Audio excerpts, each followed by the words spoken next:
us having to collect stopwatches to increase the time remaining. This is a perfect twist on this video on the camera. But first, watch the whole time, as opposed to doing the mission entirely wrong. This won't always be the case with these new ones, but this is a great way to introduce this concept. But there are a few more stars here, since after we collect 120 stars, instead of unlocking Luigi, we unlock the green stars. Grabbing the star can of each box and letting us go back in for a little extra challenge. Just making a point of these when they stand out to me in some way. The ones here aren't too special, just being the expected first ones you go for. Quite simple to locate, really. But it is a great starting galaxy. We're able to start this game out in fields here. Continuing on, we have our second. Hopefully the audio is working. Deon, I know it's been 40 days. I've only because you've only cleaned your hair. I've only cleaned my hair, right? Not the body. So this is what it looked like before I get in the shower. Ugh. I have my Switch charged, so I'll probably be listening to some gaming videos or something while I'm in the shower. I'm just so depressed. My mental health is getting worse, if that makes sense. So in the meantime, here's Amber K. I think he's trans at first, in a supporting way. That's a gay YouTuber that posts a video of ranking every road in the 3D Supermodel series. I'll let that play while I'm in the shower.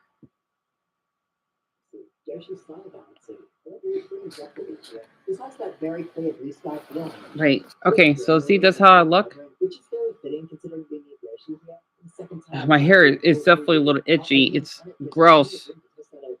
Okay, Greg. So long as the audio's working, that's why I have to start the stream. That's great. I don't know. I hate how this stupid. I need a new MacBook. It says one viewer. I know Joseph told me, right? It has to be a glitch. I don't know sure if it's ever gonna get fixed. It says one viewer and no likers, right? I don't know why it's like that. It bothers me looking at it. I need a new MacBook. I literally this MacBook is so out of date. Either way, enjoy hearing his thoughts of the game while I'm in the shower. What I love most, though, is that the second mission really advanced it, focusing on spines and Lucky 2, the main island being coupled with them, and teaching us that Yoshi can spit out some enemies after Eeevee, Timberden, and man, my darn! Once again, my batteries are dead again. Target this. That's the last battery I had. Darn it! Stupid batteries. This leads to our boss, King Lucky 2, a huge Lucky 2 with the powers of lightning, moving erratically at times to evade us. It's a tougher fight, but still manageable. This galaxy too has a comet, specifically a rock, us having to defeat all of the enemies on a short time limit. This can be tough if we get lost, since even one spawning a little too far away when we're on load time would be enough for you to fail. This is the first rump we'd encounter, and it really isn't too easy, introducing them quite well, I feel. The green stars here all take place within the confines of the first mission, 2 on our first planet, the second of which being in a fun place, and the third being right at the end, a little trickier to reach. This galaxy is a perfect introduction to Yoshi, showing off his abilities quite well. And furthering things a bit in second star, it reaches Eeevee. Our next main world is Spindle Galaxy, which quickly introduces the spin drill power-up to us, giving us the power to drill through the dirt below us, and appear on the surface of the planet's opposite side. There's a lot of potential with this one, and this potential is well explored, in a stage that's quite geological, making heavy use of brown and blue tones all around. Our first mission makes sure we're used to using the drill along the main path, leading to a boss battle against Diggerlek, the sequel to Red. He is a lot smaller and in 2D. Beating him is completely different, with us drilling down the effective blast that holds the star in his body. He'll jump around and fire drill enemies towards us. It's not a tough fight, which means it's a reasonable one to go with for our first Daredevil coming in this game. It's really not one where we're in danger of taking damage, unless we just aren't paying attention. We have another mission here too, starting with Cosmic Clones, then focusing more on 2D drilling as we continue on, going to this underground area, and being carefully. Hey, Mama, so I gotta get in the shower, okay? I hope the audio's working because I'll be upset if no one. Oh, sorry, Mama, I meant to hurt you with my knee. Wait, the audio's working, right?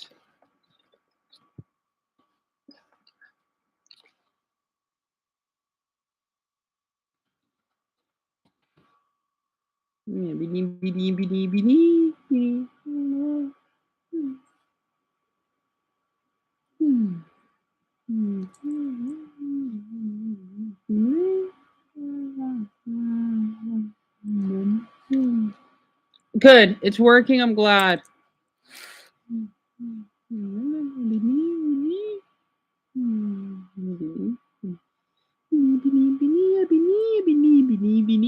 So I can't really see her that much. Ow! Did you just scratch my lip? You scratched my lip. You trying to use furry claws even though you're not a cat? You scratched me.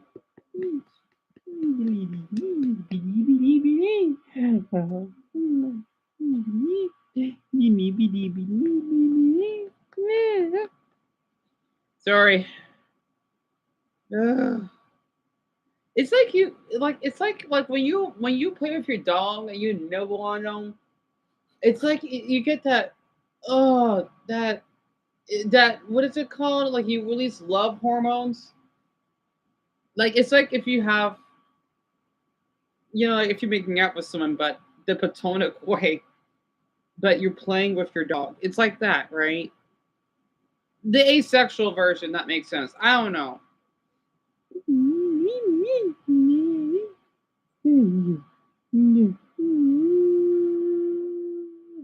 Sorry, I had to play with Ebony for a bit. She won't let me leave.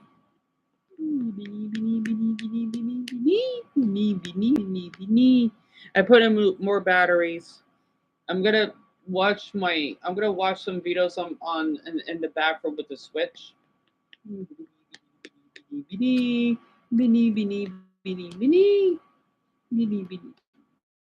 Okay. We end up on a huge rectangular field. Go inside to Okay. collect the 5 soda stars. It's a quite nice mission, effectively testing our skills with the drill. The green star here is a fun one. Up in the air above dirt. We're more likely to have a drill. Yes, we can lose it, but it's more fun to collect this one while still holding the drill. This galaxy is a quite good introduction to this power. I'd say it reaches B tier. Not quite piercing the heavens. Our last main galaxy of the world is Frothy Bluff Galaxy, yet another one that introduces a new mechanic, the cloud flower, letting us harness the powers of the sky and create up to 3 temporary cloud platforms under our feet. It's a very useful power, one we'll find ourselves using a lot throughout this game. And this galaxy really emphasizes the fun factor of being able to walk through the air with this power. The opening area is quite big, with a thin layer of water underground, which makes us lose this power. Even that if we try to explore, we'll quickly find out that water is a bad with this one. Exploring enough will allow us to find a coin from Deon, who wants 100 coins, which sounds harder than it actually is, as long as we explore. This sends us to a secret cloudy telecom, which has an ethereal quality with a luminous trunking background all around here. It's a simple but fun star that utilizes the cloud well. The main mission tests our abilities more so on the horizontal axis, long jumps over gaps being a bit more common, along the path to meet the chip, a recurring presence in this game, known for hosting point-based minigames, the first of which we'll discover in a bonus mission. The chip will later invite us back here and challenge us to gain 10,000 points by getting jump combos on enemies and collecting things. We'll see a couple of these in the game, and they're generally quite fun, especially this first one. Fluffy Bluff, in total, is a great introduction to the cloud flower, and it gives off a fantastic feeling in all its stars. And they are bright in S tier. At an early point in the first world, we can find a hungry limbo on the map. And use it to warm up Flipswap Galaxy, one with a dark feeling to it, focused on the new Flipswap platform. Platforms that switch from one side to the other with every spin. These are a very fun feature for me, making us be very aware of how we use our spin power, as opposed to it being a very default move for us to use. It's a very linear level, us going from point A to B, avoiding fences and rolling chumps along the way. We get to a fun but not hard level, but what stands out most is the speedrun potential here, as we can gain massive height on backflips and long jumps to skip over entire sections. Now, since there are no one-star galaxies in this game, you have to comment, us having to collect 100 paper coins within a generous time limit. This was a surprise, but a welcome one. Seeing as how having them here helps make use of all the space within this tight level. While quite small, it introduces something fantastic and becomes a fun playground for it. Nothing is one to reach A's here. One last stop before the end of World 1, we have Right Side Down Galaxy, one that has a fun toy block aesthetic. The general vibe of this place is fantastic, feeling cheery and goofy and fun to play around in. This gets heightened by the gravity mechanic, us getting to deal with things going back and forth, making the main mission a lot of fun. Our main path takes us around moving platforms, as well as a bunch of dangerous enemies, like flumps and giant piranhas, as well as the new flip hoppers, who we have to flip gravity with be. The Fireflower makes its first appearance here, us breaking through crates going up and down, for a top-down section that leads to a neat ending, with flumps and a gravity loop, which is quite whimsical for the end of a very jolly world. Early on, we'll be able to find the secret mission, which is this game's version of the garbage storm challenges. Us having to destroy all the crates in time with the fire flower, something which is easy to achieve and normal to want. You may think it's time to rank this world, but there's actually a lot more I have to say here, and it will shape the way I rank this world. This is a galaxy that screams experimentation to me. As when I first saw this early gravity switch and noticed the block in the distance, I wondered if it was possible to jump all the way there. And I continued to think like this in future playthroughs. I'm actually realizing that it was possible, and it's really fun to make our way through without any switches being hit. What's even cooler than that is the end of the top-down section, where it was very easy to wonder, what if we jump on the sides of the walls here? Wait. Which we can do. Sorry. Being surprised, I got thinking, a bad idea. So I was watching his channel last night, right? I still want to come back to his channel later.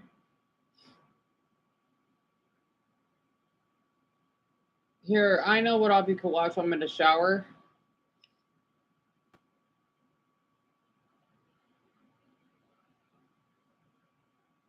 Damn it! I hate when the sea keeps. Ever been scrolling around it? I swear, I'm tired of these. I'm tired of this damn remote. Golly. Okay.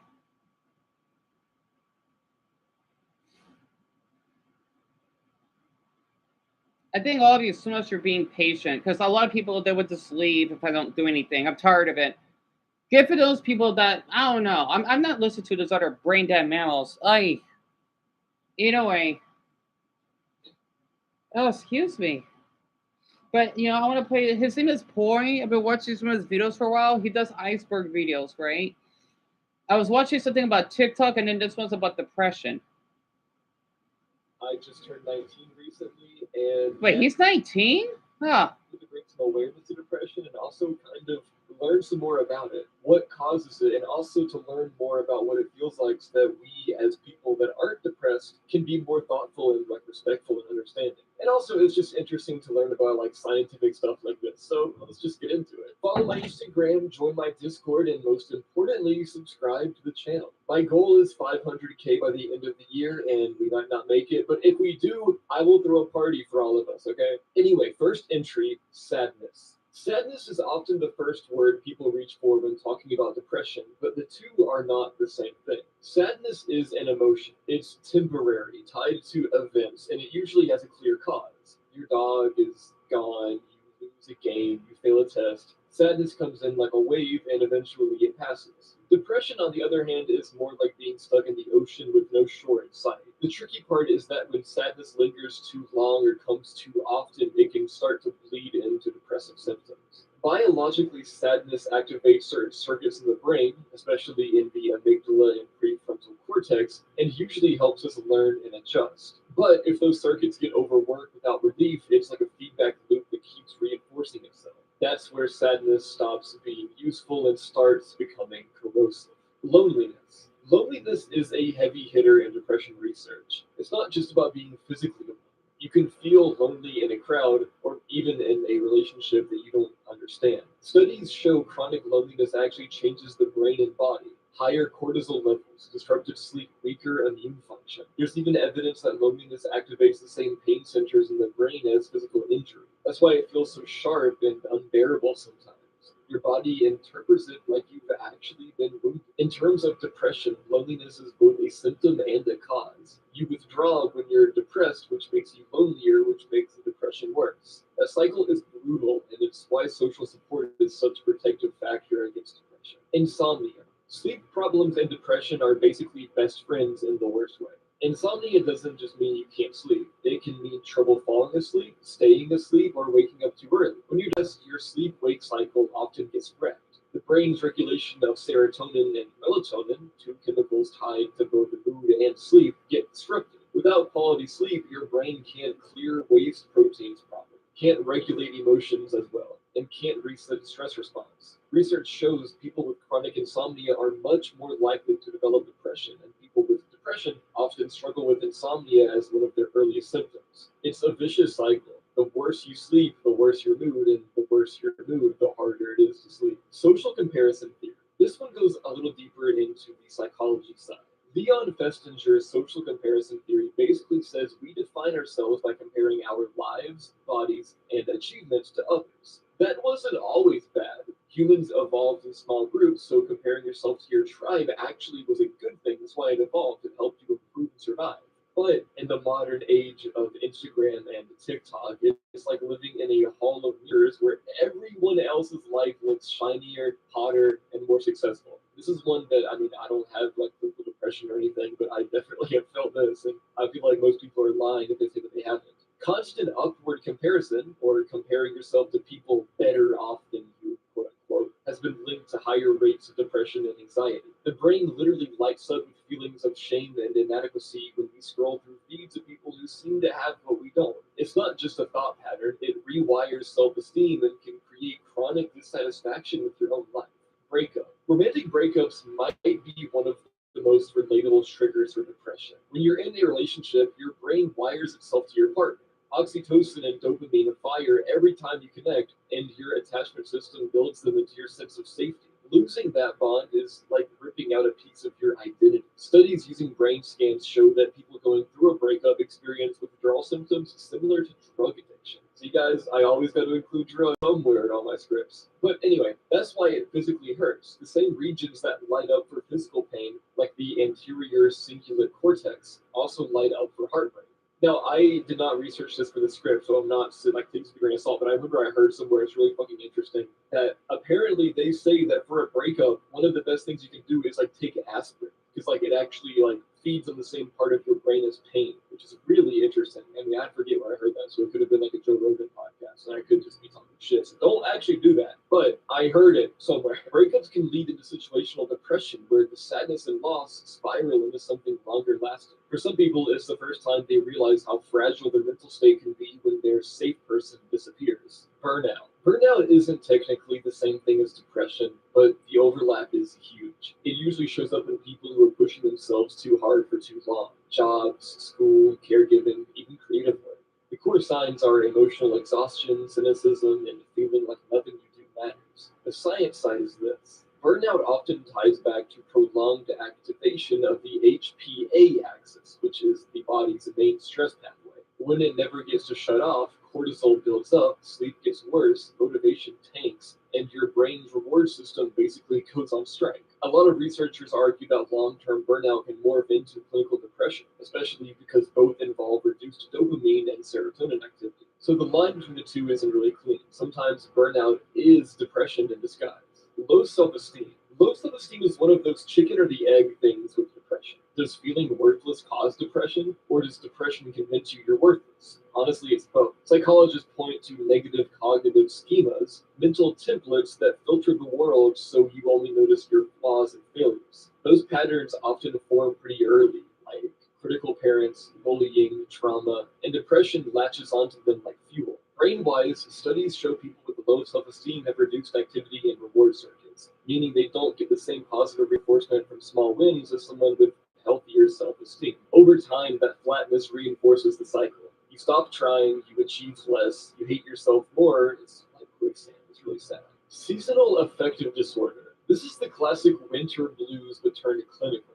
SAD usually hits in the colder months when daylight drops, messing with your circadian rhythms and your body's ability to regulate melatonin and serotonin. Less sunlight equals less vitamin D synthesis equals lower serotonin activity. The result is lethargy, carb craving, social withdrawal, and depressed mood. It's a very real biological condition. Light therapy lamps are often prescribed to trick your brain into thinking it's sunny outside. But here is something less talked about. There is evidence of an opposite version. Some people experience depression specifically in the summer, often called reverse SAD. Instead of sluggishness, they get agitation, restlessness, poor appetite, and even insomnia. Researchers think overheating, disrupted routines, and sensitivity to long daylight hours might play a role. Not to self-diagnose, but I relate to that second one. Reverse SAD. I mean, I don't think I'm depressed or anything, but I'm recording this right now on August 31st, 2025, and today is the first day that it's been in since months that I could wear long sleeves, and dude, I am in one of the best moods ever right now. I hate the summer. Anyway, let's move on. Fatigue and depression isn't just being tired.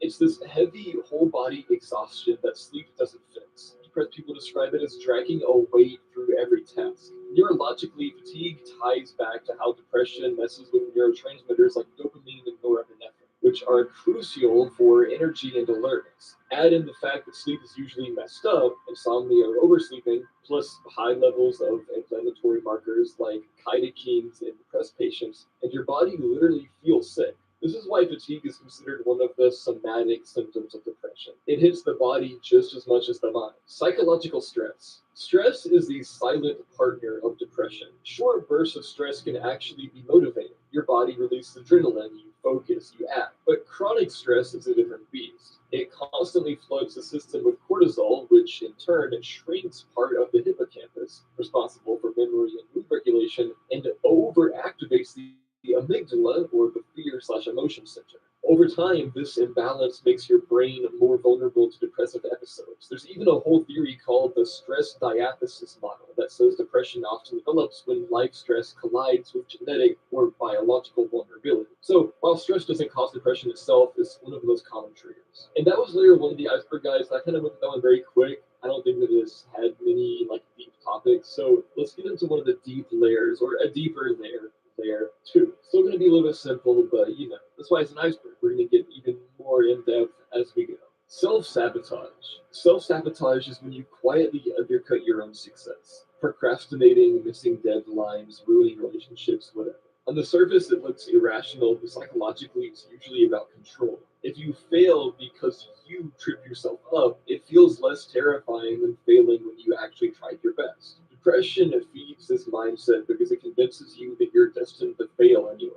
Self-sabotage becomes a way of proving that negative belief to be true, which paradoxically feels safer than risking proof you might have been wrong. Brain-wise, it ties into the same reward circuits. The comfort of certainty outweighs the risk of growth.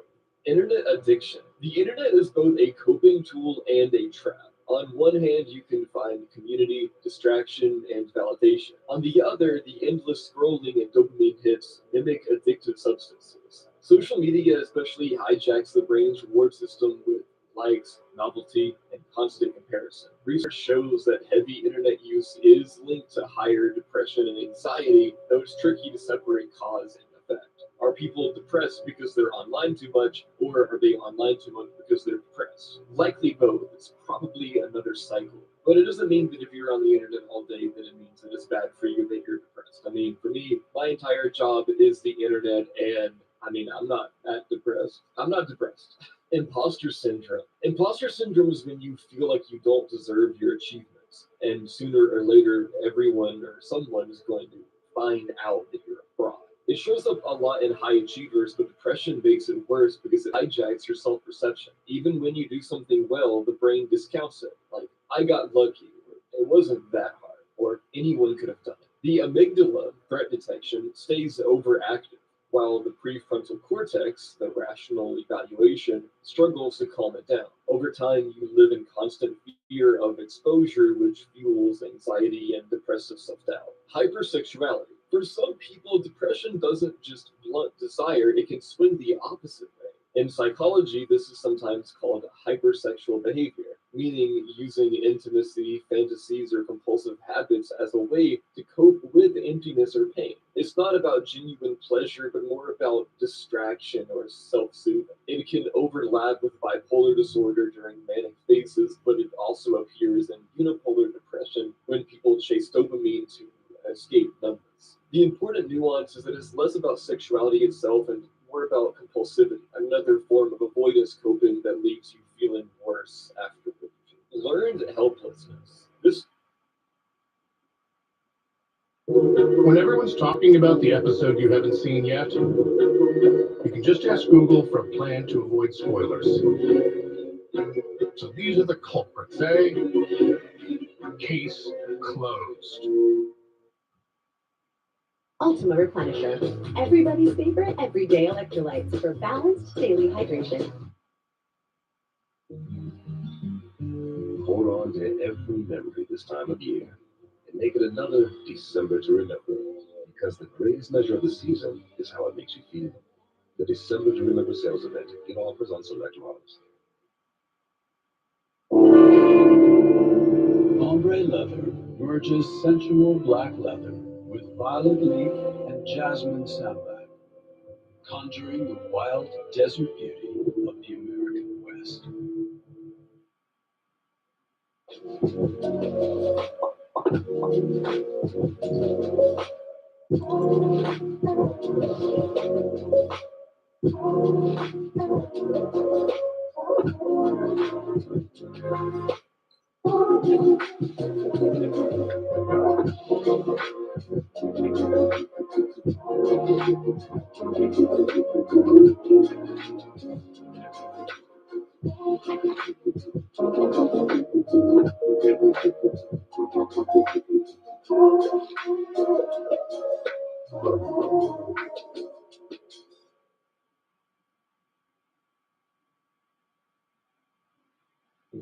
Back in the 1960s, psychologist Martin Seligman did experiments where dogs were given unavoidable shocks. Later, when escape became possible, the dogs didn't even try. They learned that nothing they did mattered. And humans do the same. If you've been through enough failures, trauma, or neglect, you can start to believe that there's no point in fighting back.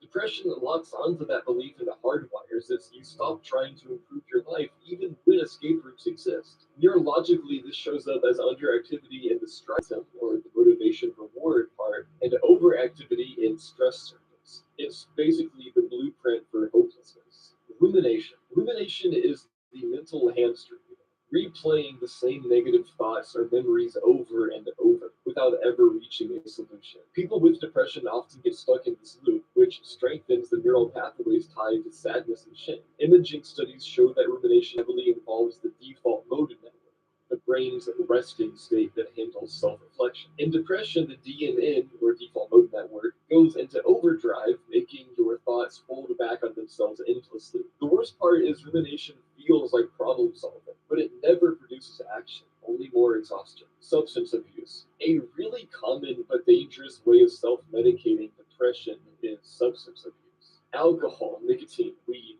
or harder substances. They all provide temporary relief, usually by tweaking dopamine or calming stress hormones.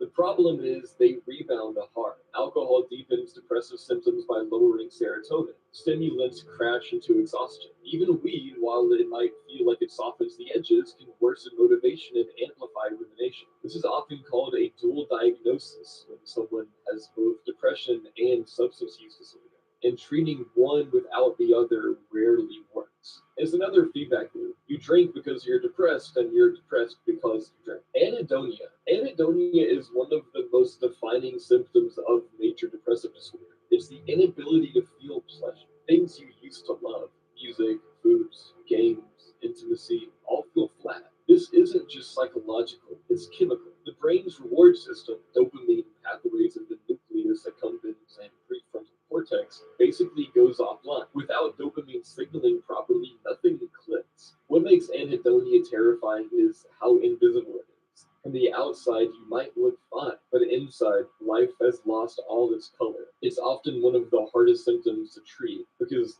medication that boosts serotonin doesn't always fix dopamine dysfunction. Catastrophizing. Catastrophizing is the mental habit of always imagining the worst possible outcome. For example, I texted her and she hasn't replied, she must hate me. Or, I'm late to work, I'll get fired and end up homeless. It's linked to cognitive distortions and depression where the brain exaggerates risk and ignores nuance. Evolutionarily, the brain is wired to anticipate threats, but in depression, the volume knob gets stuck on max. Functional MRI studies show catastrophizing is tied to overactivation in the anterior cingulate cortex, or error detection, and amygdala. Essentially, your brain acts like every little mistake is a life or death crisis, which keeps you trapped in constant anxiety and hopelessness.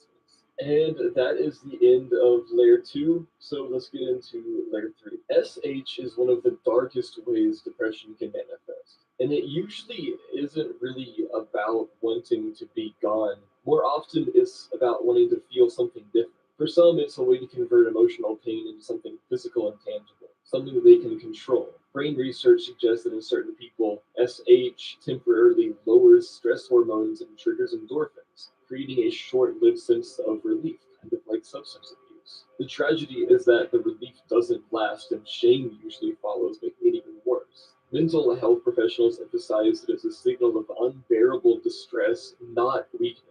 And Breaking the cycle requires compassion, not judgment. I feel weird even mentioning this in one of my silly YouTube videos. Like, who the fuck am I to talk about this stuff? But please do not do this to yourself. And here on screen is a hotline number and has some description too. I don't know. I want to take this seriously. I feel weird about this, but let's just move on. Depersonalization. Depersonalization is a dissociative symptom where you feel detached from self, like you're watching your life through a screen or you're not fully real. Depression can trigger it when emotions become so overwhelming that the brain sort of hits the emergency brake. The default mode network, or the DNN we talked about earlier, and prefrontal regions go into overdrive, cutting you off from sensory grounding to reduce overload. It's protective in the short term, but terrifying when it lingers. People often describe it as being trapped in a dream, numb to their own identity. While not unique to depression, it's also tied to anxiety and trauma. In the context of depression, it makes the illness feel even more alienating. Alexithymia. Alexithymia is the inability to put feelings into words. People who experience it aren't emotionless. They feel things, sometimes intensely, but they struggle to identify or describe those emotions. It's like trying to navigate without a map. Research suggests it's tied to reduced connectivity between the emotional centers, like the amygdala, and the language centers, like Broca's area of the brain. In depression, alexithymia can make recovery harder because therapy often depends on naming what you feel. It also creates a really awful sense of isolation. If you can't explain your inner world, it's easy to feel misunderstood. Maladaptive daydreaming. Daydreaming itself is harmless, even healthy, but maladaptive daydreaming is when it becomes compulsive and starts interfering with real life. People spend hours lost in elaborate fantasy worlds, sometimes pacing or listening to music to fuel it. For depressed individuals, it can act as an escape hatch from painful reality. The brain's default mode network is again involved here. It lights up during both daydreaming and rumination. The difference is, in maladaptive daydreaming, the imagination gets hijacked as a coping mechanism, replacing genuine engagement with the outside world. It feels safer, but it deepens isolation and keeps problems unsolved. Hypervigilance. Hypervigilance is the constant state of being on edge, scanning for threats that may not even exist. It's most commonly tied to trauma and PTSD, but depression can heighten it too, especially when the nervous system is locked into a stress response. Cortisol and adrenaline levels stay elevated, the amygdala stays overactive, and even the harmless stimuli, like a text notification or a knock at the door, feel overwhelming. Living in hypervigilance is exhausting. It drains focus and makes rest nearly impossible. Over time, it blends into depression by reinforcing fatigue, hopelessness, and the sense that the world isn't safe. Dissociative amnesia. Dissociative amnesia happens when the brain blocks out memories, usually of stressful or traumatic events. Unlike ordinary forgetfulness, it's not about the memory being erased. It's about the brain refusing to let it surface because it's too overwhelming. In depression, this sometimes shows up when trauma and mood disorder overlap. The hippocampus and prefrontal cortex, which normally store and retrieve memory, shut down access as a defense. People with dissociative amnesia often experience gaps in their autobiographical memory, which can make depression worse. You feel disconnected from your own life story. The irony is that your brain thinks it's protecting you. The missing pieces often create confusion, identity issues, and deeper hopelessness. Hikikomori. Hikikomori is a Japanese term for a condition where people withdraw from society completely, sometimes not leaving their rooms for months or years. While it's not officially classified as depression, the overlap is huge. Social isolation, avoidance, shame, and often untreated mental illness. Researchers debate whether it's a cultural phenomenon tied to Japan's rigid school work expectations, or if it's a universal expression of depression that just happens to be named there. Cases have since been documented outside Japan too. From a psychological angle, hikikomori can be seen as extreme avoidance coping mixed with social anxiety and depressive withdrawal. It's like loneliness and depression taken to their most No, just something about the traits found. depression. And you want to say hello to James? You want to say hello to James? Hello. Yeah, I've just been helping him because, well, he already lost one cat. He may lose his other one. A cat? Yeah, he had 2 cats, but the second one may die of a large heart. Oh, So, okay. Yeah. I thought this was about Japanese horror. Yeah, I was watching that yesterday with them. Oh, really? Yeah, I think. Like a Japanese food pasta, or? No, I mean that was from yesterday. This is like about like an iceberg about depression because some of them go through it. Oh, yeah. Yeah, I wanted to educate them. Right, come on. What about Japan now? Huh? No, that's from yesterday. Yesterday? Oh, okay. Yeah. Make sure they're in here before. So, all right.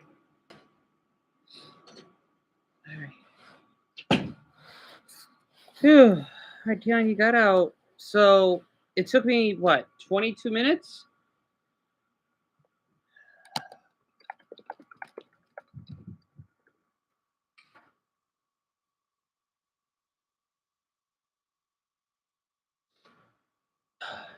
$22, right? So there's the results. It doesn't look like an Oompa Loompa hair. Now it's just more, well, less of a Loompa, I guess. Oh, God, a lot of mucus coming out. Anyway, thank you, Purple. Ugh. I missed a lot. Man, 21 minutes? Trauma bonding. Trauma bonding describes the unhealthy attachment that forms between someone and an abuser, usually through cycles of harm and reconciliation. The brain wires to the intermittent rewards, sometimes love, sometimes cruelty, in a way similar to gambling addiction. Oh, I'm sorry to hear that, Ben. I hope that you're able to take one eventually. I don't blame you. Oh, by the way, where are my manners? There we go. Good programs, keeping the person hooked, while cortisol and fear dominate the bad ones. Depression ties in because being trapped in this kind of bond erodes self-worth and creates helplessness. It's not that people choose to stay, it's that their nervous system has been conditioned to see leaving as more dangerous than staying. Breaking a trauma bond is extremely, incredibly difficult, and survivors often need years of therapy to untangle the emotional bonds. DIY medicine. When depression becomes unbearable and people feel abandoned by traditional healthcare, some turn to DIY medicine. That can mean self-medicating with alcohol or street drugs, buying antidepressants online without prescriptions, or using herbal supplements in unregulated ways. In extreme cases, it can even mean experimenting with risky It's my treatments pleasure, alone. Jacob. The appeal is obvious: control, accessibility, desperation, but the dangers are equally clear. Wrong dosages, dangerous interactions, or counterfeit pills Right, can Sarah. all make depression worse, not better. On the flip side, the DIY medicine trend highlights how many people with depression feel failed by formal systems of care. It's even if it difficult. doesn't cost, stigma, or lack of access. It's less about like recklessness and more about desperation. Yeah, thank you, Greg. Hey. And I'm sure that in our country, the great United States of America, it's a great thing that our president thinks that depression isn't real and got rid of the hotline number for America. That's like the best thing we could. Wait, he did? I thought the hotline is still around. Well, you know what? Maybe Donald Trump should have been assassinated. No. I don't want that happening. No matter how evil he may be. Don't worry, he's 80. He doesn't have much. Well, a lot of people can live healthy past 80, but for him, we got maybe what, 3 years tops. Right. That was So don't worry. Before the next Olympics, he'll probably die. So I don't like it was death on anyone. I don't. Thank God Canada exists, bro. All right, and that was the end of layer 3. So layer 4 is next. Layer 4? How many layers are there? Sarcasm, satire. Thank God Canada exists, bro. All right, and that was the end of layer 3. So layer. Self-disgust, existential crisis. I haven't heard any of these. 4 is next. Oh, emptiness. I know I have that for sure. A little bit more deep stuff here. Ontological insecurity. This is a term from psychiatrist R.D. Lynn, who used it to describe a fragile sense of self. Ontological insecurity means you don't feel solid or real in your own existence. Your identity feels shaky, boundaries between yourself and the world blur, and you're constantly anxious about disintegration. In depression, this shows up as a deep-rooted fear of being empty or fake, like you could dissolve at any moment. It overlaps with depersonalization and dissociation. But wait a minute, I think I have that disorder because it sucks and I get a lot of views for it. The Pinocchio syndrome. Like you think your life is a movie or something. I kind of feel that way. Somewhat. Or existential. It's not just I feel unreal. It's I don't even trust that my being is secure. Absurdism. Absurdism is a philosophy most famously associated with Albert Camus. The idea that humans crave meaning, but the universe is silent. That gap, the absurd, is where depression often lurks. When you're depressed, life can feel stripped of meaning, and absurdism can be either liberating, bed's there's still no flat. meaning, so I'm Ugh. free to create my own, or crushing, there's no meaning, so why bother at all? For some, reading Candace or Kierkegaard helps frame depression in a philosophical light. For others, it deepens the spiral. The absurd is basically the intellectual version of staring into the void. Existential crisis. An existential crisis is what happens when you question the point of everything. Oh, Your yeah. goals, identity, Yes. mortality, Yes. and the universe itself. Yes. It's not exclusive to depression. A lot of people hit this in their 20s or midlife.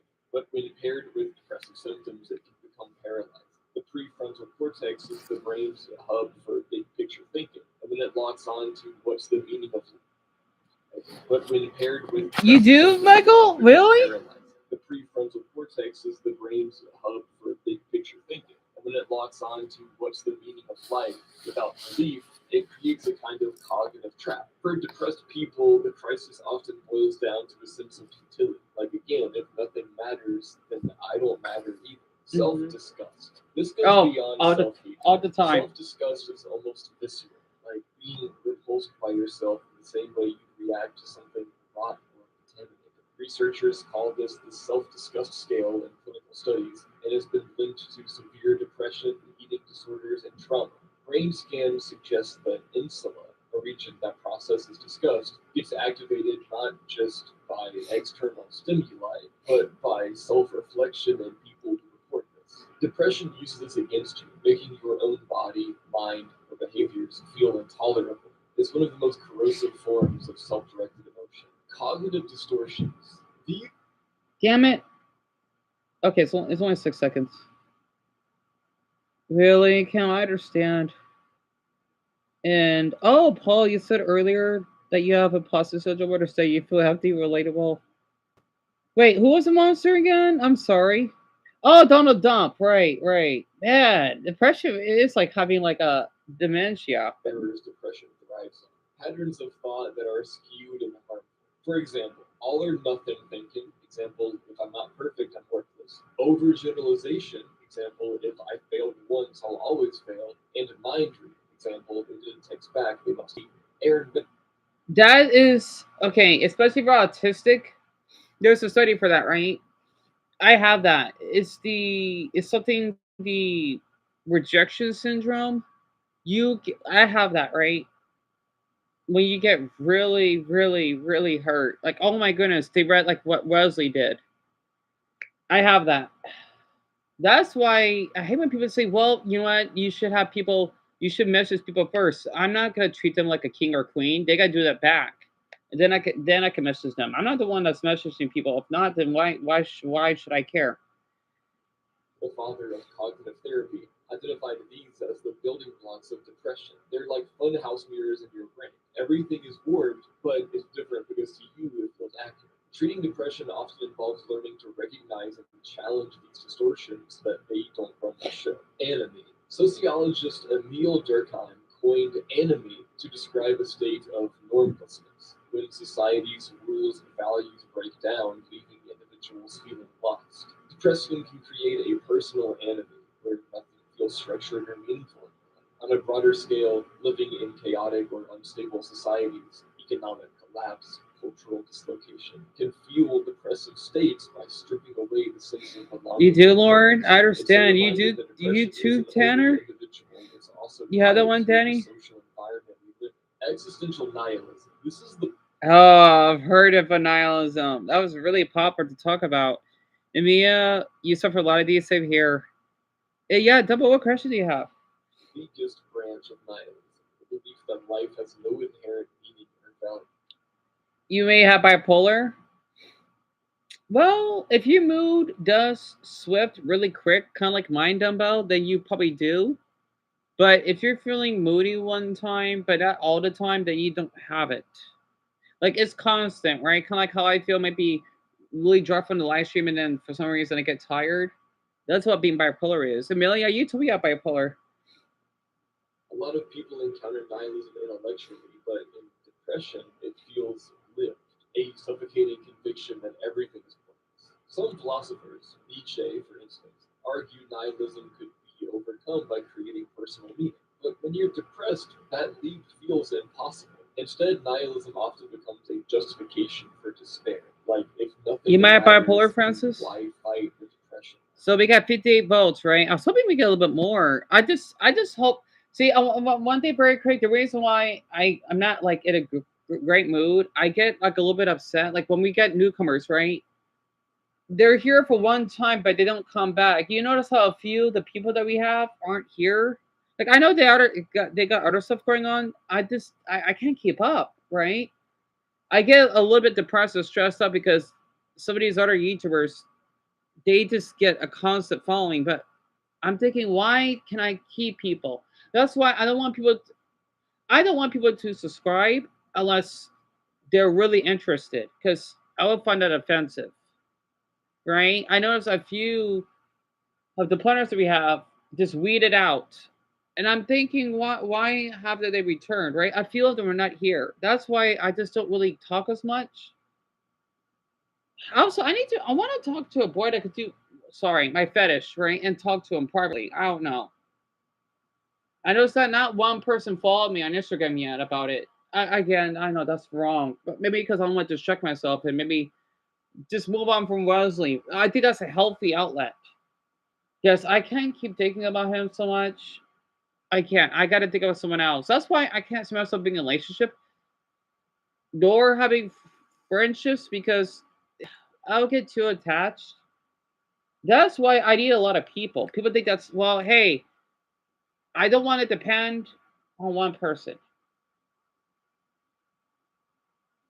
It's like being poly, but without the sex and the romance involved. Poly for friendship wise, right?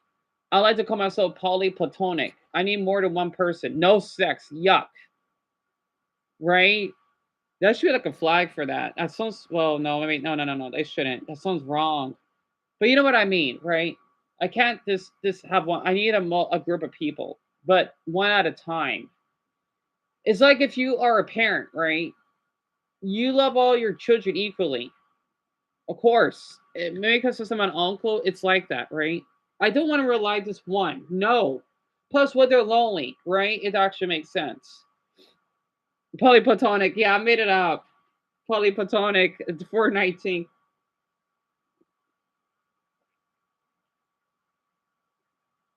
That Mark commented on. Yeah, I don't blame you, Dumbo. I'm surprised you are that upset. Excuse me. I'm surprised you are. I mean, I should be one that's upset because I'm the one that talked to him. Oh, yeah, Calvin, same here. Right, Mia? And Rachel, I can tell you're British. I have another British viewer, but they're not here. It's Isabel, she's from Ireland. Gwen, she hasn't been here. I'm thinking, where the hell has she been? I hope she's doing. I just hope she didn't lost interest. I'm from the United States. And I'm from the state, if you could guess, that we have cactuses here. I want people to guess where I'm from, the ones who are new here. Solipsism syndrome. Solipsism syndrome isn't an official diagnosis. Oh, hi, but Pony. It describes when someone feels trapped in the belief. Also, I hope that 14-year-old that was here yesterday, I hope that he's okay, because I could tell he's really sweet, right? Because I don't want an older teen to take advantage of him. I could tell. Alien? Solipsism syndrome. Solipsism syndrome isn't an official diagnosis, but it describes when someone feels trapped in the belief that only their own mind is real. It's sometimes reported by astronauts, people in extreme isolation, or those with dissociative depression. The world feels like an illusion. Other people feel like actors, and reality itself feels questionable. Philosophical. I may have that. I kind of feel that way, I think, because I don't know why. Maybe it's because all the rejection and whatnot. I don't know. That's a really good one. And this is only halfway. Isn't as a pot experience, but in depression, solipsism syndrome. Oh, colleges kill you, poverty out. Oh, that's right, because it's November. I'm sorry to hear that. So I'm doing okay, Pawnee. Well, somewhat. I got out of the shower after 40 days. And Tanner, he's a viewer of mine that was on here because he went to ask for gay relationship advice. And I've been a little bit worried about him because, well, he wants to move on from another boy. And I'm thinking, yeah, you're moving too quick. And I can tell that you would get taken advantage of really easily. And I don't want that to happen to him. So he's really sweet. I can tell he is. I just hope that he just, no one's taking advantage of him because I know how that feels. So, Paul, you have that 100%. I don't blame you for that. Oh, Paul, wait, ow, my back. I'm fine. So that's why you've been gone? Well, I miss hearing you or seeing you here too. Alien, like alien, but with an E, right? Mm-hmm. Yep, that's his name. Alien Roblox 13. Alienating, terrible. He's from Spain. Depersonalization, and existential crisis all rolled together. Empty, this might be the single most universal description of depression. It's not sadness, not anger, not even numbness. It's the sense of being Really, have a shut in 22 days. I understand. like something was missing. Psychologists. So we're watching the ultimate depression iceberg because that's really interesting. So I had to. All this emotional blunting or affective flat. Neurobiologically, it overlaps with antidote dopamine pathways fail to fire, so nothing fills the void. Existentially, it's the lived version of nihilism. Not just nothing matters, but I feel like nothing. It's one of the hardest. Yeah, you feel like your life is a movie. Yes, Pinocchio syndrome. Yep. As someone with major depressive disorder, treatment-resistant depression, seasonal depression, I have that. Severe insomnia, yes, I have that as well. I greatly appreciate you covering this topic with such empathy and understanding. Yeah, thank you, Poi.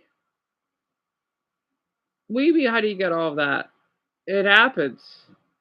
Holy victim, you never get better if you're booed? Can you be quiet?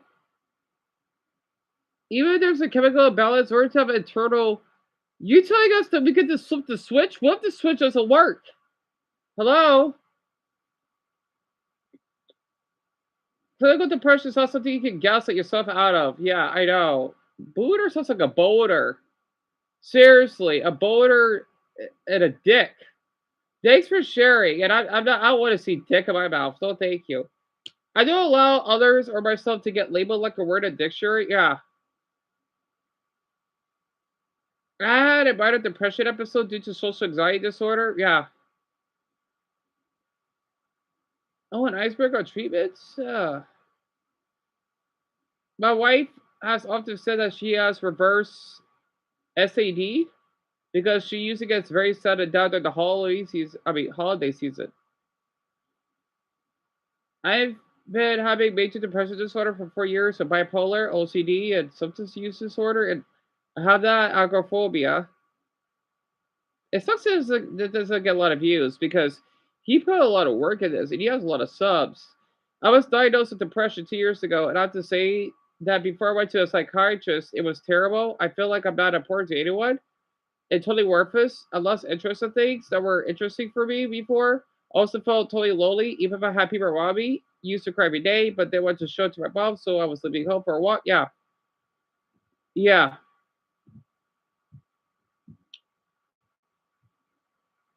Put into words, which is why people often describe it metaphorically. A hole, a void, a hollow shell. And that's in this. Yeah, they say that they say depression is a decision. And they clearly haven't graduated. And Sarah, do you want to guess how old I am? They mentioned burnout. Oh yes, I have that. Well, I think all of us do. I've been so burned out for work and taking care of my wife and kids. And you've been depressed. I don't blame you, eh? Yeah, it's hard, isn't it? I Great. feel like these are kind of short layers. I don't know. That was layer 4 though, and quick check in, just making sure you guys are good. You know, get some water. If you need to talk to someone, the hotline again is in the description. And also, if you want some friends, join my Discord server. We talk in there a lot. But yeah, just keep yourself okay. Self care. I gotta say, he sounds hot. Anyway, because he's IT, right? I just had to get that on my system. He sounds hot. I think I saw him. He looks kind of hot. Sure. Anyway, Death Drive, Will Smirts. I never heard of any of these. So this is Paris Syndrome. Yes, I've heard of Paris Syndrome. Oh, I think Deon's gonna love hearing that. So this is what, Iceberg Tier 5 or something. Get into layer 5. Layer. Death Drive. Sigmund Freud coined the term thanatos, or the death drive, as the counterpart to eros, the life drive. It's the idea that humans have an unconscious pull towards destruction, stillness, or returning to nothingness. In depression, the death drive sometimes shows up as self sabotage, reckless behavior, or passive thoughts of escape. Not always literal death, but a yearning to stop existing. Freud's theory is not universally accepted, but modern psychology does recognize a similar phenomenon. I'm not 21, Sarah. Really great guess. I'm actually 30. I'm surprised you think I look a decade younger, just about. And Via, this was uploaded 12 days ago. Paris Central, Jacob, I'm sorry. I feel like Craig would hear this since I've so many of these, right, man? I just want to say, man, please, please, please allow to cry. I mean, let it out. Or at least that's how everyone's been saying it, like to me, right? There's something wrong with crying about this.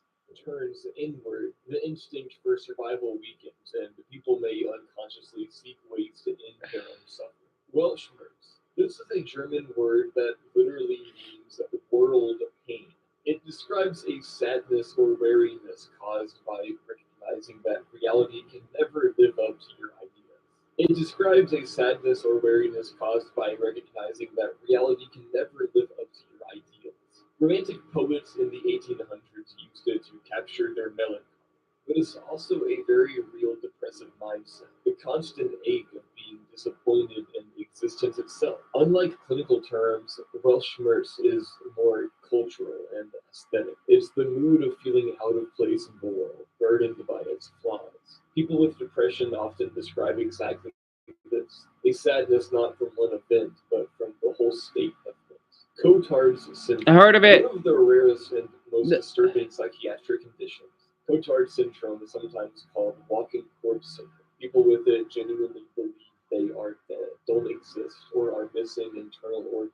It's linked to severe psychotic depression and neurological damage. Neuroimaging suggests dysfunction in the parietal lobes, responsible for body perception, and prefrontal cortex, responsible for reason. It's not just delusion, it's a lived reality for the person. Pepsi, man, I understand. I'm not from California, Rachel. Really great guess. I'm from Arizona. I'm surprised, man. A couple of people think I'm from California. And I have an imposter syndrome because I feel like I don't deserve credit for being in the military, right, Paul? I can relate to that. Lapo du vide? Wait, Lapo. Sounds like apple. A French phrase meaning the call of the void. It describes that strange, intrusive thought when you're standing on a ledge and your brain whispers, "What if you jump?" Most people experience it occasionally, and it doesn't mean you want to die. Psychologists see it as a misfiring of the survival system, like the brain checking in with itself about danger. In depression, though, l'appel du vide can be more persistent and terrifying, feeding intrusive thoughts that add to despair. It's a chilling reminder of how the mind can betray its own instinct to live. Abulia. Abulia is a neurological or psychiatric symptom defined as an extreme lag of willpower.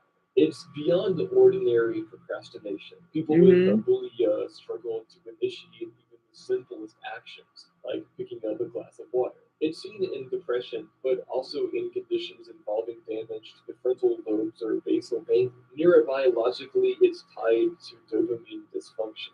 Yep, I have that. You see how my body is? Yep, I have a booyah. A booyah. Willpower. It's beyond the ordinary procrastination. Relatable. People with a bully struggle to initiate even the simplest actions, like picking up a glass of water. Yep, this is like, look at my body, right? You know, you can't tell because it's mentally, but not physically. I have this disorder. Yep, it's hard because you feel weak, but it's from a mental and neurological sense of mind, right? You have this one too, Jerry. You feel like you're really exhausted, but you're not. It's hard to explain it.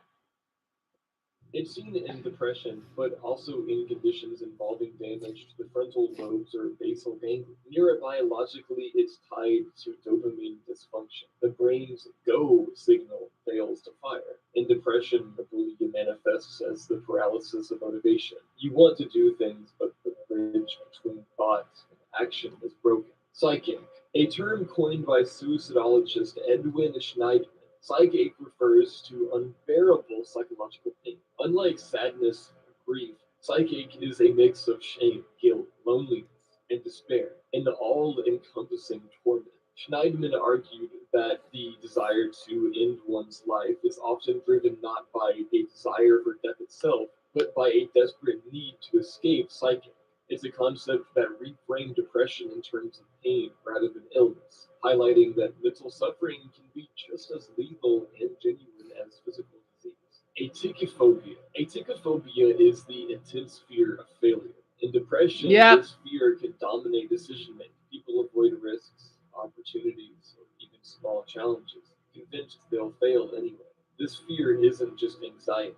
It often grows out of learned helplessness and self criticism. The result is paralysis. No action feels safe, so life shrinks smaller and smaller. Over time, atychiphobia feeds depression by confirming its central lie that I can't succeed. Acedia, an ancient concept from early Christian monastic life. Acedia was described as a state of listlessness, apathy, and spiritual despair. Monks called it the noonday demon because it would hit hardest in the middle of the day, making prayer and work feel meaningless.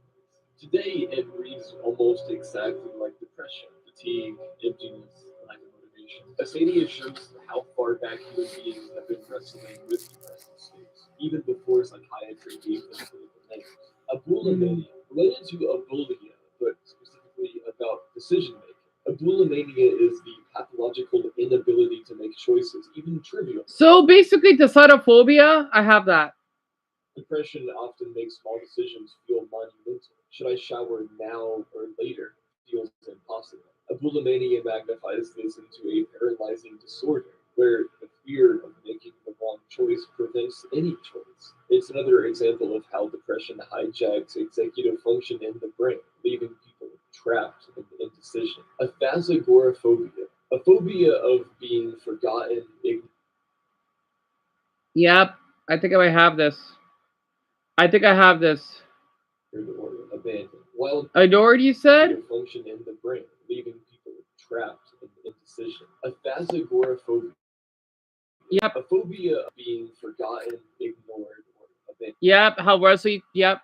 While not formally recognized as a disorder, it's a powerful theme in depression. The fear that you don't matter, that people will move on without you. For some, this manifests in clinginess or anxiety in relationship. For others, it feels deep isolation. So this is another way, this is separation anxiety. Like, think about how a dog would be depressed. One of my dogs have this, right? Well, not like this, but Buffy, which I did tell Dubba about this, one of our dogs that we had, has separation anxiety because when we would walk out Elijah, she would stay underneath the table in the kitchen. She would not come out. She would not come out unless Elijah comes back.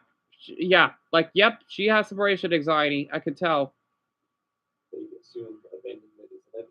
Depression amplifies this fear by whispering the worst case scenario that your existence won't leave a mark. Smile mask syndrome, a term that came out of South Korea. Ooh, Mia's country, huh?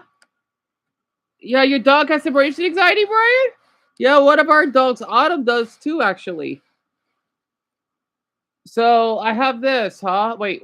Actually, what is it? Where work and school often demand constant politeness and positivity. Smile mask syndrome describes the pressure to keep smiling even when you're suffering inside. It's similar to smiling depression, where someone appears functional and cheerful but is secretly battling. Oh, baby. The psychological toll of wearing a mask every day is exhaustion and alienation. You feel invisible because no one sees your real pain.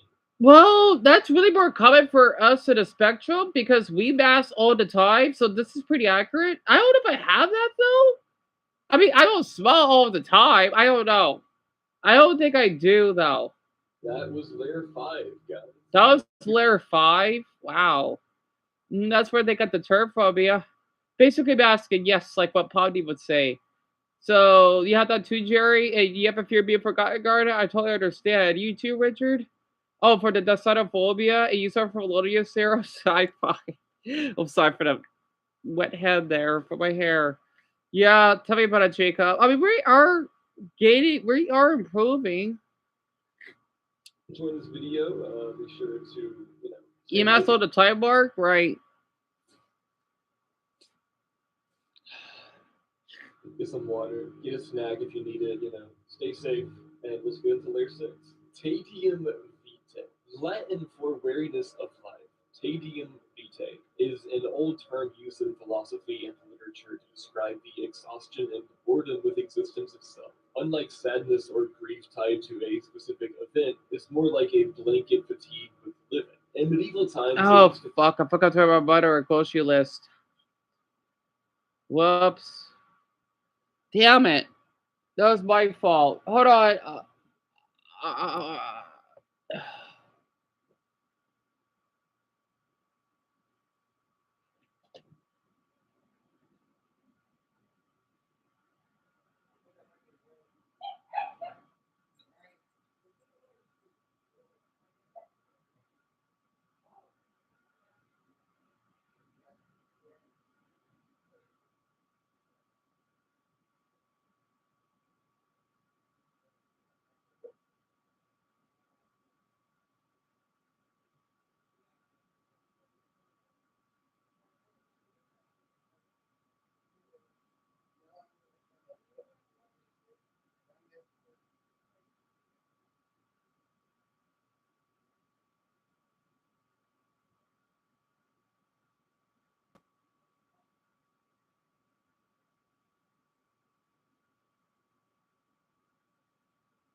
No, mamas. All right, I'm back. Oh, I accidentally got a little paper cut when I was opening up the onion jar, whatever, for the chopped onions, but I'm fine. I mean, onion powder. You know, chopped onions are better than onion powder. Yeah, let's see. Yeah, I have 6 chicken nuggets. I haven't ate anything since, believe it or not, yesterday. Ow. I'll be fine. It's amazing that this for a paper cut, it hurts that bad. Yeah, I haven't ate since, oh my goodness, since yesterday. Oh my, I went a whole day without eating today. Well, just about. A kind of spiritual illness linked to sapient. Today, it Right, reminds Jerry? of Yeah, tell me about it, buddy. depression's emptiness and rebellion. Disenfranchised grief. This is grief that society doesn't recognize or validate. Examples include mourning a pet, a miscarriage, the death of an ex, or even the loss of an identity or community. When the world tells you that's not something to grieve, but your heart still breaks, it creates isolation and shame. Depression feeds on disenfranchised grief because it strips away one of the most healing parts of loss, being allowed to share it openly. Without validation, grief festers into loneliness and despair. That's a thing? Wow. So basically, people just bully you because well, you know what? They could go to hell. If you lose a loved one or a pet, you're kidding, right? I never had that happen to me. Thank Buddha for that. Gender dysphoria. Oh boy. Purple is going to relate to this. Oh crap. Dysphoria is the psychological distress that comes from a mismatch between someone's gender identity and their assigned sex at birth. It's not the same as depression, but the two often overlap because of stigma, social rejection, and the pain of living in a body or role that feels wrong. I can relate. Brain scans suggest differences in certain brain structures in people with gender dysphoria, but what matters here is the lived difference. Depression is higher among trans people not because of who they are, but because of the world's response to it. So let me explain. Okay, you see why I support trans people? I'm not trans. However, though, you see why I don't like to be called bro, man, or dude all the time? Well, I guess you could say, well, I'm more androgynous, so I can relate to this, right? I like to be called sweetie hun. Well, of course, guys don't need to call me that. Just call me by my name, right? It depends on the person. I don't mind people just calling me by my name. I don't care. Whatever how they feel, right? I don't want being like how Garnet would call me hun and Lauren, etc. Right? Um, basically, I went through a phase when I was in elementary that I wanted to play not dolls, but I wanted to buy something a little bit more colorful. But my mother, I really appreciate my mother for this because I was young, right? Because my parents need to be aware of this. Like, even if your child likes to play opposite things, don't force them because I could confuse them, right?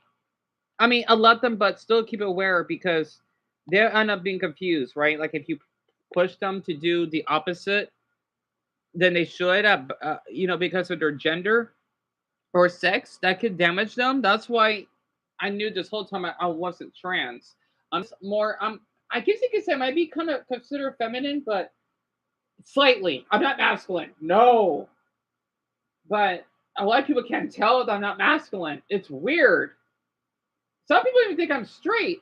Well, which I'm flattered. Excuse me, because well, that does save me from being bullied severely. But I don't know. So I can relate to it because the way I dress now, I like to dress in.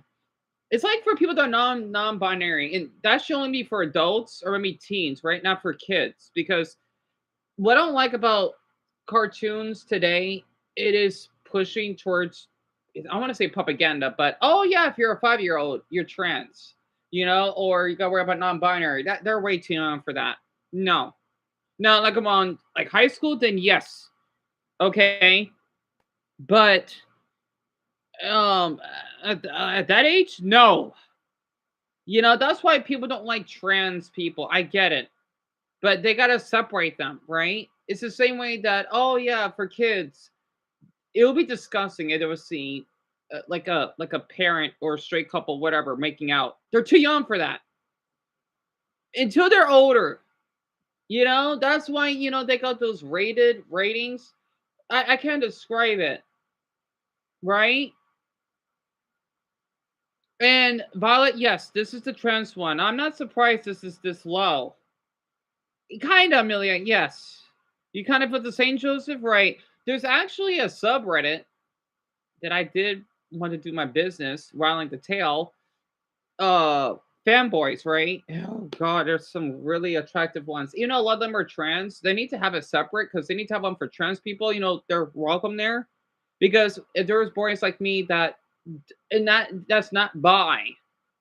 I want to see a boy that is he has feminine features. He's still a male. Same way for if you're a guy, you like women that may be a tomboy. Nothing wrong with that. It's like the opposite, right? Because I get a little curious. Because there's some really hot boys though in feminine clothing. They're not trans though. There's a difference. Not to mention the ones that have big bulges in their underwear and it's kind of hot. Having a smooth stomach, right? It's really attractive.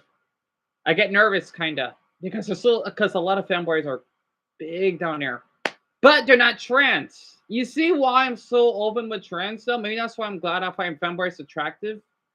Because if I wasn't, I probably wouldn't be as accepting for trans people. I don't know, right? It actually makes sense, right, Purple? Yeah, and they shouldn't push into kids exactly. Do I prefer? Oh, Brownie, that's a good question. I don't know. It depends. Now, from my experience growing up, it would be female, but I don't care. I feel more safer when I'm female though because of the way I was treated growing up, and that makes sense. And so yes, fanboys. There's even a porn subreddit, fanboys and Hong fanboys. Hong means right. There's a subreddit. It's really popular. I like to go on there every now and then. There's some really attractive boys though that are feminine. I just never understood like what's wrong with it. Like people like tomboys, why not fanboys? Hello. So you know, oh really, Melly? That's pretty cool. You have a coworker that's trans. I think my throat is a little bit better now. It was a lot for you when you're trans. Oh, purple. I can imagine. I can imagine. I feel like one of my classmates could have been trans, right? That they were go, but act masculine. Not always, Tenor, but I give you a sign. Recognition, affirmation, and support are protective against both dysphoria and depression. Resignation syndrome. This is a haunting condition documented mostly among refugee children in Sweden. Kids facing deportation or traumatic uncertainty fall into a coma-like state. They stop eating, moving, or speaking, sometimes for months or years. It's thought to be an extreme stress response where hopelessness literally shuts down the body. Depression overlaps here through the same mechanism, where when the mind concludes there's no way out, the body collapses too. Resignation syndrome shows just how powerful psychological In repair Sweden? can be in shutting off basic survival drives. Psychogenic pain. Pain that has no clear physical cause but is very real nonetheless. Depression often rewires the brain's pain processing systems, making ordinary sensations feel magnified, creating pain out of psychological distress. Neuroimaging shows increased activity in the anterior cingulate cortex and insula, areas tied to both emotion and pain perception. People with depression frequently report headaches, back pain, or stomach issues with no medical explanation. Psychogenic pain proves that the mind and the body are not separate. When one suffers, the other one does too. Ambiguous law. That is pretty accurate. I have that then because when I get really depressed, right? Like I told them about this when I was watching this game tuber playing Wild Party 3. Her name is Madame Royal. Her name, pardon me. I was so depressed when I ate a burrito, I drew up. Yeah, this is pretty accurate. It is. Mental can be physical. Yeah, definitely. Fires the brain's pain processing systems, making ordinary sensations feel magnified, creating pain out of psychological distress. Neuroimaging shows increased right, activity Ben? in the anterior This is cingulate accurate, cortex though. and insula, areas tied to Oh, both Mason used to be emotion a and he pain could perception. really? A he could 7 months? For me, it's 15 months. I'm not surprised. I'm surprised he brought up the word hikikomori. Nobody was accepting of me being trans. So he got beaten. Your dad needs to go to jail. Purple. I feel awful to hear that, hun. That is not right. I never said why people are like this. I don't get it. But hey, if it's a child rapist or they killed a child in a hot car, that's fine. No. Well, Brian, you feel that way too? I know what you mean because some military soldiers I was found with, like a military were kind of strange, right, Paul? Damn it, Dumbo! Crap! Are you at least able to eat something today? At least for me, honestly, I feel awful to hear that you haven't ate that long. I don't blame you, because I'm not sure if me eating chicken nuggets may help your appetite. And Dumbo, I don't blame you. With depression frequently report headaches, back pain, or stomach issues with no medical explanation. Psychogenic pain proves that the mind and the body are not separate. When one Brian, suffers, I can relate. too. Ambiguous loss. Ambiguous loss happens when someone is gone but not fully gone. A missing person, a loved one with dementia, a parent who abandoned you without closure. Unlike traditional grief, there's no clear end point. No ritual Rachel, to process the loss. It's like shit.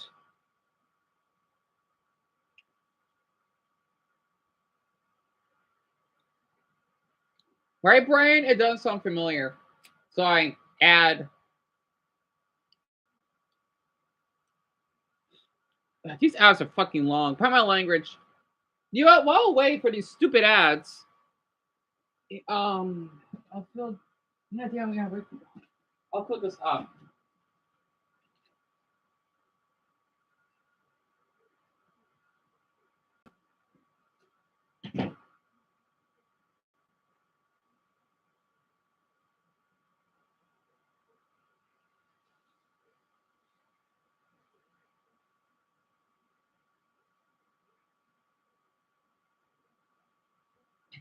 Sorry.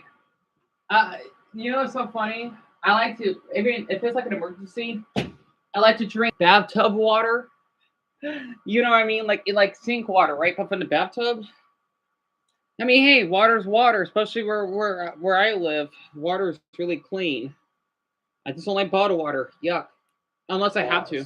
Coined the term, and research shows it often creates prolonged depressive symptoms because the mind can't finish more. Depression thrives on unresolved loops, and ambiguous loss is the ultimate unresolved loop. Ego depletion. The theory of ego depletion suggests that self-control is like a muscle. Use it too much and it gets tired. In depression, people often feel drained just from existing. Yes. Constant rumination and emotional regulation wear down willpower. Even though recent studies question whether ego depletion is as strong a phenomenon as what's thought, the lived experience is undeniable. When you're depressed, every small task feels Herculean because your mental fuel tank is always near empty. Hopelessness theory of depression. This is a cognitive model developed by psychologists Abramson, Butowski, and Alloy in the 1980s. It argues that depression is driven by a specific kind of hopeless thinking, believing that negative events are permanent, global, and your fault. For example, I failed this exam, therefore I'm stupid, therefore I'll always fail, therefore relatable. my life is ruined. That explanatory style predicts not just depression, but also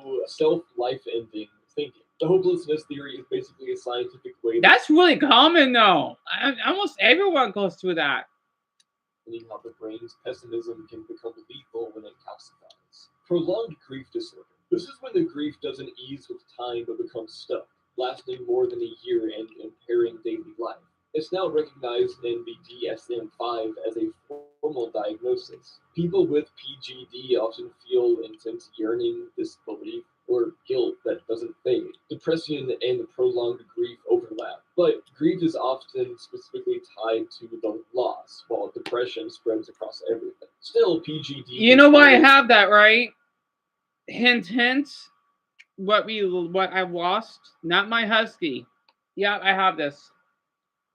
Depression if untreated. Somatization. Somatization is when psychological distress expresses itself as physical symptoms. People with depression often experience chest pain, stomach problems, or fatigue with no clear medical cause. It's not faking. The The symptoms are real, but they're rooted in the nervous system. Tell me about it, Calvin. Stress and mood dysfunction. Culturally, somatization is more Right, common in Harmony? places where talking about mental illness carries stigma. The body becomes the mouthpiece for Purple. unspoken suffering. For depressian, somatization shows how mental pain doesn't stay in the head, but it can invade the whole body. And that was layer 6. Only a few left, guys. Let's go and get into layer 7. Mesotheism. Mesotheism literally means hatred of God. It isn't atheism, not believing, or agnosticism, being unsure, but a deep resentment toward the idea of a higher power. For depressed people, especially those raised religious, mesotheism can stem from the question, if God exists, why did he let me suffer? That bitterness can become part of the depressive worldview. You know what's so funny though? I can kind of relate to that. I grew up Baptist, right? Sometimes I'm thinking like, wow, did God make me a male so that I could fucking suffer? Because sometimes I always wish I was a female. Because 1, they could give birth. 2, they're seen as more important in society, right? 3, they can wear beautiful dresses. 4, they could look cute. And 5, well, they're protected, right? I always thought like, man, did I do something in my past life that I'm a fucking male? I went through this a lot, especially if you're trans. This is pretty relatable. So yeah, the universe itself. Psychologists sometimes frame it as a form of spiritual crisis, where anger at God mirrors the same hopelessness and alienation found in severe depression. Misanthropy. So Brownie, well, okay, not giving birth, but you know what I mean, right? Because I always wonder how it's like being a female. It doesn't mean I'm trans. I just get curious, you know? I don't know, because us men, our bodies are rough and stale looking, you know?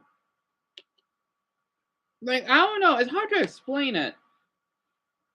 Maybe that's why I like fanboys so much, because it makes me not. I want to see a boy. He's a boy. Excuse me, not a girl, but has different unique features of a female. Because maybe I find it attractive because he breaks against gender norms, so to speak.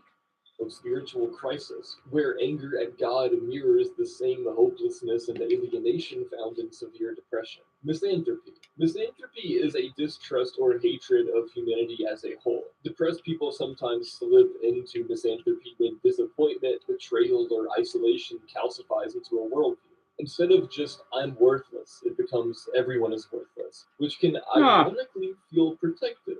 Easier to reject the world than risk being rejected by it. Historically, philosophers like Schopenhauer have leaned heavily into misanthropy, blending it with pessimism about existence. Clinically, misanthropy often rides alongside depression and social withdrawal and cynicism. Ressentiment. Nietzsche's term ressentiment describes a corrosive, festering resentment born out of powerlessness.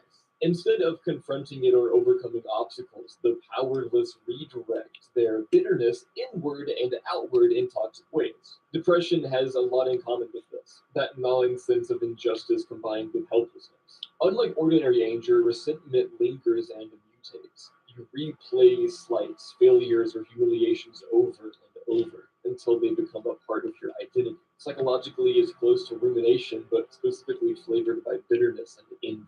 Black Dog. Black Dog is a metaphor for depression that goes back centuries, but was popularized by Winston Churchill, who used it to describe his own recurring episodes. The image works because it captures depression as a presence that follows you, sometimes lurking, sometimes pouncing. It's like a shadow companion that never fully leaves. The phrase is still used in mental health campaigns worldwide because it captures the stubborn, haunting nature of depression in a way that clinical terms don't.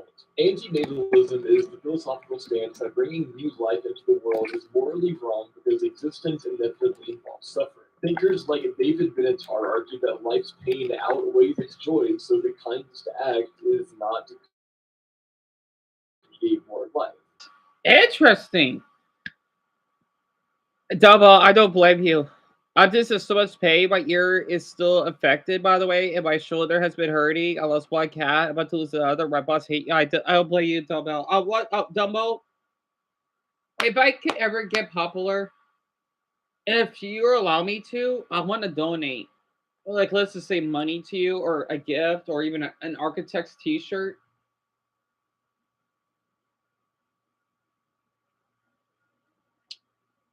because I wanted to say, even if you feel that way, you've helped me, right? And I want to do the favor back. Your boss could go to hell, literally. Of course, my mother, she could just have like your PO box or something if you have one.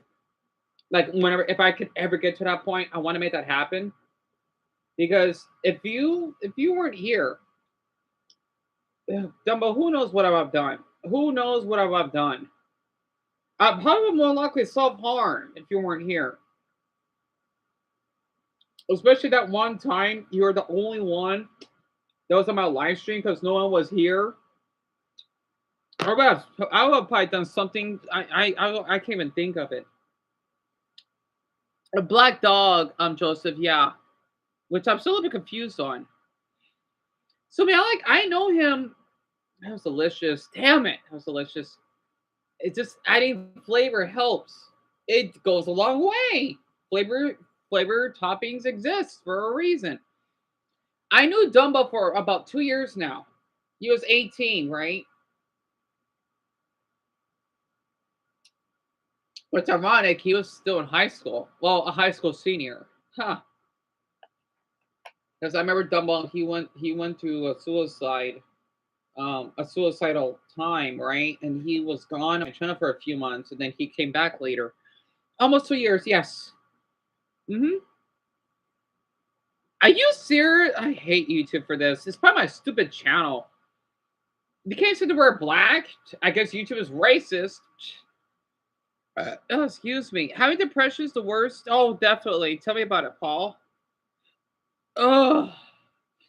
And then for people with depression, this philosophy can resonate. Oh, it's delicious. It validates the belief that suffering is universal and unavoidable. Schadenfreude, a German word meaning a pleasure in another's misfortune. On the surface, it doesn't sound depressive, but here's where it connects. Depression often warps self-esteem so badly that people look outward for proof that they're not the only failures. Seeing others stumble can briefly soothe self-hatred. Psychologists suggest Schadenfreude can be a defense mechanism in depression. If everyone else is failing too, maybe you're not so alone. But it's a bitter relief, one that reinforces negativity instead of healing. True. Amok syndrome. Running amok comes from this syndrome first described in Southeast Asia. It involves sudden outbursts of extreme violence after periods of brooding or withdrawal. Historically, it was considered a culture-bound syndrome, but it has parallels in modern psychiatric diagnoses involving dissociation and depression mixed with rage. For some, depression doesn't just turn inward, it explodes outward. Intermittent explosive disorder, or IED. IED is a psychiatric condition where people have repeated episodes of intense, impulsive aggression that are out of proportion to the situation. It's not bad temper. It's a loss of control tied to dysfunction in the amygdala and serotonin regulation. While not always linked directly to depression, there's overlap. Chronic irritability and bottled up despair can manifest as sudden explosions. In depressive contexts, I may have that. I don't know though. Well, when I was younger, I did. Highlights that anger and sadness are often two sides of the same coin. Psychological projection. Projection is when you attribute your own unwanted feelings or flaws onto others. For example, someone who hates themselves might insist that others. I'm sorry. IED?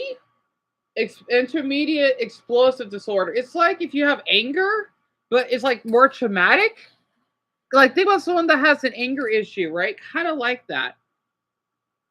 Yeah, Dumbo, I understand. I'm sorry. You made that's cute. You made like a little question mark. That's so cute. Sorry, I needed that. That made me laugh. I don't know why.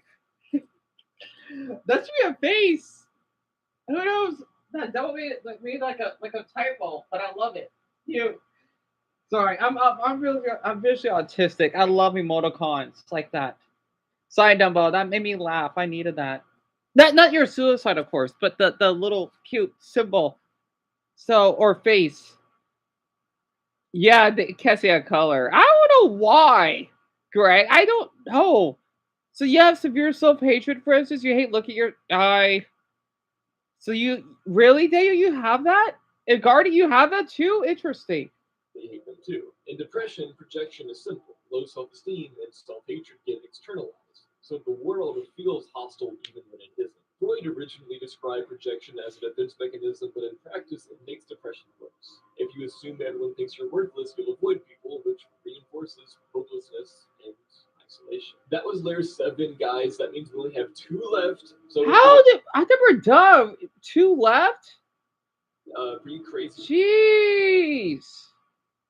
Yeah, I never heard of any of these yet. Oh god, these are some weird words. Somatoparaphrenia, post-orgasmic illnesses. What the heck is that one?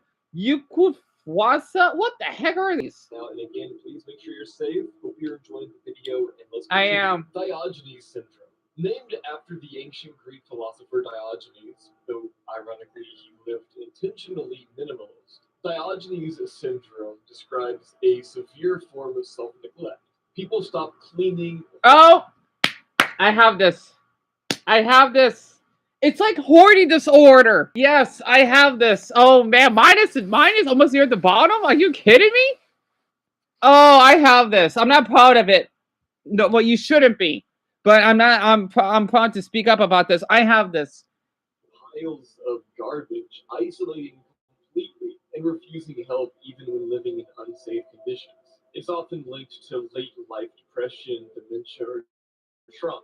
The psychology behind it is complex. Part apathy, part shame. You have that one, Pommy? Societal expectations.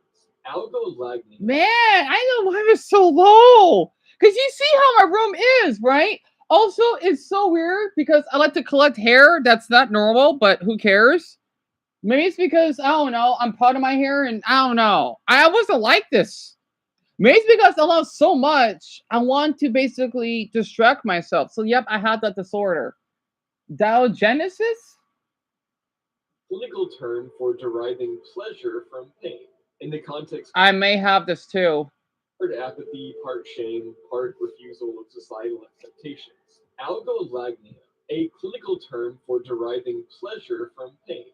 In the context of depression, can sometimes surface as maladaptive coping mechanism, redirecting emotional anguish into physical sensation. While not inherently pathological. Oh, like a fetish? Okay, so this is what BDSM stands for. Kinda. Sadist is someone who literally gets pleasure from causing pain. Well, that's not me. Or discomfort towards others.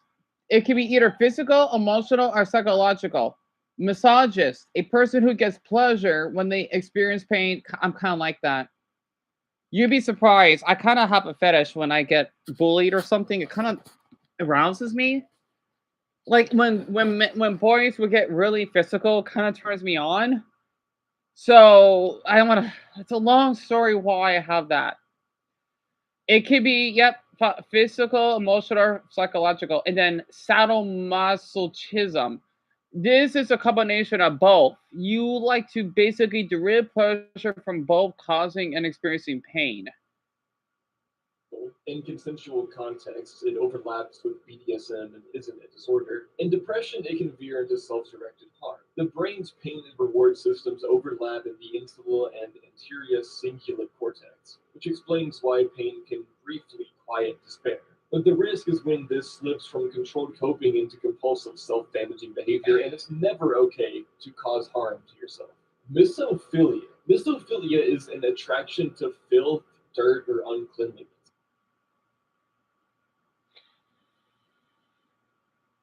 I don't know if I have this. I don't know. From a psychological lens, when tied to depression, it can represent surrender, rejecting hygiene and order because of deep hopelessness or self-disgust. Some researchers see it as related to Diogenes syndrome, where neglect spirals into comfort and squalor. Depression doesn't just strip energy, it can warp values, making it unclean environments. I don't know if I have this. I may. It doesn't mean I like filth. No. However, though, okay, the reason I'm saying this, like, think about like a really, really dirty aisle in the city. I find it really interesting how dirty it is. Not a good way, but thinking like, wow, it's really interesting how it's so filthy. I wonder if that's why I get really curious when it comes to people that live in poor cities or whatever. I want to use my disorder as an advantage, right? Because I don't like when somewhere's too clean. It feels like I'm gonna break something, but it's dirty. I'll feel a little safe. It's kind of weird. Like my room is a little dirty, right? I like it dirty. I don't like it clean. It makes me fucking depressed and makes me out of place. I may have this disorder. Wow, mine is really down here, huh? I think that's why when I know people that are poor, it didn't bother me. Maybe that's I want to use my disorder as a good thing. Well, it's not a good thing having it. No, but I will use it as an advantage because hey, I can relate to it, right? I think that's why for the people that I knew that lived in poor households, right? They have houses like this. I've seen it. Yeah, I got a little bit uncomfortable though. But hey, if they got dishes, I understand. Yeah, I might be a little grossed up, but I try to not, hey, why is it so filthy? No, maybe that's why. Like a comforting mirror of internal chaos. Right, right, Mason. Like I don't like it clean, but I don't like it. Oh, yeah, you have germophobia. Oh no, no, no, no, no, no, no, no, no, no, no. I don't like that. There could at least be some type of filth, I guess. I don't like places where this looks unhuman. Okay, here's like a little iceberg. Okay, that guy that I told Dumbo, Hugo. Well, let's just say his stepsister. She's a clean freak. She almost wanted to call the police on me one time for no apparent reason, and her disorder is so out of whack. She would get paranoid. If she would see a piece of a paper towel, she would go ballistic. I'm thinking, no, no, I can't deal with this. And she also has pica. She would eat rocks. She would go out and eat sand. I want to be around filth. To someone to have that. If I'm not dating someone that has a like if they're a germaphobe, that's gonna be a problem because I can't handle it. No, I want them clean, yes, but oh yeah, this needs to be clean. It's no, no, I can't handle it because if I'm depressed, how they're gonna treat me wrong. I do want them clean, but I won't bully them. They have a little filth. I don't fucking care.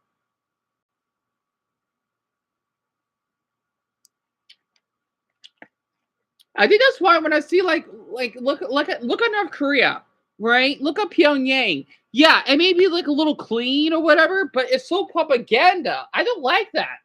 No, a part of life, of course, things are gonna get dirty. But if it's so spotless, I'm thinking, oh my gosh, am I gonna break something? I have a phobia of like being around glass sometimes. No, I like the sound of broken glass, but I don't want to break someone else's. No, no, I'll feel really uncomfortable.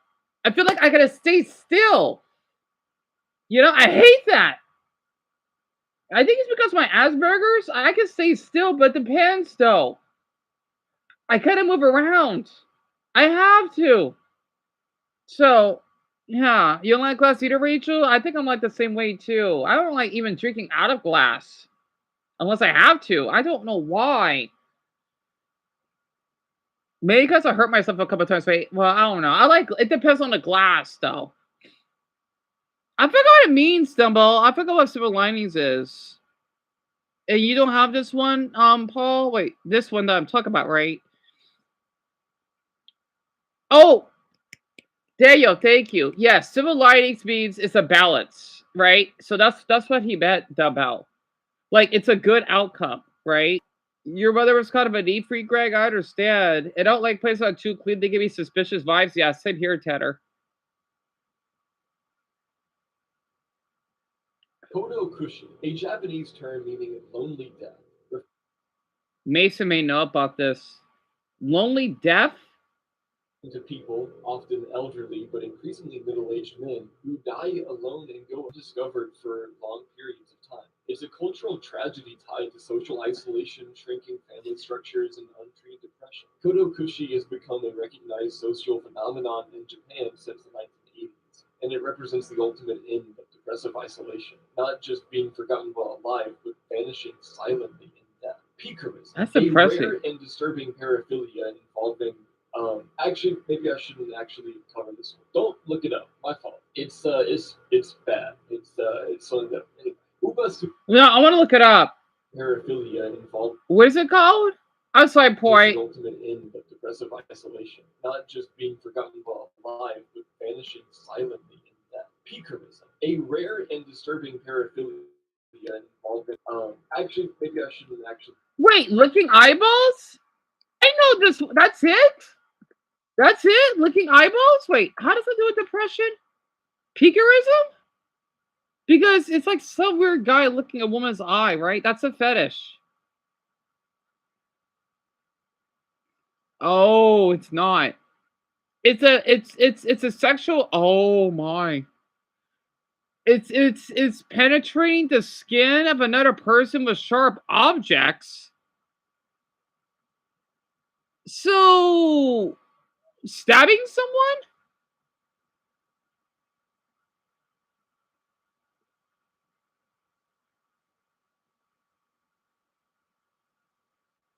Wait, everyone? What the uh-oh. Did Google this change on my MacBook? Hold on. What happened? Why is my Google search different? What the Why is my Google search different? Oh, this looks uh-oh. What happened to my Google search? Why does this look different? Oh no, don't tell me because my MacBook is outdated. What the fuck? Wait.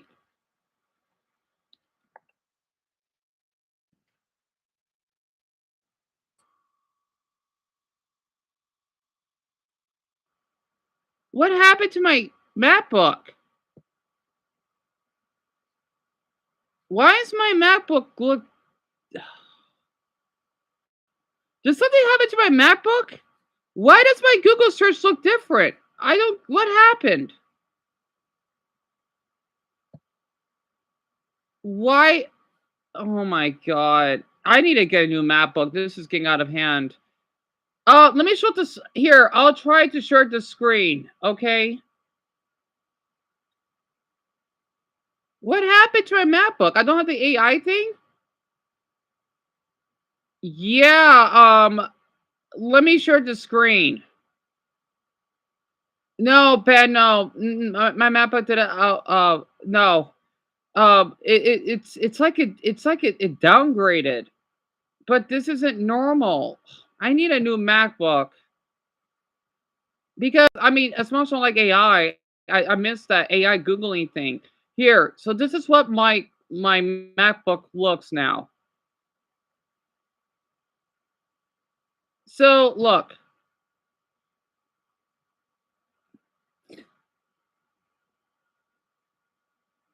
Why do I look like this?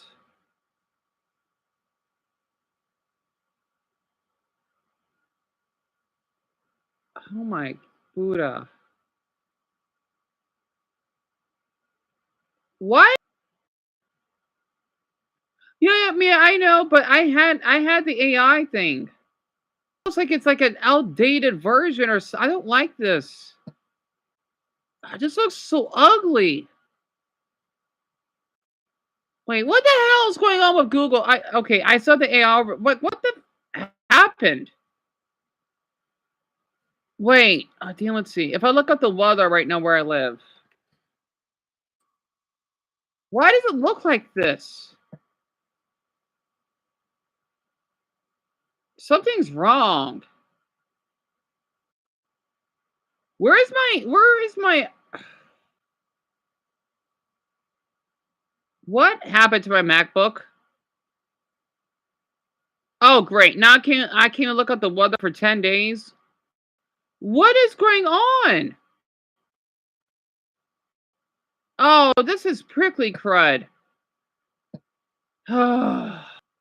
Malik, this happened to you? Tanner, I don't know. This is definitely not an update that's supposed to happen.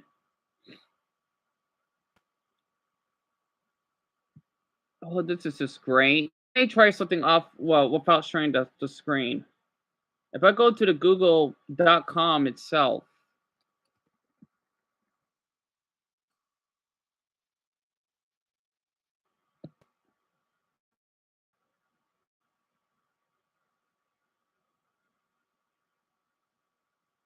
What happened? Why did my thing moved? What the is going on here?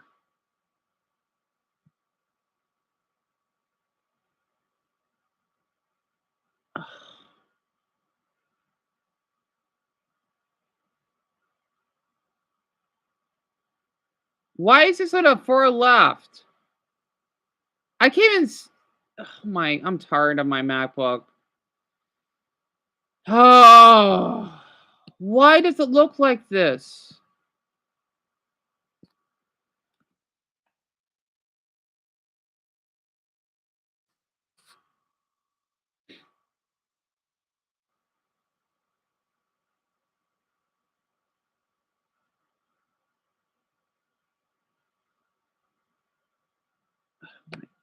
I guess it is my MacBook. That's great. I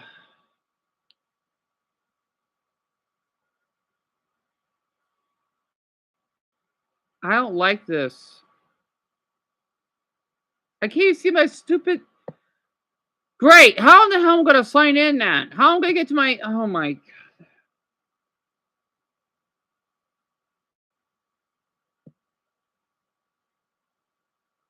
This isn't right. What happened?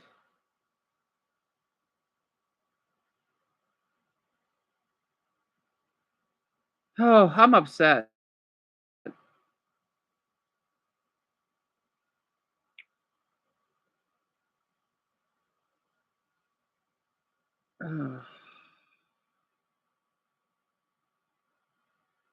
Oh, Brad changed his profile picture.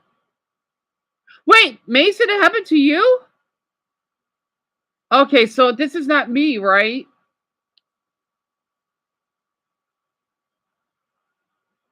Malik had that as well. Okay, I'm thinking, oh my goodness, if this is my map, because my MacBook was fine. Yeah, Poppy, go ahead. Damn it, we're almost done with this iceberg. I'm thinking, what happened? That was weird.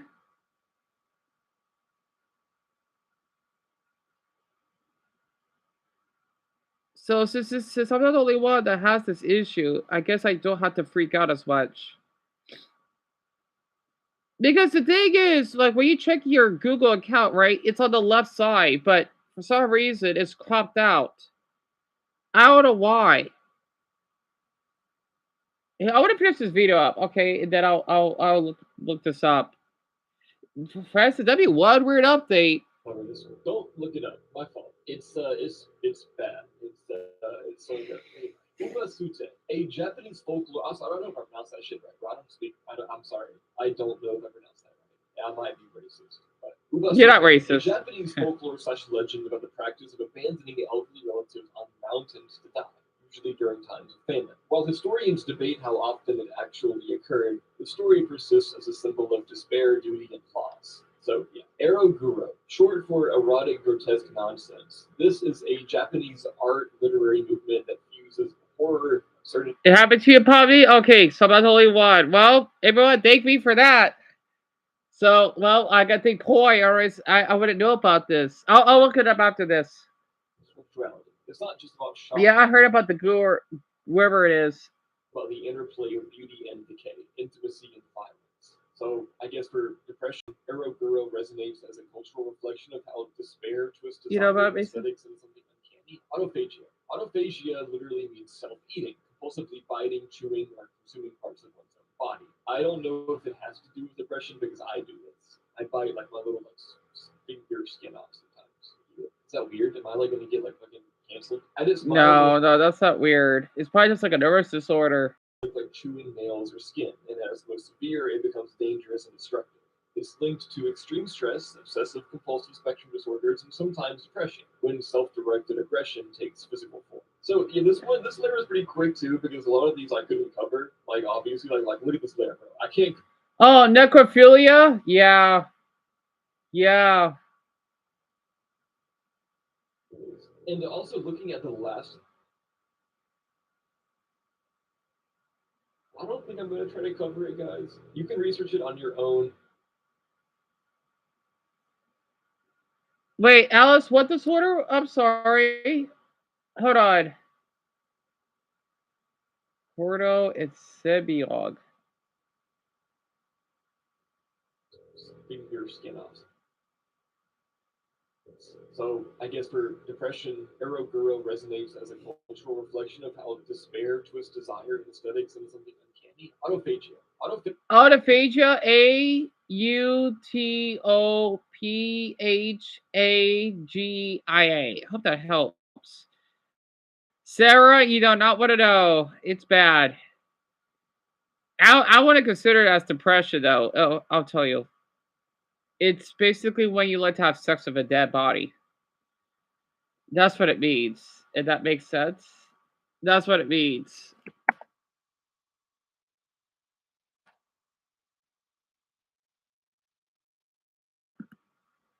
What the heck is core disorder? Then I'll look up about the Google update.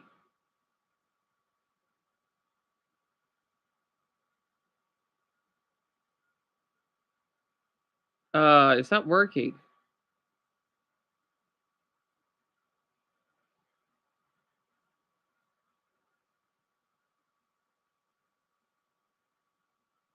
Their sex organs are retracting and will disappear. Oh, yeah. I heard about that. It's nothing drastic. Yeah, I've heard about Coral. A lot of Asians believe that, I think, because since I know Asians are known for having smaller penises, I think that's the stereotype. Yeah, I can see why. Yep, Tanner, yep. Sadly, yeah, that's a thing. It's not common, thank goodness. But yeah, so there are people that would do that. Let me look this up. The Google search. So it's having to a few of you. I see no news about this.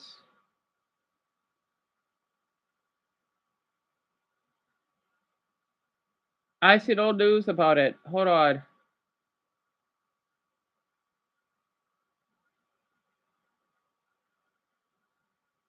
Yeah, what gives?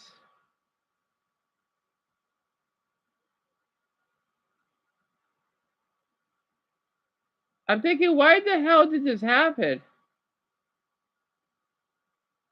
But I can't find anything. Yeah, I can't find anything.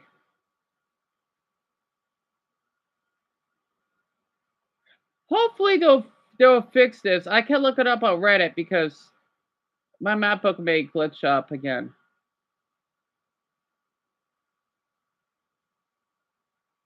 I know. I lost Scarlet. That probably happened just now. I'm not sure. Kind of, Jacob. At least that's how I see it. If that makes sense. Hey, yeah, man. Like no one has uploaded of it. I can't find anything. Yeah, I'm thinking, why is this happening?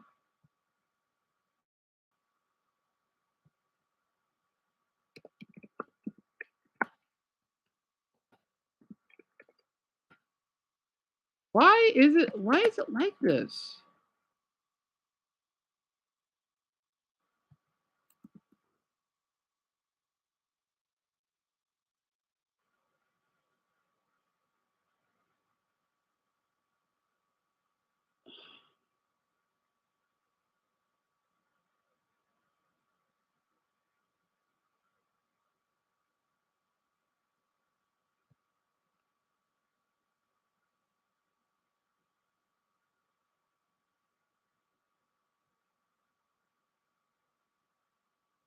I can't find anything.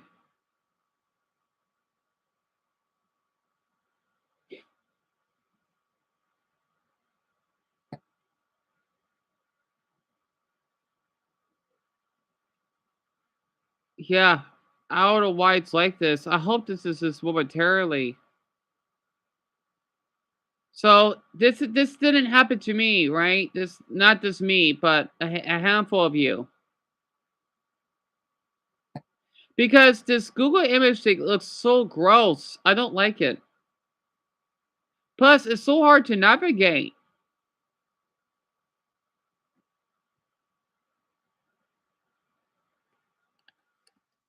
Mm.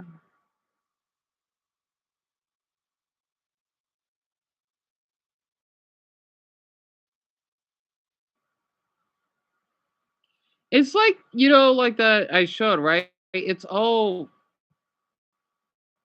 weird. It's I can't.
What?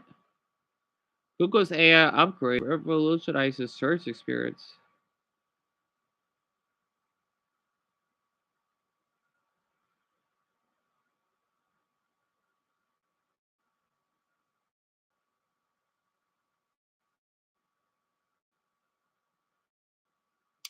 Because I don't like this change. Why is it like this?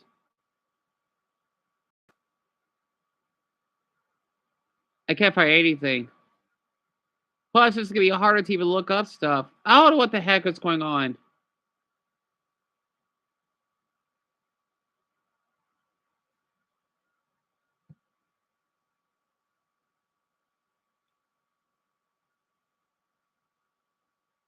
Oh well, I tried. Okay.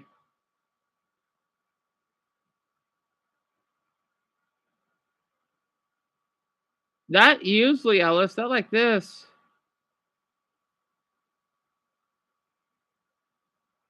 I'm not sure, Daniel. Honestly, I wish I knew. I know. Way party, it just looks off. I don't know why it's like this. Oh, I wish I know what's the answer, but I don't. Ew. Okay.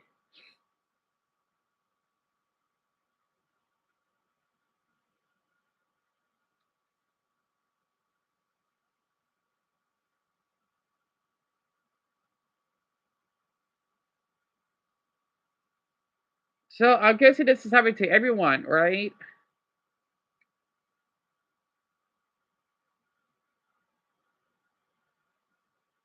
Wait a minute. Let me check the Google channel.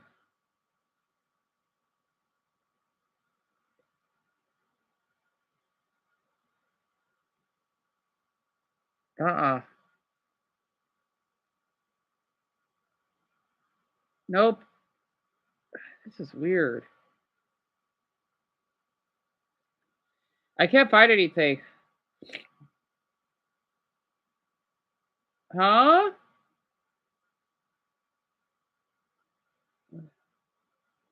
Maybe I have. I know. Tell me about it, Mason. It just looks so off because I can't even see my account. Like, let's just say if I had to turn on my map book and then I want to know how to sign back in, that's gonna be a problem for me. And it just looks as though it's downgraded. I think I found the right video. I don't know if I have. You can pretty safely say that no one expected this. Google is announcing Project Suncatcher.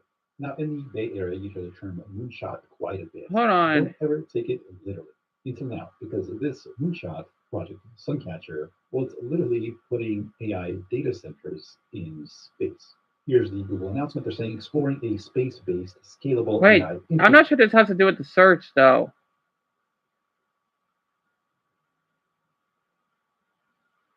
Did he run an AI?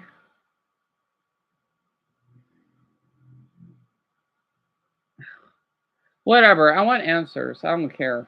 As it reveals that he should get a raise just for writing that. So Project Suncatcher is a moonshot exploring the frontier, equipping solar-powered satellite. Oh wait, this has something to do with this research. Fossil R. This is something else. Oh, AI prod. Okay, this has to do with the search. Sorry. I don't know. I don't know. Maybe this habit. That is so random. Yeah, this is something else. So I don't know.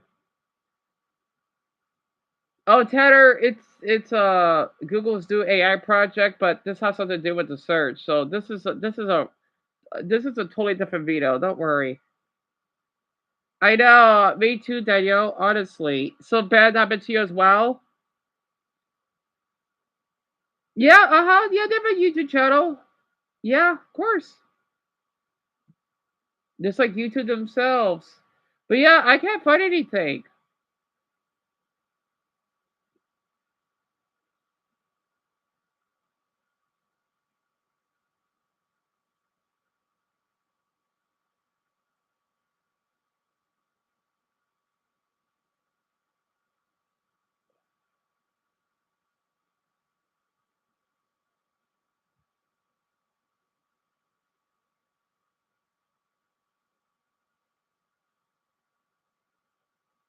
Yeah, I can't find anything.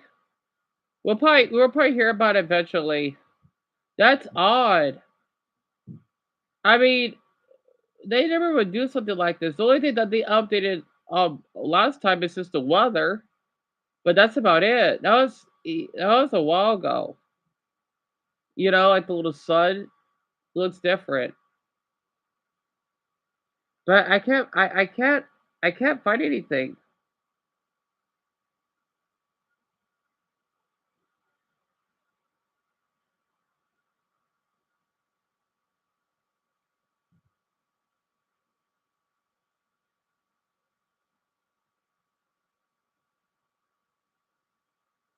Yeah, so Sarah, you saw that too, didn't you? I don't know, Mia. I don't know what's going on. It's so weird. It's kind of me a bit. I know, me too, Brian. I don't know why it's like this. I wish I could check on Reddit, but I'm afraid if I do, the map is gonna lag. Yeah, I'll try. I have one of these tabs, so that's why I don't bother closing tabs.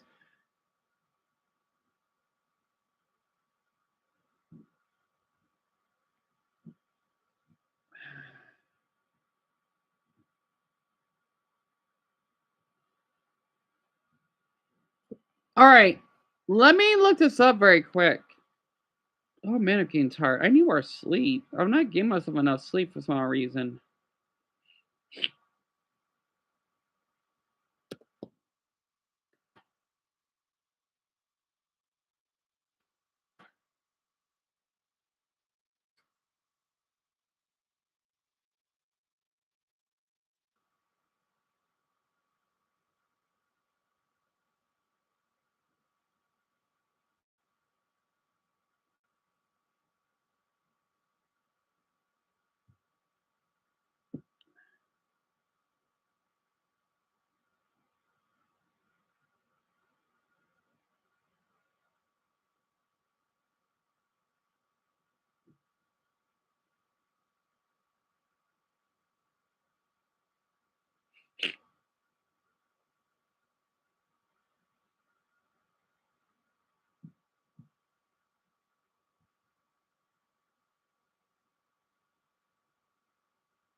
All right, for today.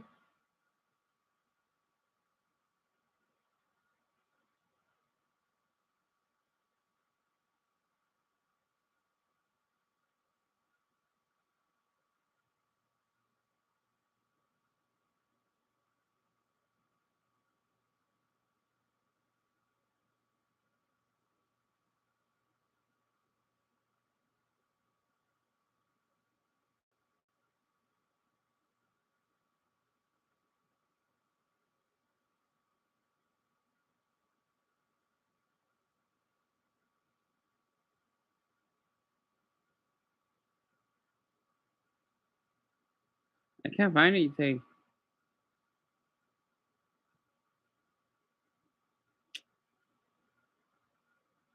Well, at least I'm the only one. Oh well, I tried. I'm not gonna kill myself over this. All right. Anyway, I don't know what the heck is going on. Yeah, I tried to find it on Reddit to see if I could get any answers, but I can't. I can't. Like, how'd I tried looking for it, but Alice, but I couldn't find anything. It's been a year since you used it, Joseph. Understandable. I know, purple. That's what I'm sure they'll fix it back. I'm just thinking, why did this happen?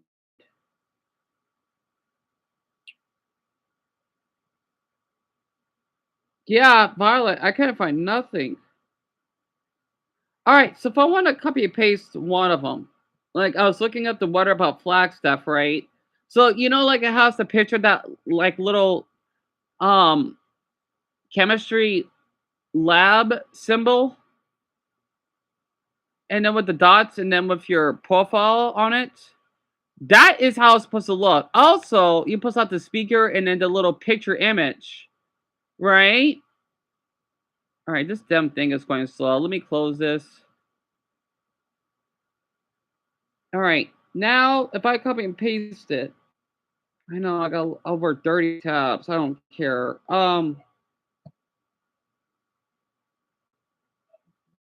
If I copy and paste this now,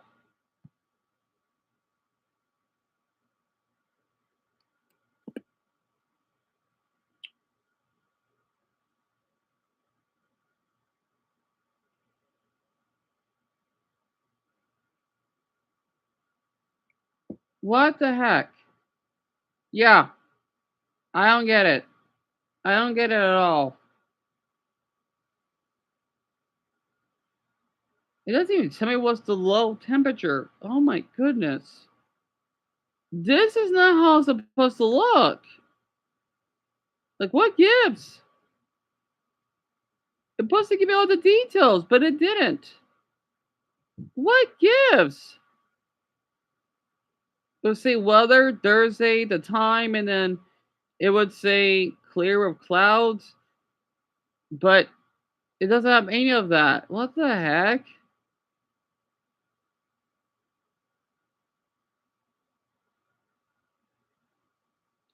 Also, if you want to look up the site, right, it would have the little symbol on it. But it's like if I'm looking up like a really old Google search. Yeah, this is not normal. This is not normal at all. Crud! I know, Google is weird, Daniel, honestly. Oh. Here, let me share the screen again. Actually, no, it's fine. This map can keep like you know where I'm coming from. Hopefully the Pomni? Good question. I don't know. If it happened to me and happened to you, this must be a global issue because I thought, oh my goodness, is it my map book that's obsolete? But it's not. Because I know you're probably using like a laptop that's way more updated than mine or much newer, and you still have the problem, or on your phone. So, since it happened to my MacBook and yet it happened to you, this has to happen to everyone. Mason said he had that problem, and then a couple more of you did. So, I don't know what the heck is going on. I'm gonna have to take a nap. This is, I swear, I don't need all this damn stress. I'm so tired. So, I don't know what the heck is going on.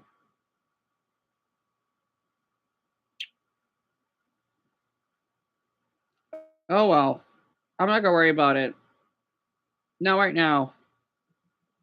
Mark, you can't be right. It can't be a glitch. It has to be a glitch. And thank you, son. It means a lot. I'm sort of doze off a bit. I guess all the stress is draining me. And this is why I can't rest. There's always something else going on.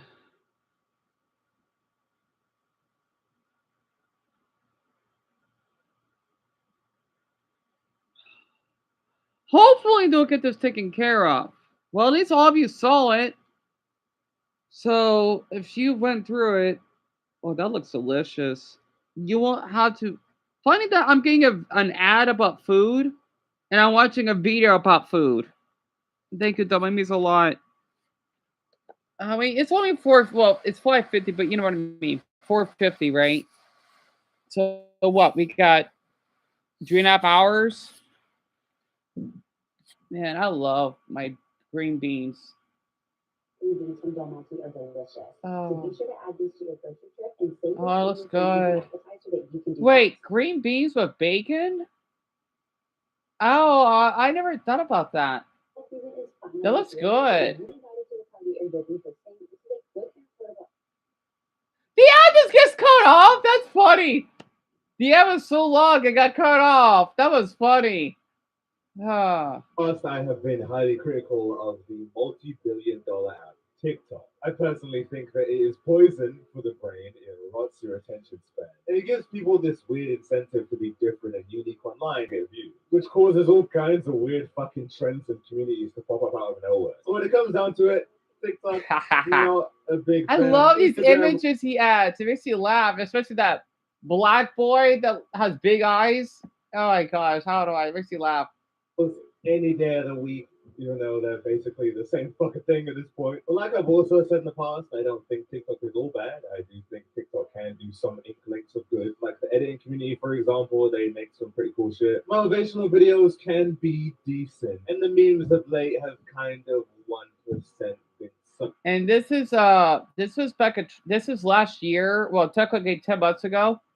Entertainment. They're all right, okay, they are all right. But an undeniable positive of TikTok are the tutorial videos. They're short, simple, easy to follow, and with such a large audience on TikTok, there's bound to be a tutorial for basically everything. Like fixing a PC or making some artwork or making a meal. Anything you could possibly need help with is probably going to be on there. But TikTok having such a large audience is a double-edged sword because there is no fucking way that everyone knows what they're talking about. TikTok has hundreds and thousands of people posting online. There's bound to be a few of them chatting shit out their asshole. And that fact has never been more apparent than in the cooking tutorial community. Now, of course, there are some really nice ones, okay? Some really nice food here, some really nice tutorials, some really good shit. But for every nice one, there's a fucking shit one. And oh my god, I cannot express this enough. As tempting as it may be, do not fucking try this.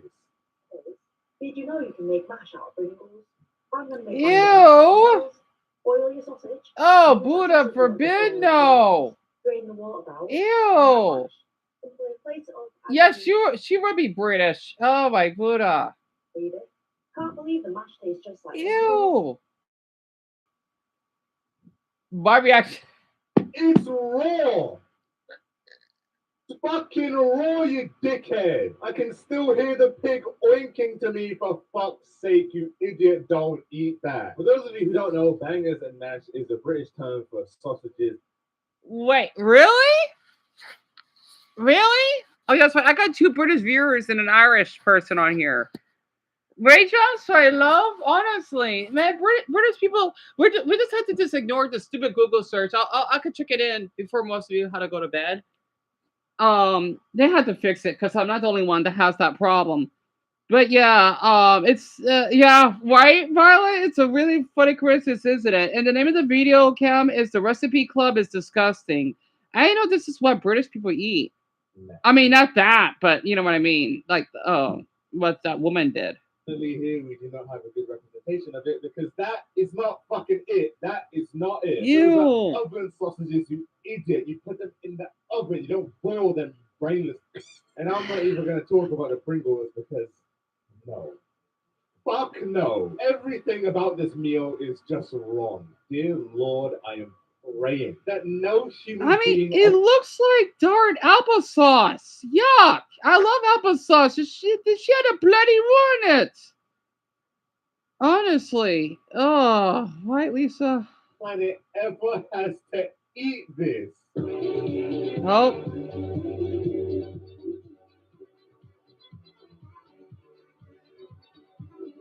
I'm sorry. I love that. I love that. I forgot. Eat this.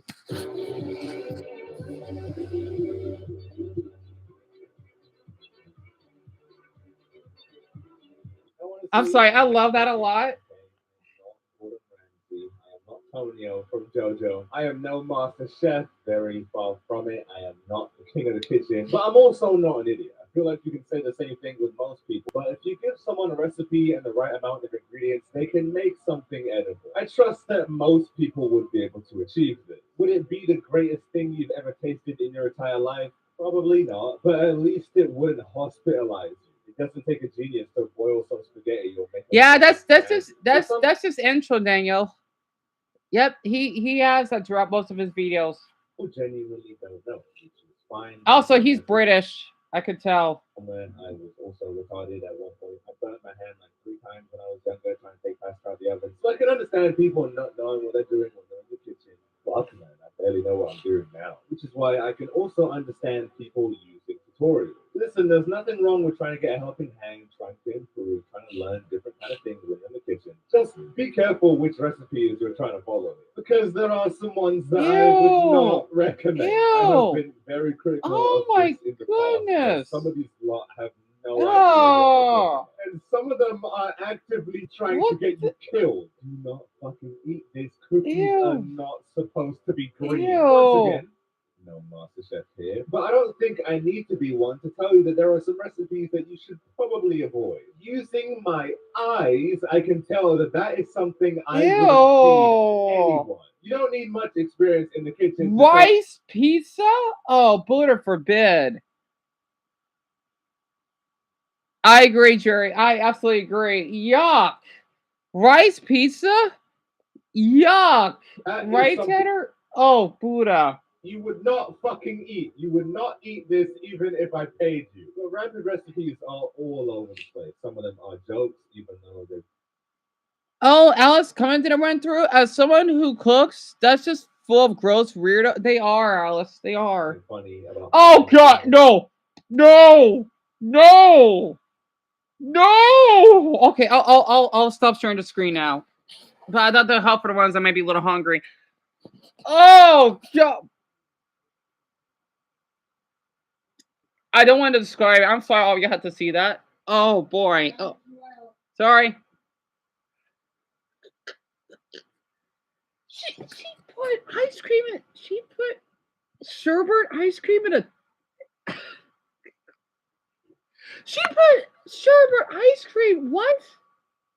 But some of these recipes are actually meant to be taken seriously. If you just look at some of the fucking creatures that these people are cooking up, you can see how that is an issue. And there's no better example of this. I don't know, Garnet. Called the Recipe Club. Now, you know, the name, the Recipe Club, sounds pretty official. It sounds like they've got some pretty fucking nice recipes. And they've got 260,000 followers. Now, that looks pretty official, if you ask me. So surely they would have some very simple and useful recipes to follow. And you know what? I trust them so much because their branding is so official that I'm going to follow one of the tutorials right now. Right, I can't wait to eat. I am hungry. I'm going to follow the tutorial. But step yes, by step. she basically put it in the toilet. If you couldn't tell. We all know British cuisine is the best in the world. You have got to try this spin on a full English breakfast. All right. Full English breakfast. Not too shabby. Hi, Alec. Actually, pretty nice. I've had them before. I know you Americans watching don't like to eat beans for breakfast, but you can eat fucking anything for breakfast because breakfast is just the first thing you eat in the fucking morning. It doesn't matter what you eat. I don't know what that is. I've never seen that. Ew. In my life. Right, like Brad? I don't think I've seen porridge quite like that. Okay, all right. We'll just have to wait and see. The greatest meal on earth, in my opinion. You probably won't expect it, but this is an amazing way of tasting all them flavors in a really different style. Did he just put? Wait, is that tomatoes or? Okay, I think that's tomatoes. By getting all of the ingredients you need to cook for a long time on a tray. Well, I really am a novice when it comes to this kitchen stuff. So I don't know if you're supposed to put tomatoes in the oven for the same amount of time you would put raw meat in the oven. I don't think so. They do look slightly overcooked, but I'm the student. He's the master. Let's just sit back and watch. Because maybe this is a new recipe we haven't seen before. Maybe this is just new. On a tray with some oil and stick it in your oven. Then use the excess oil from that tray to fry some bread and 2 eggs. Cook your eggs however you like them. I don't like the yolks too runny. When you're happy with your bread and eggs. Now look, I know He sounds Scottish. doesn't look great. I wouldn't fucking eat that. But it doesn't look like it would kill you. You know, maybe I was exaggerating. Maybe this video was pointless. Maybe there's no point in me even. Now for the fun part. We're going to stick all of what we've just cooked in a food processor along with a big tin of Heinz baked beans. He's gonna put beans, tomatoes, and bread in a blender.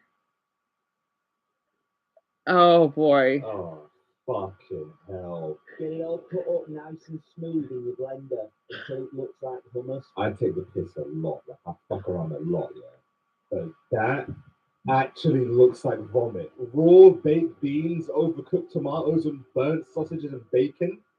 Blended? Yeah, I think I'm just going to skip this one, to be honest. It's sort of like a mix between hummus and pate. Make some bread soldiers and get stuck in. I know, It's Rachel, huh? I've ever eaten and definitely one to add to your summer snack tables. All there is for it is to enjoy it with a proper groove. Tell me what you're having for tea tonight. I'll tell you right now, it's not going to be that. It looks like it came out of an animal's asshole, for fuck's sake. What's the point? What is even the point? Just eat the food. Why did you blend it? That's the pro tip. But if something is mushy and brown, you probably shouldn't eat it. But you know what? Let's give this guy the benefit of the doubt, okay? We can't always make the best meals every time. Even though your name is the Recipe Club, so it kind of is your job to fucking do so. But let's give him a pass because we're not always at our best 24/7. We do slip up sometimes. Maybe he was just messing around on that one, okay? He was just trolling. It was a joke, okay? He has some much better ones down the line. Why did Jenna doesn't take Ozempic? She just eats this. What is that? What the fuck is that? That actually looks like it could kill someone. No wonder she doesn't take Ozempic. She's too busy vomiting eating this. This actually looks like bum food. Like you could eat this out of someone's ass crack. No. Do not try and teach me how to make this. This is the kitchen. It's the best Poop soup? This is good for your gut. Is that what you just said? Eating this is good for your gut. Piss off, you wanker. Sand and dirt are more nutritional than this. And to help you look your absolute best when you're out at the Met Gala or walking your handheld dog, I provide every single ingredient. What the hell is he adding? Yeah, Carter, I don't know what he meant by poop soup, honestly. Can you imagine what Gordon... Oh, boy. He would slap the face be out, that's for sure. Poop soup, Alice, yes. He does have poop soup, otherwise they call it that. Here, I'll show the screen. That's gross, right, Brody?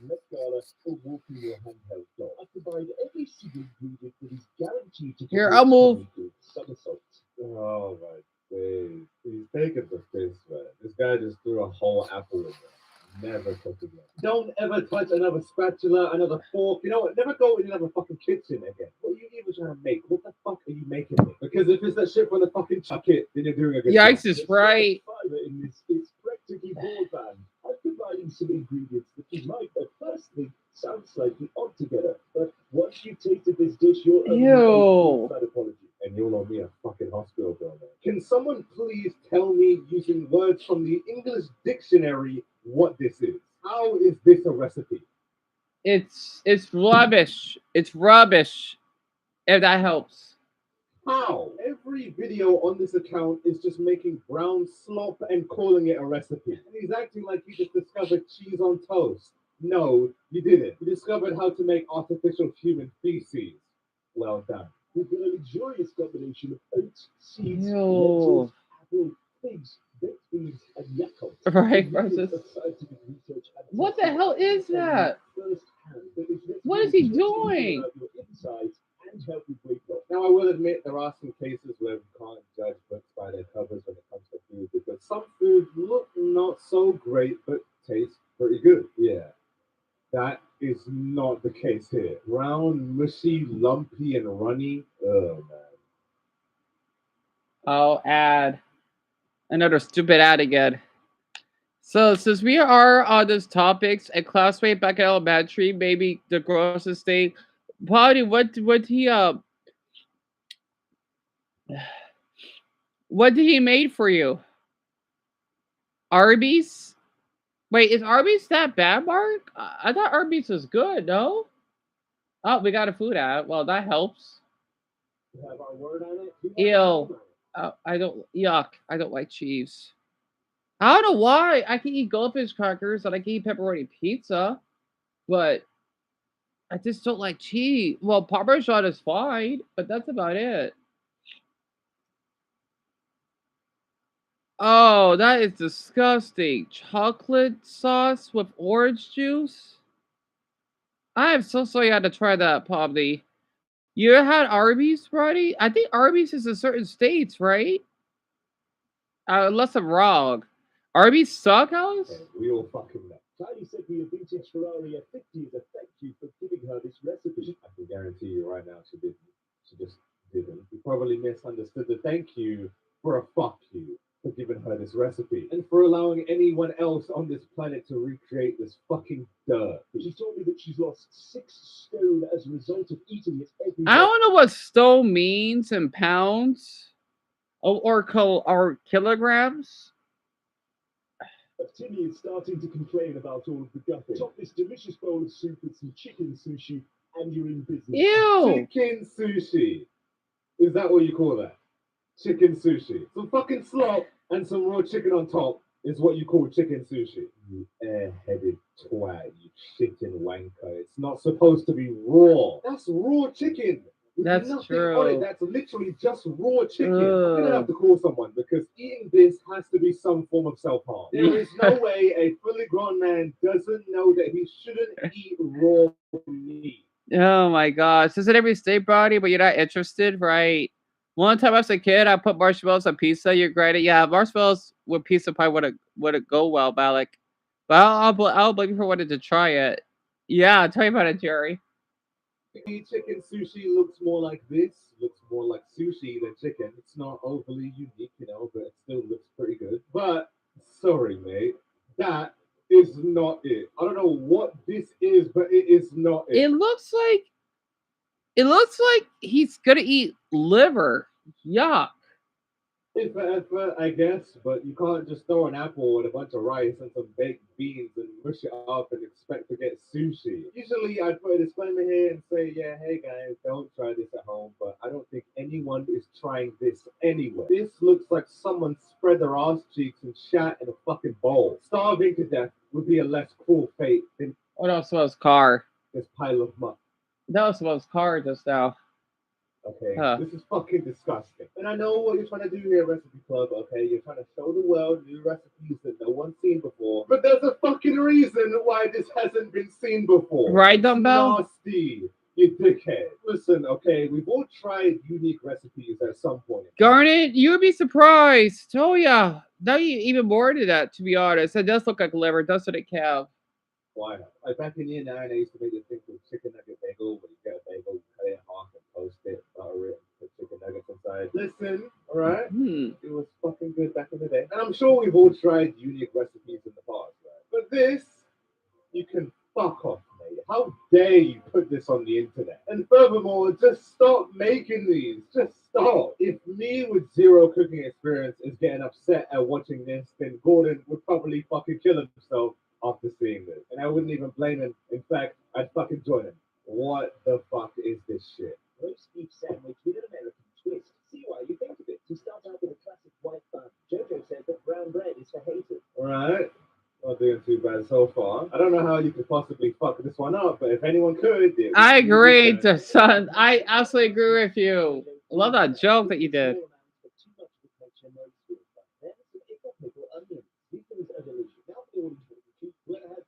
What the hell? I don't know if I'd rather watch that or watch you make this miserable.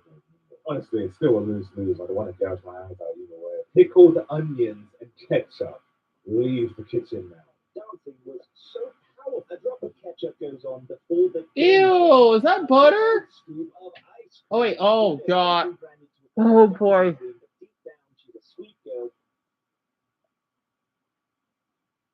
If I didn't live here, I would think that England wasn't real. The idea that I could have possibly walked past this guy one day is making me genuinely upset. So you've got ketchup, beef jerky, strawberry laces, ice cream, and pickled onions in a fucking bun. Nice one, mate. I'd rather kill myself, but thanks for the offer. I genuinely think this guy's losing his mind. Why is there a JoJo Siwa picture in the background? And no one sane would ever even think about I putting these know. ingredients on That's really weird, isn't it?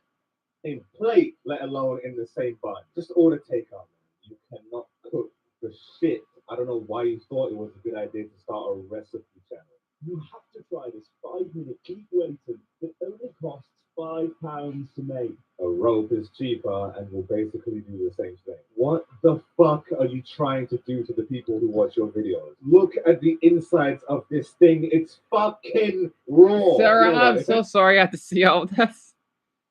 Right? Who would actually eat that for real? Tell you about a potty. He follows these recipes. It's natural selection at that point. If you think it's a good idea to take a bite out of a cow that's almost damn near alive, you deserve the fucking salmonella. This is a Gordon Ramsay recipe. He's my uncle that lives in Stoke. I'm surprised he's still living at all. Not entirely sure where he gets it from. The combinations in this recipe are delicious. Classic beef Wellington flavors developed in barely any time at all. Listen, if you've never had beef paste before, I couldn't recommend it any higher. Yeah, me either. In fact, I wouldn't recommend it at all. I'd recommend eating fucking cutlery before you eat this. It's like if you got 100 cows and reduced the flavor down into a tiny jar. So the microwave has really been done dirty by the air fryer. That's because the microwave is used to heat up food. He's supposed to put it on the stove or I think the oven. No, wait, for the stove, right? When you have like raw beef, he's getting himself something else. You're not supposed to microwave it. It's not used to cook food, you fucking idiot. If something is raw, then you should put it in the oven. Or stove, either way, depends. City Club, how do you not know this? Everyone is chatting far too much about air fryers. Are you kidding? He's gonna get himself sick. Everything tastes like fart. You don't have the right. He's gonna get so sick. Wait, Dumbo? I didn't know your state has Whataburger. Is Whataburger that gross? Tell me about it, Rachel. Honestly, you just threw up. Oh, I'm so sorry, Jacob. I also shared the screen. I know, Cal. Honestly, because I took home ec. Even though I didn't have a really high grade because it was hard for me to cook, I did learn. I still get them mixed up between Salmonella and E. coli.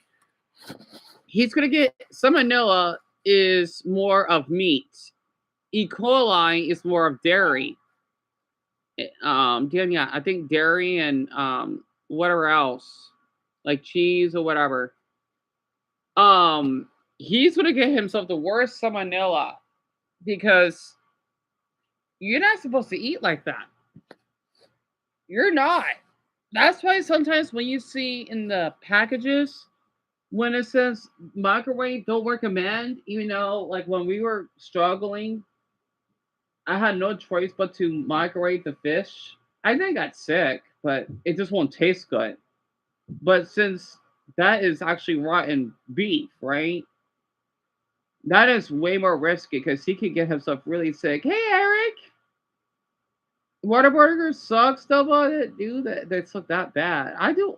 Growing up, I always called Waterburger. Not Whataburger. I always called Water Burger for some reason. I think so, bad. He's doing a pretty good job at it. Right, Jury? Taste in your vocabulary. The microwave, on the other hand, makes things super hot and you get zero stanky bum vibes. Zero stanky bum vibes. Zero stanky bum vibes. Are you serious? The meat is literally fucking pink. Oh, you didn't hear that? Zero stanky bum vibes. Zero stanky bum vibes. Are you serious? The meat is literally pink. It looks like a stanky bum itself. Honest question, how the fuck Oh, are you you didn't hear that? I'm more impressed if anything. He's genuinely sitting here and eating raw meat and trying to tell me that it's good. And I'm just going to ignore the fact that he poured cold mushroom soup all over this poor cow. An animal died for this. A cow lost its life just so this guy could eat this sad fucking meal. Didn't hear that. Christ. I love how he said that. I really don't. Wait, Dr. Pepper? Come up with this. I don't know whether I should be impressed or more ashamed of humanity. Dr. Pepper brownies. Ew! Oh,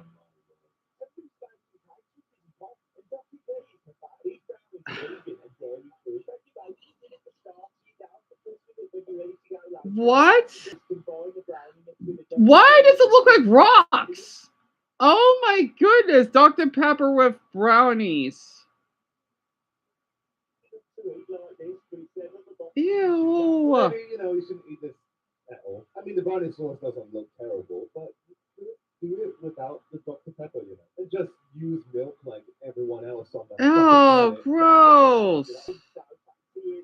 Not to mention, because it's soda, right? I see those videos where you basically cook, let's just say, Diet Coke or something on a stove. It looks like a tar. Oh, gross. No. Ew. Oh. You know, I didn't know before, but I think I know now. This guy is actually. And is he Irish? A fully grown man put Dr. Pepper in a pot. He's Irish. Oh boy, I can hear the. Yeah, he sounds Irish. I love this stuff. Then drizzle on your peppy caramel. Slice it up however you want. But I've done it into 8 so I can have one every hour at work tomorrow. This one's definitely for all the pepperheads out there. Let me know what you think of it. Yeah, no, I don't think I'll be giving my feedback on this one. Not only because... Did he say popperheads? Oh my goodness. He sounds Irish, but I don't think he is. He has an accent, a different British accent. I could hear it. It sounds more like a Newcastle accent, I think. I think he is. I think the question marks. He sounds Irish. I think he is Irish. Yeah, he sounds like it to me. I can't tell. I can't tell because Great Britain, they have so many accents that we do. Because I'd rather trust Sukuna to babysit my children before I trust any meal that comes out of your kitchen. If you could even fucking call them meals at this point, it looks more like a blended up tree. I'd rather drink semen from the Hulk than anything. Same here. Now, if any of you guys were paying attention, then you would notice that at the beginning of the video, it was a woman's voice and not a man's voice. That is because, unfortunately, there are 2 of them. Yes, this account is run by a married couple, and no, her recipes aren't any better. He does post more often to the account, but whenever she does post, it's also... Why can't my reaction exactly? All that is, you need to try the coffee chicken. It's my pleasure, Jacob. It's so simple. And it's actually... Wait, you're going? I'm going. Well, when will you be back? In the morning, Deon. I gotta go work. Really? You too. Get my list tomorrow. Okay. Oh, my mother works too hard. Yep, there be a copper violet. Lay up your lettuce so it forms a wrap. Place that boiled chicken on. Add a little bit of mayo. Wrap it all up like a mini burrito. Would you look at that juicy chicken? I'd rather get a paper cut in both my eyeballs than even lick whatever this is supposed to be. But oh well, surprise, surprise, TikTok recipes are still all over the place. Some are really fucking good, some are alright, and some, my god, do not fucking eat Oh, this. you didn't hear that? Honestly, there's nothing wrong with not being able to know how to cook, but if you want to learn... Oh, Eric, I'll tell my mama you said hi. She has to go to work. She's still busy. Well, pretty much, yeah. A little bit, I'm tired. These lot have no idea what they're doing, and they're spreading their bullshit all over Did you hear the that? internet. It would be a joke if he did it like once or twice, but this guy posts almost every fucking day. Oh, did you hear that? He's actually eating this. Yeah, don't be like him. This is not a healthy diet by any means. If you want to learn how to cook, just open up a cookbook like an OG, or just follow some traditional recipes, or watch some Rosanna Pansino. Okay, and not this retard. With a name like the Recipe Club, You hear you that? expect them to know what they're talking about, but clearly names can be deceiving. But anyways, guys, this is in fact the end of the video, and if you liked, please leave a like, and if you... I love his channel.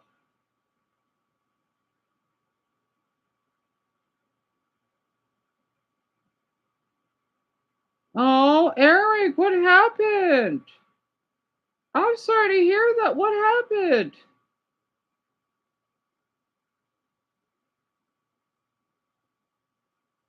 That's terrible.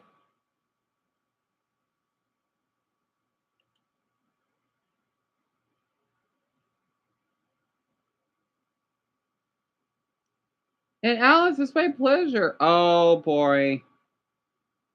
I want to play this break quick. For my parents, this for a little bit. It doesn't have a lot of views, but I want to play it. I know Alice, Daniel. I still want to consider me as a parent. And well, Eric. But once you have a kid, you know, like you gotta pay for diapers and bottles and formula and all this stuff. You want a career, you want to make a life. So these are teenagers? That means the most to you. So they're like 16, what, to 19? I'm like so worried if my baby's fed, I'm throwing my hair up, I neglected myself completely. I love sacrificing for somebody, you know, having something to sacrifice for.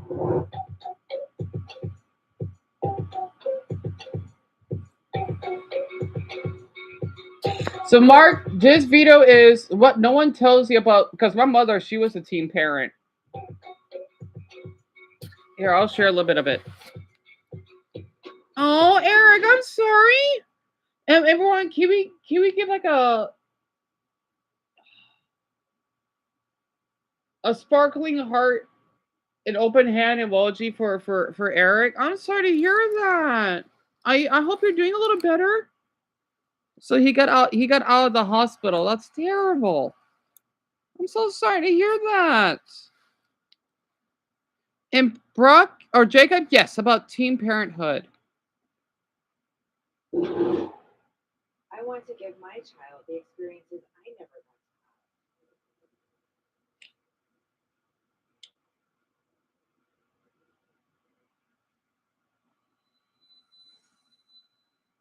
When I got pregnant, I was going into my junior year, so I only had freshman and sophomore year. That was my 2 years of high school. And they're young adults, but they were parents as a teen. Okay, I get it. I think. So I was like, oh, I'm missing out on all these things that my friends are getting to do. They get to go to prom and go to football games and be with their friends and laugh and go to sleepovers and shop with their friends, go to the beach whenever they want to. Those are cute. They look like little balls. In your childhood, I think anything is important in your childhood. So if you miss that piece, it's like there's a missing spot in your heart. Growing up, like I feel like a lot of like moms and dads like don't get the childhood that they wanted, so they want their kids. Oh, she's a Christian. Psalm 136-1 of the best childhood, you know, like go all out for them, have big birthday parties, prom shopping, a limo, like literally everything, you know. I think it's like really important for me personally to give them like a stable household. So I grew up and I have a single mom, and then my dad, like my parents aren't together and they didn't have a good relationship. Do not support teen pregnancy, but do support pregnant teens. Yeah. I became a parent before I became an actual parent because my brother, I had to step in as a parental figure, have to watch him all the time. And me having such a big age gap, I just pray and I try to be the best woman I can become for God to bless me with my husband, because I never want my child to grow up thinking that they're the problem on why their parents aren't together, because I mean, like, all of y'all have y'all people and everything. I'm not with them, and our relationship it's not perfect, and it's definitely very rocky. So me personally, it's like growing up knowing that you're loved by both parents. It's not your fault. Just having open communication about, like, you know, we had you when you were young, but it doesn't mean you're less loved and that you don't have purpose here. Beginning of my childhood was extremely hard. I grew up homeless. My mother was an alcoholic. So wait, that's his name? Reason? I never knew someone could have a name Reason? That's really interesting. Reason. That's a name? That is really interesting. Reason. A drug addict. More so an alcoholic. We'd be walking down the streets, you know, homeless, and she'd be drinking a handle a day of vodka. My biological mom made it seem like she loved me and stuff, but at the same time, she was doing things to hurt me. I grew up homeless, and I didn't have a dad, so I was just living with my mom on the streets. Every single day, we'd be walking down the street. She'd be chugging a handle of vodka. I have memories probably as early as one of her just downing them. Also the fact that I got into it one time, and I thought it was my Pepsi. Had a blue lid, chugged some alcohol, and I was probably only 2. That is like one of 1,000 dangers of a child growing up in that situation. I don't want that for my kids. Not just the homelessness, Whatever, the drugs, Kev. the no stable living. I don't want them to have the lack of love that comes with all of that. A lot of times people don't set examples for you. Daniel, They set really? examples of what not to do. I know addiction's in my genes, and I know what addiction does to a family. That gives me more advice to parent than any parenting advice out there, because I know how that affected me. And I'm lucky to have had a good childhood from 5 and on. I got adopted into a very loving family, and they also showed me what love truly means, to be loved. It wasn't just words, it was actions. My adoption was finalized, and we got home that night, and they gave me a teddy bear. And I just started crying at first because I was like being a greedy little kid, and I was like, that's it? I saw it as like, they're just giving me a teddy bear. I don't want a teddy bear. And later that night, it just hit me. I'm like, oh, it's okay, Tanner. This is what love is. Nobody's just giving me a teddy bear. No, that's the memory I have of the first time I felt, love from my adopted parents. I want to say I'm so proud of you because that's something they don't talk about is generational curse breakage. My mom chose terrible men. Like, she's been married twice and she's done the best because she was doing it off of survival. She was coping with her own childhood trauma through raising me, and it got put on me. And I feel like our generation and a lot of teen parents were brought up from a lot of like bad things that we need to break, and nobody talks about how hard it is to raise your child. Oh, yeah, I forgot Brian's a parent too. And still go through the trauma, because a lot of the trauma we don't even realize it's trauma until we hit this age and realize that, like, okay, I shouldn't have been 13 watching somebody get beat up. I shouldn't have been around this type of setting.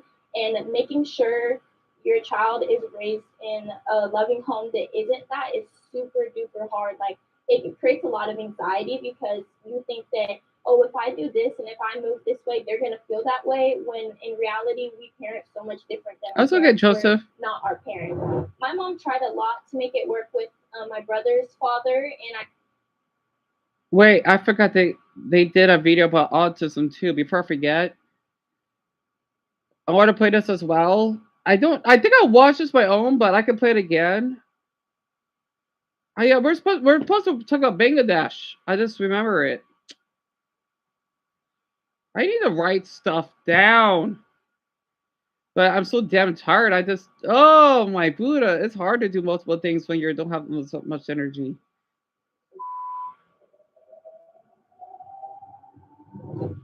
Yeah, I saw this, but I'll watch it again. Wait, I need to find the autism radar.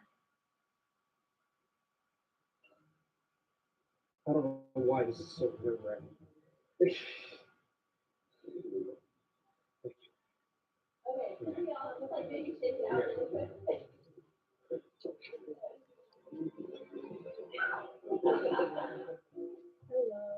She's autistic.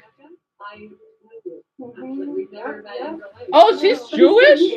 She's Jewish. I could tell by the necklace. You look great. Thank you. This looks.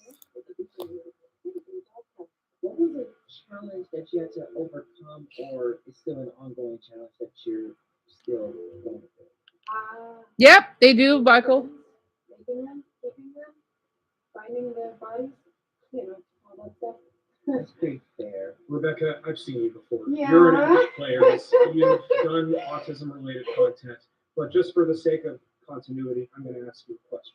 Okay. If you could eat one food for the rest of your life, what would it be? Egg rolls. No. Okay. I've noticed that mac and cheese does tend to affiliate with the picky eating that tends to happen on the spectrum. Yeah. No. Robin Doodles. Yeah. So I was gonna say I hypothesize, but because I've seen you. I don't know what's gonna do that. You're on the spectrum. I do know the answer. We are have been online for a while, so I am going to send you that way. Thank you so much. Hello, nice to meet you. Nice to meet you. I'm Darius. Darius. What is your favorite movie and why? That's a good question. Yep, he's autistic. Do the right thing. The way he talks, I can hear it. It's an autistic Time, you know, and I feel like it's still relevant. accent. Especially with the racial dynamic. Yep, he's autistic.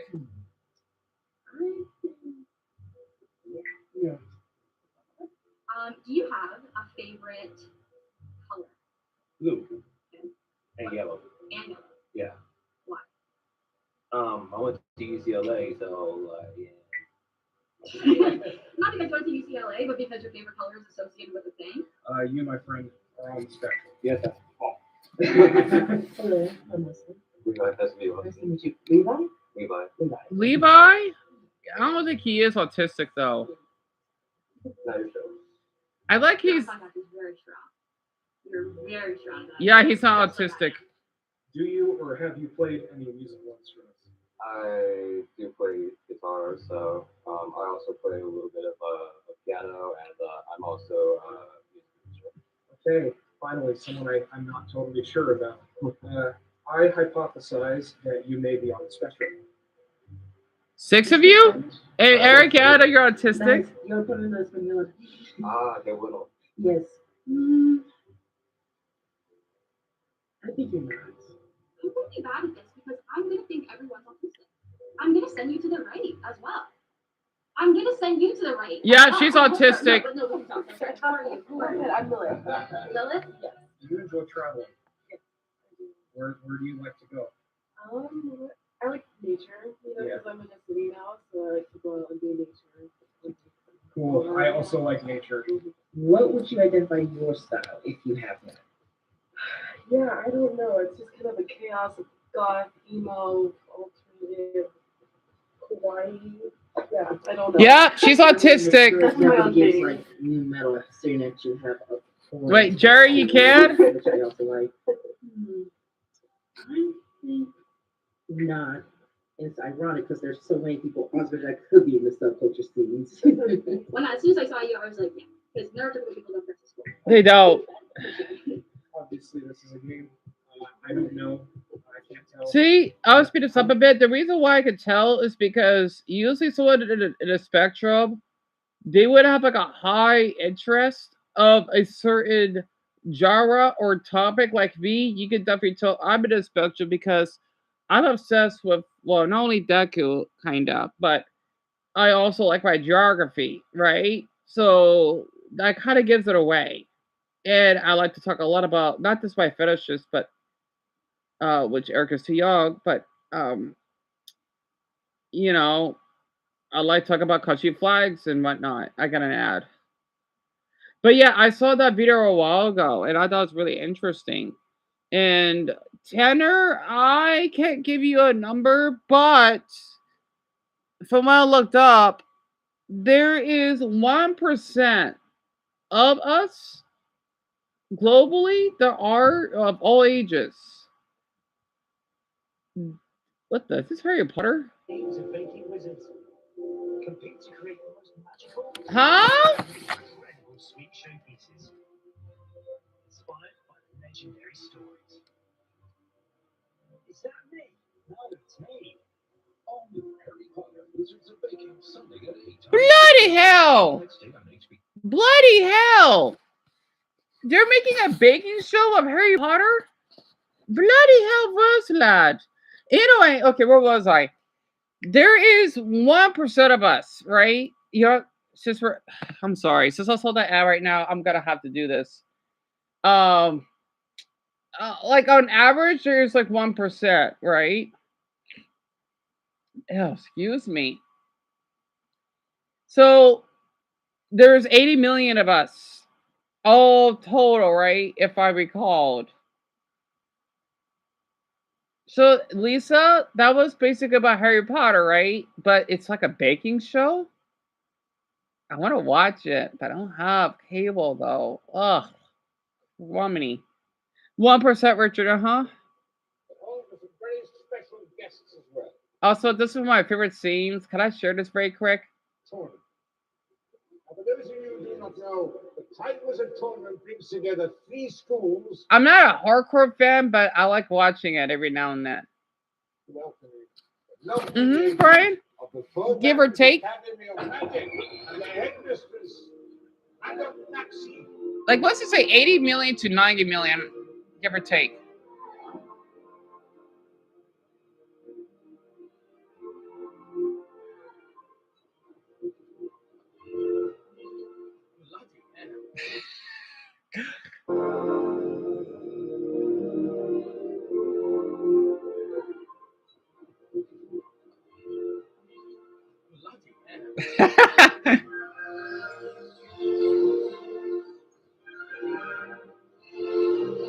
I'm sorry, I love this scene so much. Again, I do watch some British movies. You'd be surprised.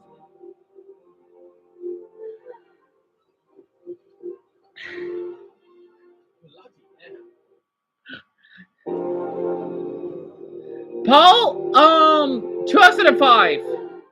This is okay. We got the sorcerer, or how the British would say it, the philosopher's stone. The I forgot what the second one was. The Goblet of Fire, the Prisoner of Azkaban, and this is movie 5, the Goblet of Fire, and then before that is the Order of the Phoenix, and then I forgot the other 3 were.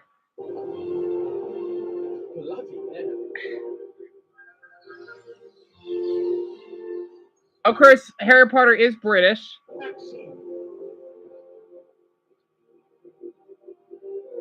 I don't understand the point of this.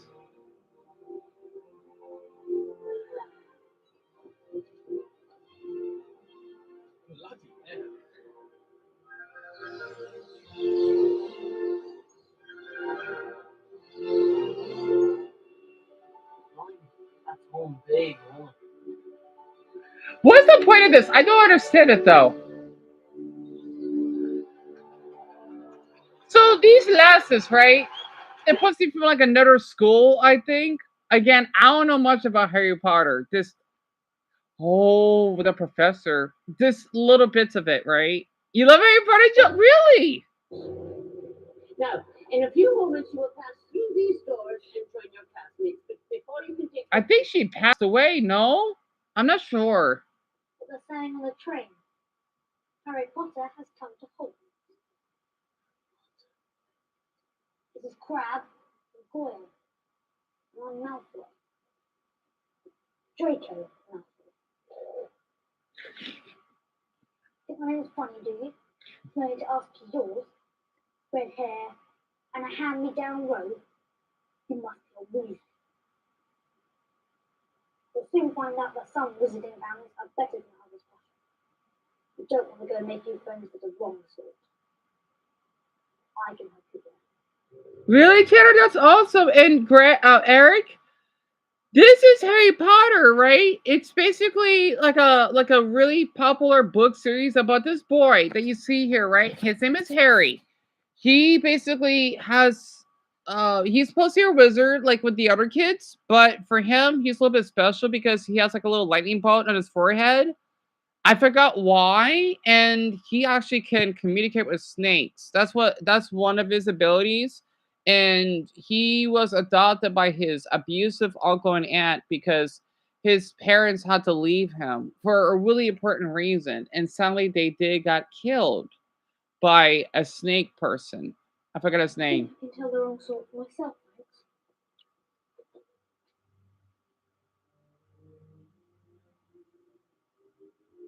We're ready for you now.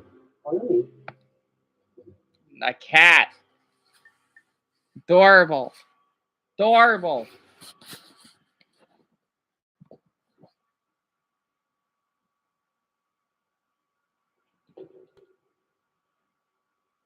Amazing. Can you imagine the look on McGonagall's face if we were late? Busted! She's a cat. That was bloody brilliant. Thank you for that assessment, Mr. Weasley. Perhaps it would be more useful if I were to transfigure Mr. Potter and yourself into a pocket watch. That way one of you might be on time. We got lost. Then perhaps a map. I trust you don't need one to find your seat. I do, Sarah. Yes. Yes. Here's proof. Dead? I don't think so. Just not dead.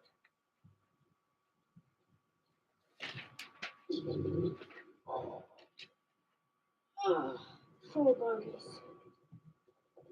Oh my goodness. Explain yourselves, both of you. What it is? It's my fault, Professor McGonagall. Miss Cringe. I went looking for the troll. I read about them and thought I could handle it. But I was wrong.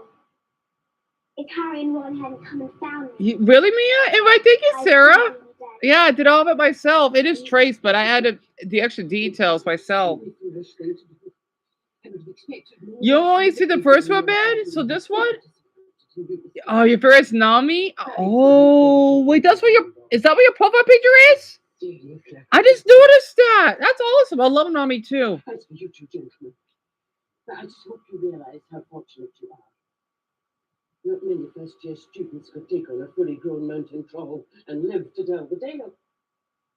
I do. Like, as much as I don't like the creator because she's transphobic, I do at least appreciate the work that was put into this. It's so weird. I still like watching Harry Potter from time to time. But yeah, speaking of One Piece. Oh, crud. Huh?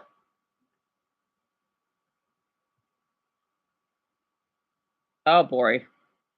All right, here are these losers, right? I'm not watching. Remember I told all of you? Look. Don't watch them, okay? Don't watch them. If you ever see them in your suggestions, don't recommend channel. Yeah, I'm good. I'm not watching them. They really upsetted me. Yep, I know. I got so heated. Like, I want to give them a chance, but I can't. I can't. I'm surprised the video's almost an hour long. I know a lot of people are going to be sipping them and foaming their mouths. Oh, I would never. I wish. Okay, that kind of ruined my night because I so wish I installed their thing in my recommend, because the thing is their channel is so good compared to, well, mine. That's why my videos don't get suggested. Theirs popped up. It really frustrates me. Ugh. I'm sorry. I got a little heated. How many subs do they have? They got a lot. So many thousand. But I'm not watching them now. I'm not. I'll ruin my night if I do. Yep. I know, like, they seem sweet at first, but for them to say that, it really, I know that's one thing, but still, though, it came off the wrong way. You know, I don't want to support them. I refuse. So, Eric, they're not bad guys. They're really stupid. They're poopy heads because they think, oh, parents don't work enough. Because they said, oh, YouTube is harder than motherhood. No, and it isn't. Because they think that, oh, because they're really good looking, right? People would be attracted to them because of their looks. And they're more respectful towards them because of the way they look. They're not bad guys. They're just stupid. Basically, they're childish. Not a good way for saying that. You know, they really offended for the parents out there to say that. I'm thinking, man, people that support them, I would say something. I would say, you gotta apologize. And they say bro or something. I wanna comment. I wanna say that you gotta apologize for what you did. And I bet I'll have death threats, probably from some attractive girl saying, oh, you need to get over it. Honey, I don't like women. That's one thing. I don't like men either, if that makes sense, right? I'm just being honest. It was so disrespectful. You know, I got so ticked off. Yo, all of you heard that, right? I hope their channel would fall off, which means they won't get as much views. I want that to happen. Sorry, I know. Just because they are living on this earth, that shouldn't affect my existence. No. Oh, I know they do suck, Brian. They do, and this is why. What I'm gonna do from now on, if I have the strength I have left, I'm gonna have people on the shorts, right? Because we got 3 newcomers. I've only commented on 6 or 7 shorts today. I'm gonna just put on the shorts. Don't watch Just Roommates. Don't watch them. And then I'll put type of tree for dumbbell, right? They would know who Dumbbell is when they get here. That's why we got 3 newcomers today. Not to mention Dumbbell, Brian, they did their part. I wanted to do my part. So after all of you go to bed, if I have the strength I have left, unless I doze off, who knows? Maybe that frustration woke me up a little bit. That's maybe a good thing. I'm gonna comment on all those shorts. I want people to avoid them at all costs, or just not watch them as much. No, I don't care. Like, that's great that they don't use a crazy thumbnail.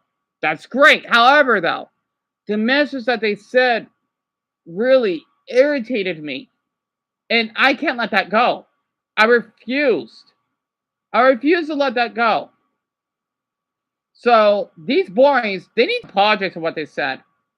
And they'll call me bro. I'm thinking, like, I'm gonna report you. I don't care. It's so funny. Like, they're trying to be relatable. Yeah, I see you trying to, but what you said though, no. So I had to get that out of my system. Yeah, Sarah, they are. I mean, I didn't watch the whole video because I got so upset. I've only watched the first 3.5 minutes. I had to leave. I agree, Cam. I agree. I don't get why either. I mean, I think they should stay on TikTok. I want them on YouTube. You can get your views. That's fine. I don't care about TikTok anyway. You know, it bothers me. It's just so funny. They're thinking it's a joke, right? There are mothers out there that had to sacrifice what they have. The reason why they get a lot of subs is because they're, yeah, I gotta admit, they are pretty hot. But after what I've heard, I'm immediately turned off. Sorry, so if people want to threaten me, I'll just screenshot, and that will affect you for the rest of your life if you want to go that way. No, I'm gonna spread a message. Avoid Just Roommates. Avoid them. If they don't like it, well, get back on TikTok then. You got what? Over 200,000 followers? You'll be fine.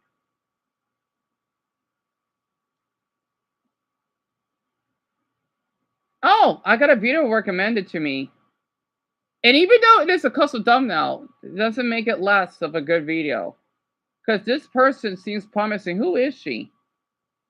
Which people are not your friends? Oh, this is a guy?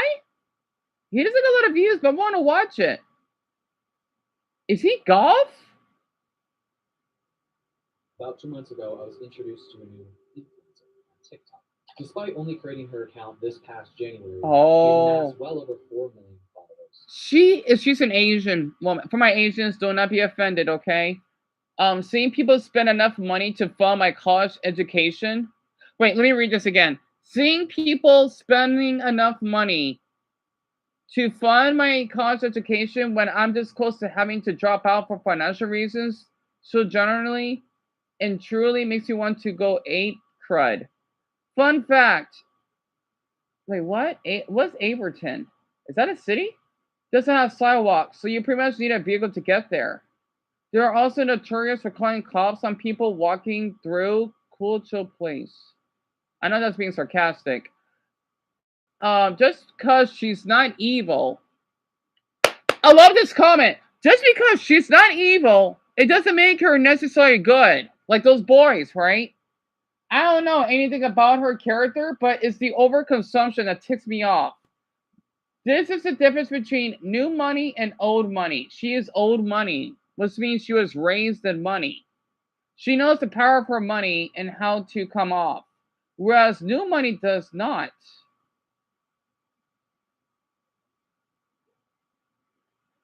I expected you to be much older than you are because you articulate yourself. Who is this guy? Becca Bloom, real name Becca Ma, is the daughter of two incredibly wealthy parents. Prestige sports staff.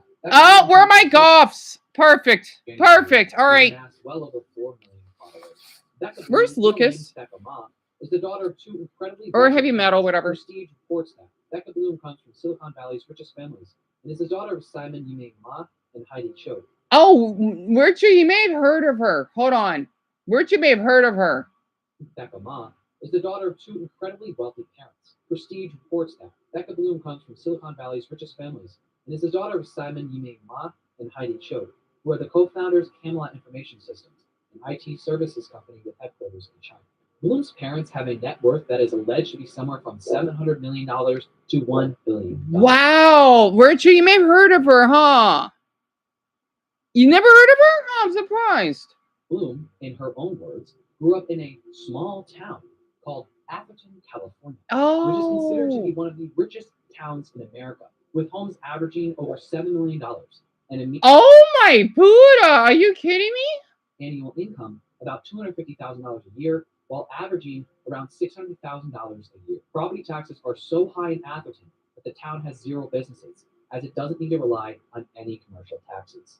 Bloom attended a private school in Atherton with a tuition that at the time cost about $40,000 a year. She then went to UCLA for business and economics, and often touts about how hard she's worked to carve out her own path, apparently working in 80-hour weeks. In her very first interview, she told the Wall Street Can I see you, dumbbell? Yeah, he's not here today. For a pretty traditional finance technology firm in a role that is client-facing. Since she began posting online, Bloom has received huge swaths of support. You'd be hard-pressed to find a negative opinion of her in her comments. One of the most common comments you'll see under her videos is how she is a rich person who rich is right, along with thousands of other comments parasocially praising her. Why would someone this wealthy want to become an influencer? More importantly, why are so many people getting down on their bare knees for this extremely wealthy woman? We're going to discuss all of that and more on today's episode of Let's Get Put on Another List. The word influencer typically elicits a negative response, to say the least. I even made a video a few months ago about all the issues with influencers. It's safe to say I don't like them either. Many netizens' disdain stems from the fact that influencers are very annoying. They flaunt their wealth in a gaudy way, they are uninteresting, and they seem to know that they're out of touch. He has a point. It's like, just because someone is loved, I mean, everyone should be loved. Well, depending on the person, doesn't always mean that they are a lovable person. Like, let's just say a lot of people on this earth hate gay people, right? But gay people didn't do anything. It's like that, right? Because it's unknown and yet foreign to them. Maybe that's why I have so much respect for other countries that we don't hear much, because like a lot of people don't like Indians. The reason why I like Indians, well, one, they're hot. Two, that fetish that I like, which is a good thing because it makes you really open-minded about their culture. And three, I just think their religion is really interesting. And four, well, I've always wanted to visit, I guess. It's so insane seeing people praise her for being rich, as if she's not spending money that could be given away to help others. It goes to show that rich people don't care about us. Very few rich people do. But her followers are brainwashed to believe that because she's gives one item away. It's just crazy they glaze the crud out of her, as if she personally loves them. No, you're just a number of followers to her. You'll never be equal. Yeah, I got a point. I'm surprised this boy only got 5,000 views compared to those weirdos that got 2,000 in just 40 minutes. So glad I found you. Again, tonight I'm going to do my part. Don't watch Just Roommates. And I will put, because they basically are sexist. Well, I want to say sexist. They discriminate mothers. They say, hey, you're not. No, you're the one that upload. I got the live stream of it. Tell me that I'm false. No, you can false defame me. Nope, I got evidence. I'm sure of that. I don't care. No. So glad I found a YouTuber that is actually critically analyzing this person and not idolizing them. I've unsubbed from many YouTubers I watch because they uploaded videos worshiping this woman. I wouldn't. I just want to treat everyone equally. And I hate when people worship insanely wealthy people like they're deities. They're going to die like the rest of us. They have bones in their bodies. They got flesh. Okay? They're all going to be buried underground like the rest of us. Someday, somewhere, and yes, they could take their wealth with them, but they're still going to be dead. Someday, somewhere, I hope you consider running for office. Look at the results of the New York City mayor election last night. People want change. Yeah, like what Mark said. And he had to be golf. No wonder I'm attracted to golf and emo boys so much.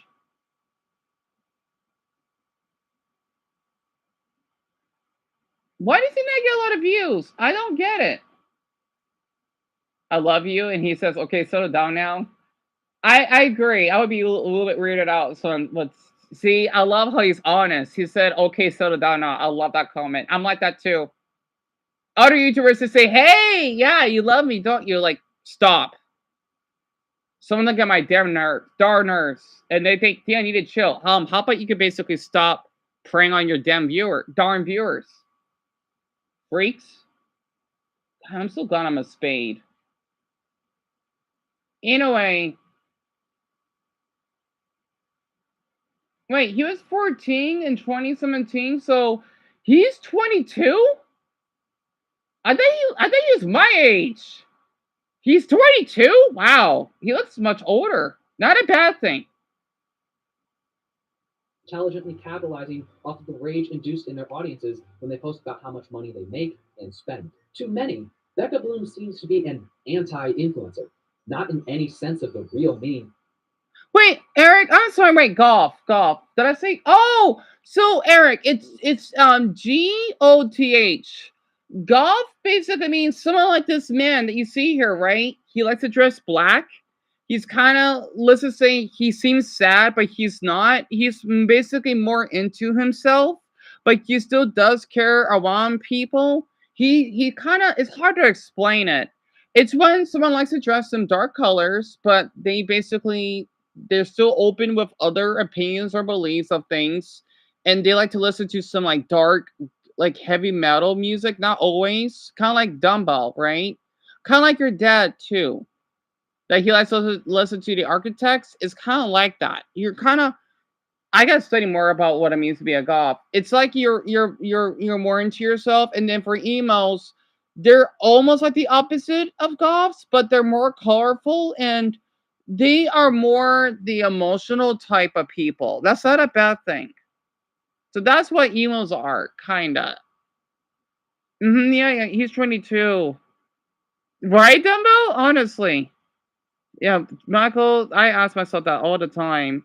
Used to be golf familiar back in high school? That's awesome. I didn't do that. I need to floss my teeth. But rather because she simply isn't as she speaks very softly and doesn't Oh, it's 7 o'clock? Okay, so Deon, let's see. We got 2.5 hours left. buzzwords. She rarely does brand deals, and she seems to be acutely aware of her immense wealth. All of these combined is apparently the bare minimum requirement for people to lose all sense of what middle class consciousness they have. Where regular This video might be a little bit long, so I'll watch halfway. Influencers come across as tacky and self-centered in their riches, Becca seems down to earth, likable, and relatable to many.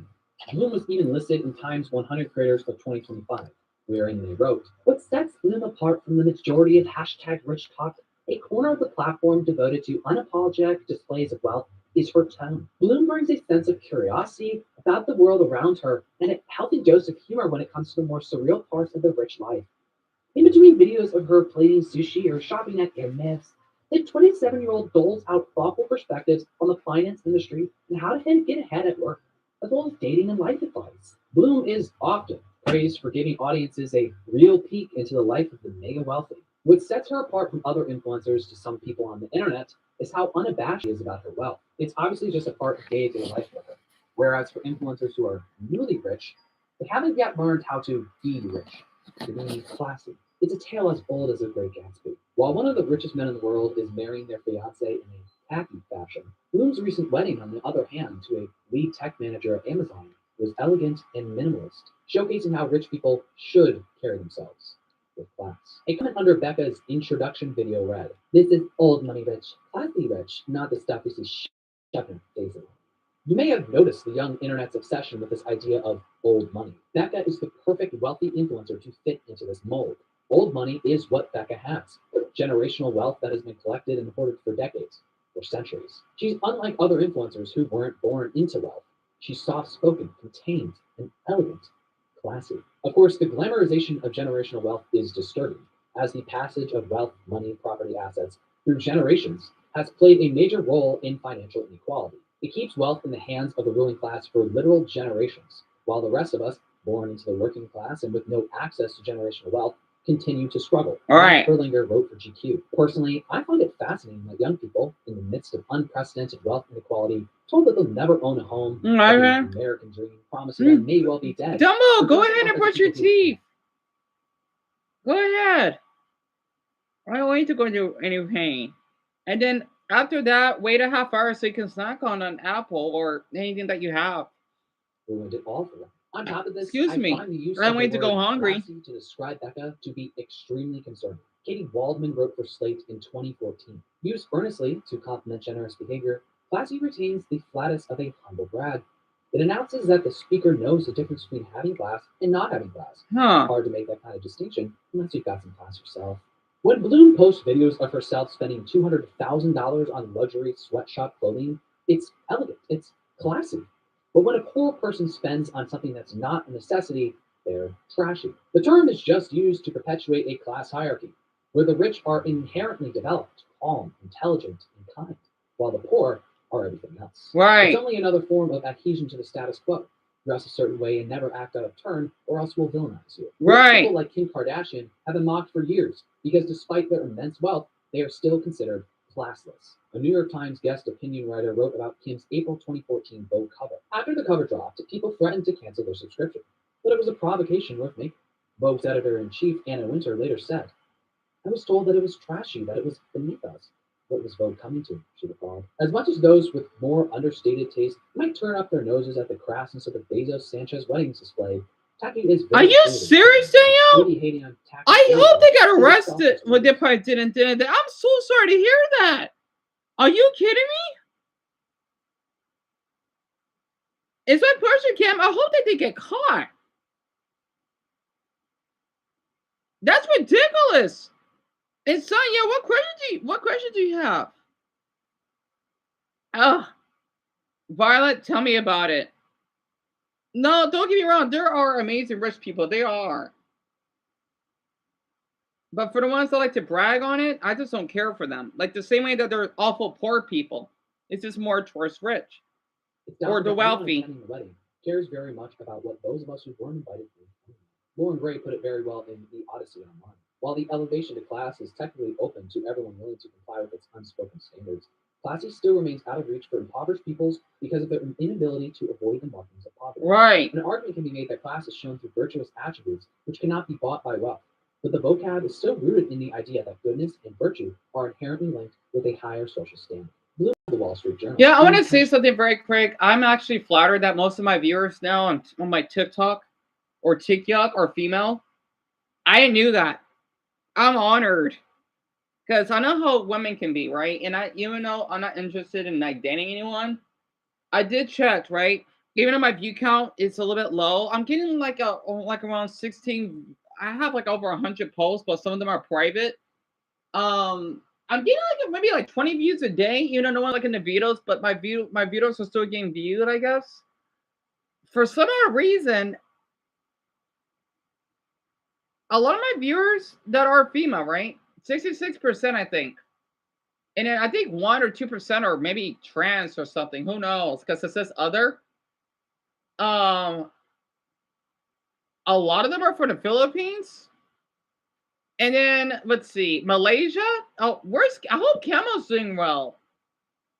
Nepal. And then for some odd reason, I got some in Canada. And I think it's like out like a few hundred views. I actually have some in Indonesia and Malaysia, believe it or not.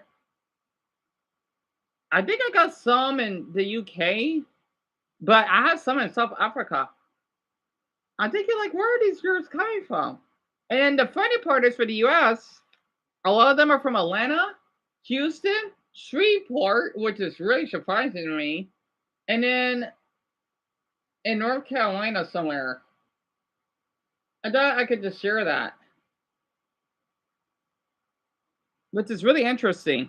Yeah, I see the flag. Yeah, I see it. Yeah, I have a TikTok. Yeah, I do. Or TikTok, Sarah.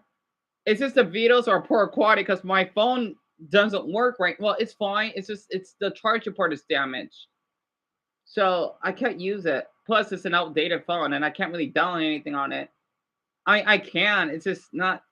It's just outdated. It's still usable.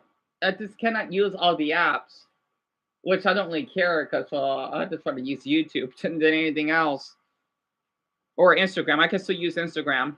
Just a different version of it, and I can still upload. It's a different model. It's like a little extension, like a little hack or something on my phone. I got to show it off later. Well, if we ever had the money to get it repaired, so I could film one in my neighborhood. Yeah, you never use TikTok, Rachel. You're not missing anything. Trust me. For some reason, some people in the past did like my comments. I only comment. I think I need to start commenting more often. I comment about something at like a museum, and then something about a cat or something. I don't know. Because I know my other TikTok, a lot of my viewers were Asian for some interesting reason. A lot of them were. I think I got like a Japanese and then a Vietnamese follower, and then a couple of others. I'm thinking, like, where are these Asians? Like, are they really that interested in what I upload? Oh yeah, that's right. Also, Deon, that's right. Yeah. Oh, half of my viewers are from Thailand because I did use the Buddhist hashtag, so that has to do with it. It was just me saving a little cute bug, right? That probably has to do with it. Because Thai people do take Buddhism really serious. They are one of the most Buddhist countries on earth. I think Cambodia is the most Buddhist. They're like number 2 or 3, I think. So it makes sense. So Eric, TikTok is a really stupid app, but kinda. That a lot of people would use. Well, it's not really always stupid. It can be helpful because you can watch cat videos, you can watch doctor videos, you can basically watch videos of people traveling. It's like a social media app that you can use, right? You would post videos of yourself. Let's just say if you want to dance, you want to sing, or doing art or drawing. And it's like YouTube, but it's basically more for older people. I know, well, you're definitely too young to use it, but it's more like, let's just say, for teenagers, well, mostly, and young adults that would use the app, and it's like a cooler version of an app that people would use. I just don't like to use it a lot much. And Tanner, no, Thailand is not a cool country. I'm surprised you think that. And there's nothing wrong with that, honestly, for you to think that. Because they do lie. They are in Southeast Asia, and They're mostly a tropical climate. Tropical rainforest. Well, depending where in Thailand. It gets really hot down there. Kind of like where Cam is from. He lives in the Philippines. They have like a tropical rainforest climate because it rains a lot. It's hot all year round. It never gets cold. It never snows. Unless they already had one incident that they had snow. But that's in the tallest peak. I sure heard. I think that doesn't sound of Philippines. That'd be nuts if it did. I gotta look it up.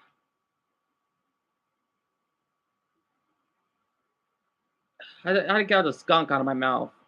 See the flag again. It raised a lot. Yeah, I could see why, Kev. Come to think of it, you did have I think you had like another flooding. Not in Manila, but somewhere else. They could Cebu, I think. You know, that sort of suitable tenor. Oh, your knees popped on by what happens. To be myself. I think that's why it works. Lane Flourishing writes in the interview piece. She's aware of how her content comes across in the majority of the views. I'm not trying to be overly relatable, Law says, but I'm also not trying to be unrelatable. My content's not necessarily meant to be aspirational as I see it, she'd said earlier in the day, and I'm not trying to tell anyone how to live. Her goal, she says, is to break concepts down for women and hopefully help them advance in some way. Now, I think it may be obvious to those of you who follow me that I haughtily disagree with the praise that Becca has been receiving, but let's watch a couple of her videos together so that I can properly outline my issues with her content. In one video, Becca showcases a breakfast made for her by her chef the morning after she got food poisoning, which includes shrimp, eggs, and caviar. No, I think that could also work as a good hangover cure. At the beginning of the video, she reaches for a fork out of a hideous egg silverware contraption, costing a mortgage payment. Another one showcases her cat's breakfast, consisting of fresh salmon, tuna, quail eggs, caviar, cod, and flour. I'm sorry, but Dumbo, you would agree with me with this. Isn't that animal abuse? I know you love your cat, but you're not supposed to feed your cat any of that. She's Asian, right? She should know better than this. I know a lot of Asians love their cats, but you can't feed your cat that. This is her cat's breakfast, consisting of fresh salmon, tuna, quail eggs, caviar, cod, and flowers for. Since when can cats eat caviar?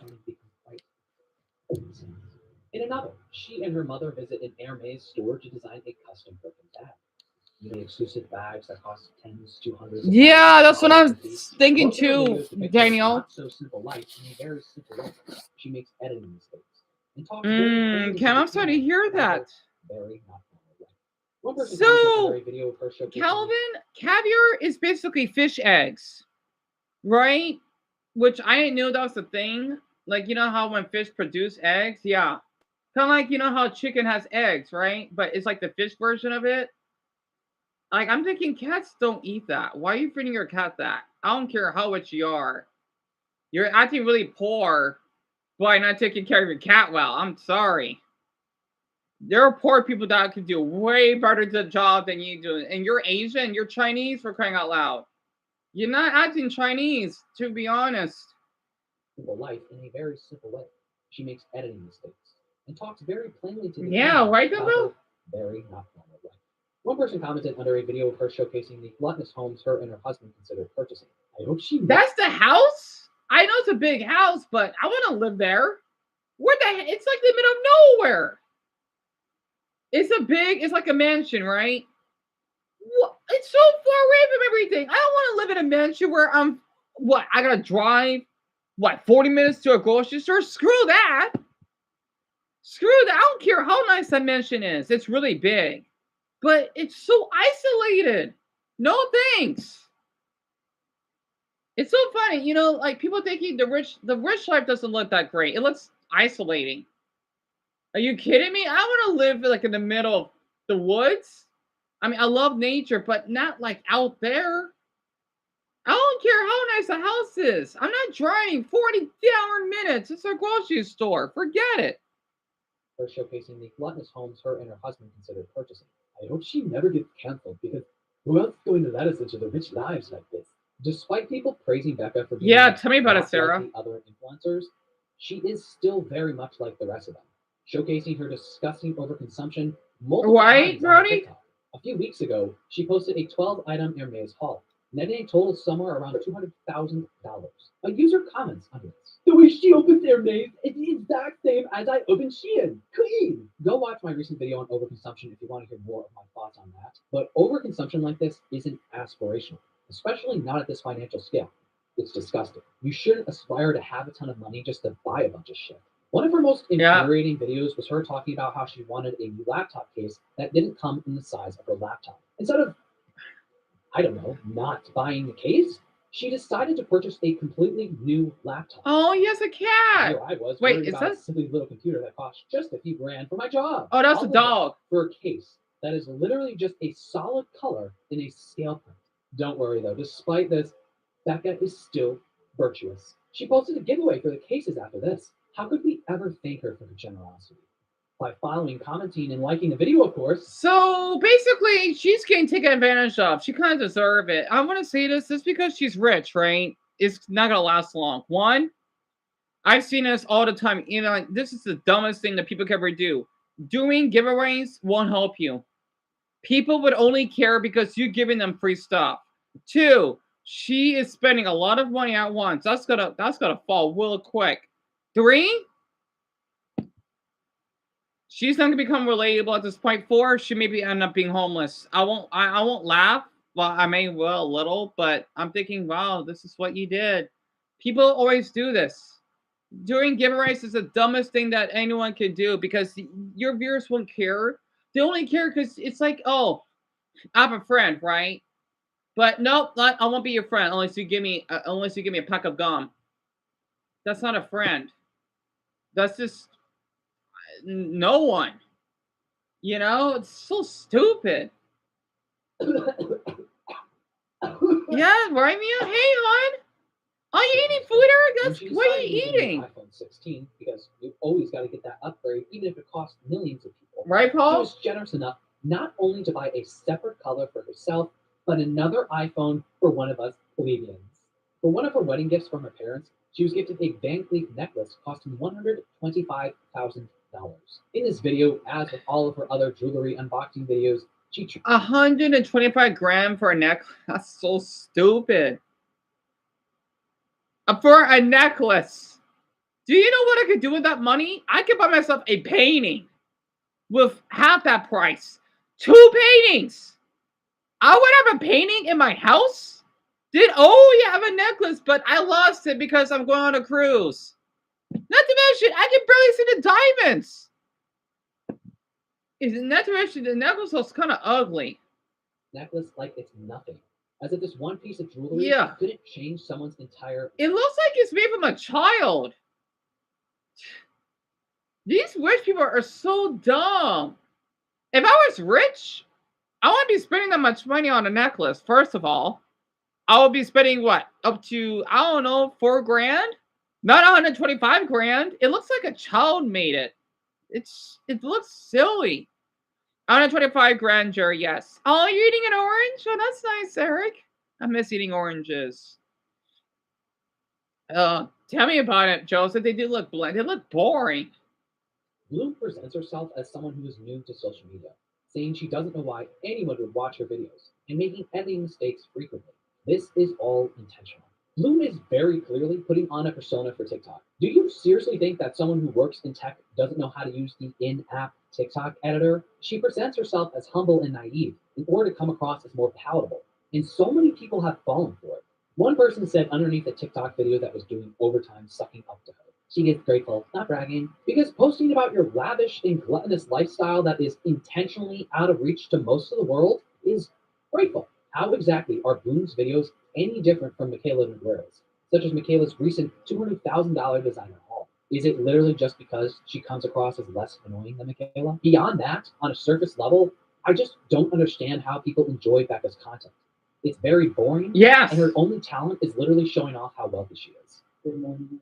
Today I'm showing you all my chef has prepared. No, may I come out and say this? I knew someone that's rich, right?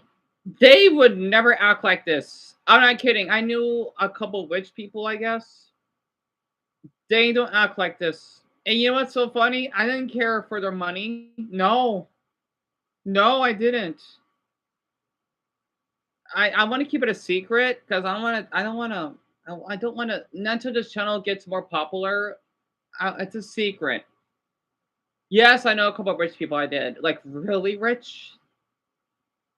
But I wanted to keep it private for now.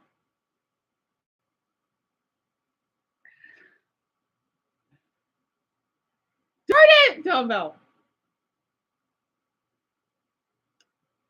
Okay, fine. I won't. I won't. I will go in more depth later throughout this channel whenever it gets more popular. Joshua was rich. I don't want to go more detail. Okay. Yes, he's rich. I did say his last name, but I want to keep it private.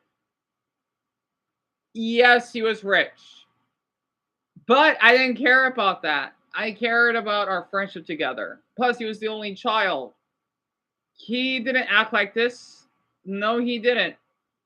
Growing up when we were babies, you know, I was what, 2.5? He was born or something like that.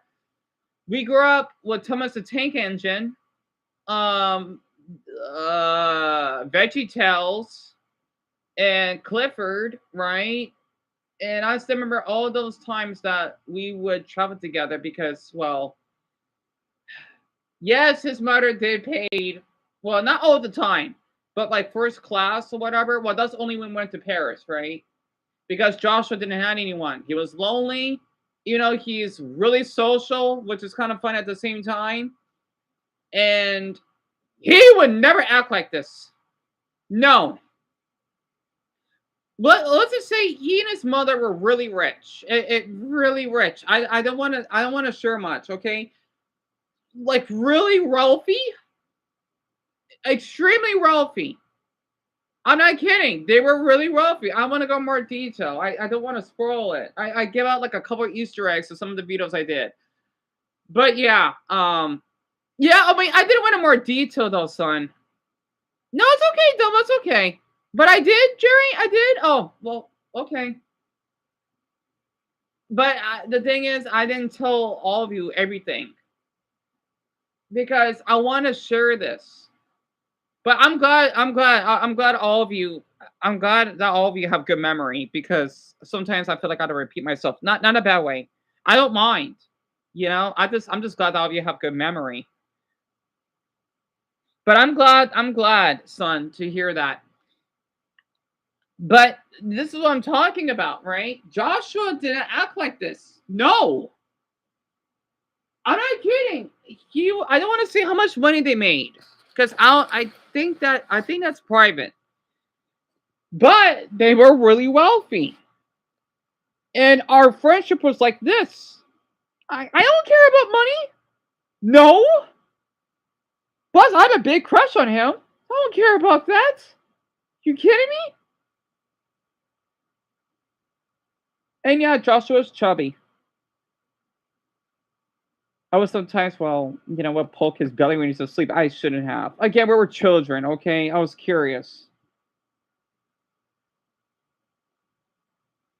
So, yeah. Because we grew up together. Heck, I remember that I would help his homework. Because he was homeschooled. Man, for a rich person, they could actually go to a public school. But for Joshua, though, since he and his mother, Sophia, right, had to move around a lot, he can't go to a normal school. He had to be homeschooled. And you know what happened? I helped him with his homework, and my mother did too. I think that's all I want to share for now because I'll share more about them. Just remind me. Like there's more that you don't know about Joshua Sophia, right? Because I want to share this. I had such good memories with them both. You were homeschooled, Brian? And I feel like I don't blame you, Paul, honestly. I remember you talking about him before. Yep, he was my childhood friend, yes. I think he's the reason why I like chubby guys in the first place. I feel bad. Well, again, we were children. Okay, like young. I was discovering myself with him, I guess. Not, sexually. No. Okay, I liked him. He had a nice belly. I'll be honest. He was chubby. So yeah. Um. Yeah, Bronny, same here. I do wonder what he is doing now. I don't want to look up his name, and if I did, I want to keep it private. So I think I did said the last name by accident. It's fine, but I still want to keep it private. I mean, if people find them on Google, I don't care. I mean, unless Google doesn't fix itself. But I don't want to give out too much. Well, Ellen, there's something wrong being. Oh, you're chubby. I didn't know that. There's something wrong with that, hun. I mean, especially since your husband is with you. A lot of men love chubby women. Oh, you're chubby, Eric. There's something wrong with that. Honestly. Yeah, I know your dad is chubby, because my old best friend Joshua was chubby. And I loved him a lot. There's something wrong with being a little chubby. Your brother's chubby, Dumbo? Really? You mean that freak? I thought he was skinny. Well, he's not around you anymore. That's what matters. I gotta be honest, I think being chubby is a good thing sometimes because you're not as hungry. I mean, like, we're not talking about obese. We're talking about just a little overweight. There's a difference. You know? I see them again. I'm attracted to some chubby people. You'd be surprised. Like, as long as you're healthy, I don't care. Wesley was chubby, kinda.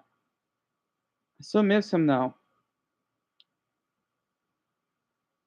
Oh my! I got stop thinking about him. Anyway, he used to be chubby, Daniel, right? So he is chubby. Gotcha.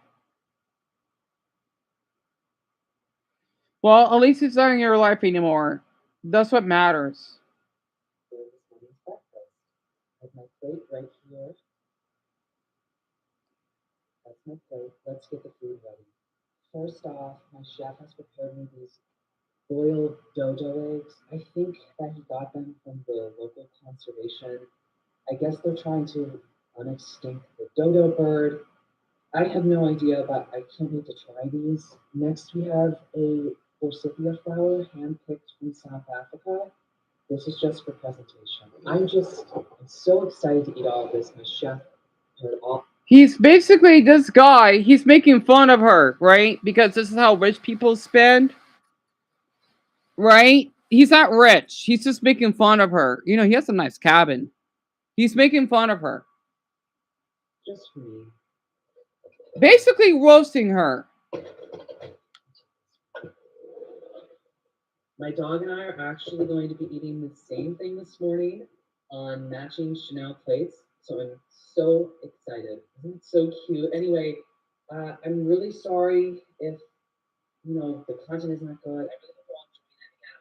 I'm so sorry if. Oh my God, she's so relatable. I love her. I believe that Becca's demeanor is a huge reason behind why people excuse her privileged and gluttonous lifestyle. But I also believe that there is another darker reason behind all of her praise. People idolize the rich. There is a common refrain in liberal spaces online that those who suck off the top 1% do so because they believe that one day they will achieve a similar fortune. Not While always. Certainly part of it. The more prevalent thought behind their worship is hierarchy. They truly believe that Jeffrey Bezos did something so special that he is worthy of hoarding $250 billion worth of assets, and at the same time that they did something wrong for them to still be struggling. Pretty much, Mia. Yes, hon. That's the word. Parody. And sir, your brother's chubby as well. Yeah, I'm glad he's in prison. He's not getting out. And your burger does chubby Amelia? Huh? Yeah, me too, Calvin. Like, it's not like, oh yeah, she's worthless. She's, say something like threatening. No, it's just roasting her. That's all. You hate Jeff Bezos, Purple? I thought he's not that bad of a man because I love Amazon. Impossible for someone to have more wealth than billions of others without it being intentional, designed by the system, and exploited by them. There is no way to exist in a society like this without a portion, whether small or large like it is now, of people being purposefully pushed into poverty so that the few can succeed and live lifestyles Ellen, that yeah. are intentionally exclusive. I had There's a agree. reason why everyone cannot be rich. We lionize wealth. Son. It symbolizes all of our deepest values: selfishness, greed, individualism, superiority. And yet, that could only be because we are fragile, feeling little and inferior deep inside. In America, the rich are lionized, adorated, and worshipped. There's something like a bizarre aristocracy of the oligarchs, and Americans curtsy and bow politely, like servile things, before a rich person. Americans, weirdly, unique among nations, Well, that's wealth with globally. all the great virtues: intelligence, courage, sophistication, wisdom, creativity, compassion. Right, We've really Cam? bought into the myth that a wealthy person is a better person. Americans have internalized the values of capitalism, greed, selfishness, and so on, but they are not rich, and they will never be rich. Some of you may know that I deleted my TikTok in January, so you may be wondering how exactly I'm even aware of Becca Bloom's existence. Well, 2 months ago, a creator I follow and generally agree with, Hannah Alonso, posted an extremely tone-deaf video about Becca. I'm not bringing this video up to call for Hannah's cancellation or to say that you should stop supporting someone the moment they say something that you think is wrong. I bring Hannah's video up to use her as an example of how Becca's intentional propaganda campaign succeeded. Cancellation, or to say that you should stop supporting someone the moment they say something that you think is wrong. That you think is wrong. So for the just roommates guy, well, or guys, no, what they said was totally wrong. Versus, well, this, right? Okay. Hannah's video up to use her as an example of how Becca's intentional propaganda campaign succeeded. Hannah's video about Becca received a lot more negative attention than the rest of her content usually does, making it clear that even some of her most loyal audience members felt that the messaging in her video was wrong. Now, she did acknowledge this misstep in the comments of the video, which is good. But I think that her reaction to Becca's content is still very important to analyze and criticize. If you don't watch Hannah Alonso's channel, she is someone who frequently makes anti-MLM and anti-influencer content. For her to make an entire video essentially glazing a multi-millionaire influencer was extremely odd to much of her audience. I will say though, Yeah, I right, enjoy her Alice? products. I like her videos a lot, but Hannah comes across as the kind of creator who makes very palatable videos that can appeal to huge audiences. She's not necessarily going to say anything too controversial or take a strong stance on very political topics. This is not inherently a bad thing, and I don't say this to mean the work that she does.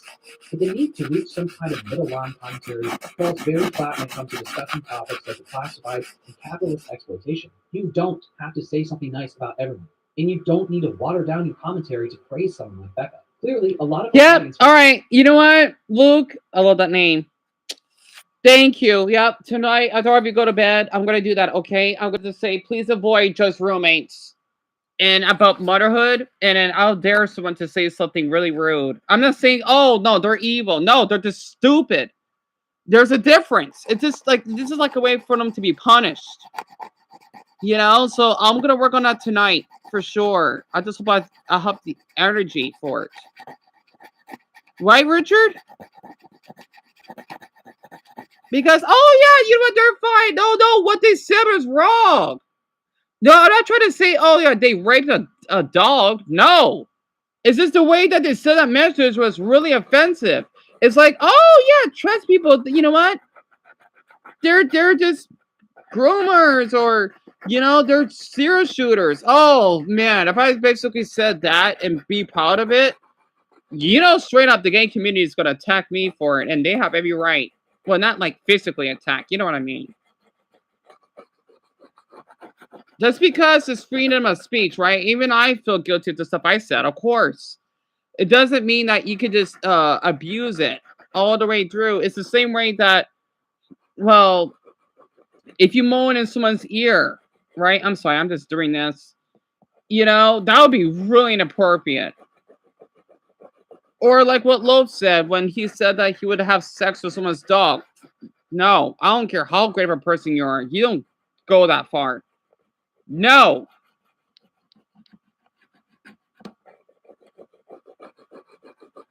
Anyway, yeah, tell me about it, son. Honestly.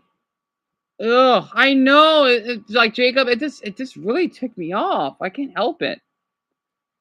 We got 2 hours left. Well, technically from me and son, it's an hour. And As most of the Violet. comments under the video are criticizing her for her reluctance to take a strong stance against this wealthy influencer. Hannah's closing comments in the video are what I found to be the most egregious. First, she says, it's easy to be happy for someone who is in a more privileged position than you when you feel like they deserve it. First of all, I'm not happy for people in this kind of position. In fact, I loathe them for purposefully benefiting off of a class divide and keeping me poor. Secondly, Nobody this rich deserves it. Maybe Hannah herself needs to develop some class consciousness. Right. I've said this before, and I will say it again. People who are this wealthy did not earn their money. If you make the median American income $40,000 a year, you would need to work 25,000 years to make $1 billion. To make $700 million, you'd have to work 17,500 years. I don't give a flying fuck if someone cured cancer, which none of these people have done, since wealthy people do not get to where they are by being good people. No one deserves this kind of wealth. Hannah then goes on to say that a disgust for the wealthy in society Man, I need to date a golf boy, do I? Cancer, which none $1 billion. To make $700 million, you'd have to work 17,500 years. I don't give a flying fuck if someone cured cancer, which none of these people have done, since wealthy people do not get to Sorry, I didn't hear that. Yeah, oh, I'm sorry to hear that, Zelda. What happened? Sarah, you don't want to know. It's Lofe. He's not a great guy, if that makes sense. People, no one. It's so bad. Even one of his fans thought he was a weirdo. That's not a good sign. Deserves this kind of wealth. Hannah then goes on to say that a disgust for the wealthy in society is understandable, but that the money isn't necessarily the issue, but rather how people with money conduct themselves. Now, to a certain extent, I agree with her sentiment. I don't agree with praising Becca, but from an observational lens, which I think is where most of Hannah's poor comments were coming from, people will flock to those who push them down if they are charming enough. It's like an abusive relationship. However, from a class-conscious lens, the issue is with the money. Honestly, when it comes to the surface level of Becca, I'm sure she's a perfectly agreeable and pleasant person to be around. But you can't remove the rich from the person. Why would I want to hang out with someone who wears $1 million worth of jewelry?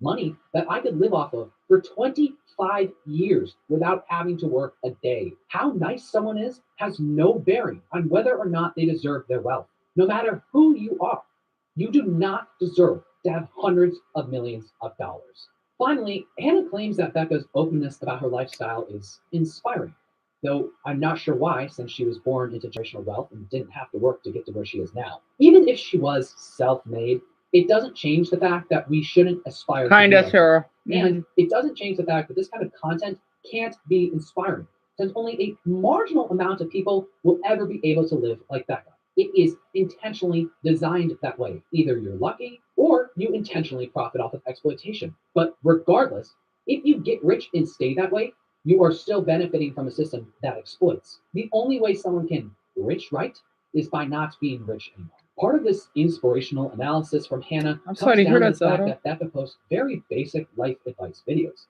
which apparently negates all the other harm her and her family have contributed to the world. In one video, she gives first date advice. In another, how to make herself heard and stay calm in stressful situations. One video from her starts with her saying about how she hates how men make financial concepts hard to understand, which, sure, that's condescending and misogynistic. Nothing wrong with calling this out. Right. She then explains 3 financial concepts in girl terms, like comparing a stock buyback to taking down first drafts on Instagram to make the rest seem more valuable. People were all over this video. The top comment read, "Now this is a girl's girl." Is it though? To further prove my point, Becca made a video recently discussing women who have had their work stolen by men. Now, I think it's great to bring attention to this, since it is a common trend in history. Albert Einstein's wife, Eeevee, was said to have been the real person behind some of his most important scientific contributions. However, it's the fact that Becca Bloom is the source of this message. Sure, she can post whatever she wants, and some of you may think I'm just being extremely nitpicky at this point, but I find it incredibly disingenuous that this mega rich woman who profits off of the exploitation of poor women is being praised as some kind of girl's girl. Becca is trying very hard to be relatable in some sick kind of way, but she's just like every other influencer. Maybe even worse. To further prove my point, she recently even signed with United Talent Agency, which represents anyone from influencers to famous comedians. Variety exclusively reported on this. UTA has signed luxury fashion content creator Becca Bloom for representation in all areas. Becca's rise is nothing short of extraordinary, says Ali Berman, co-head of UTA Creators. She's built a global community in a short period of time that's deeply engaged, and a fan base continues to grow every day. Becca is a true innovator. We're excited to continue fueling her growth here at UTA. Apparently, she's not rich enough. For now, she has to become wealthy in the attention economy as well. She's already done a couple brand deals. On her wedding day, she did a sponsorship with Lancome, provided the makeup for her wedding day look. Another sponsored video of hers was with the hair care brand Olaplex. At the beginning of the video, she says it breaks her heart that in many women's shelters, one bottle of shampoo is often shared by over a dozen women. So, bless her generous heart, she and Olaplex mutually decided to donate over $30,000 in hair care to women's shelters. This is influencing, not opening PR, but giving it to those who can't afford it. Pure class, back up forcing Olaplex to donate $30,000 in order to work with her is kind of sweet. Listen, don't get me wrong. I think it's great that the brand is donating products to women's shelters. But guys, you know that she is making money from this, right? She's not taking the sponsorship out of the goodness of her heart. She's getting paid, likely double the amount of the product being donated in order to influence all of you to buy this overpriced hair care. So you tell me that, okay, for women out there, if they're mothers, right, she could donate that money to buy diapers, to buy formula, to buy tampons, okay, dresses, shirts. Why do women need to believe that they gotta wear makeup? No. If I was bisexual right now, I don't want my woman to wear makeup unless she wants to. We got other stuff to worry about than stupid makeup. The video is rich people are not your friends, and the YouTuber that I subscribe to is Luke Kono. What are these women gonna do with a hair product?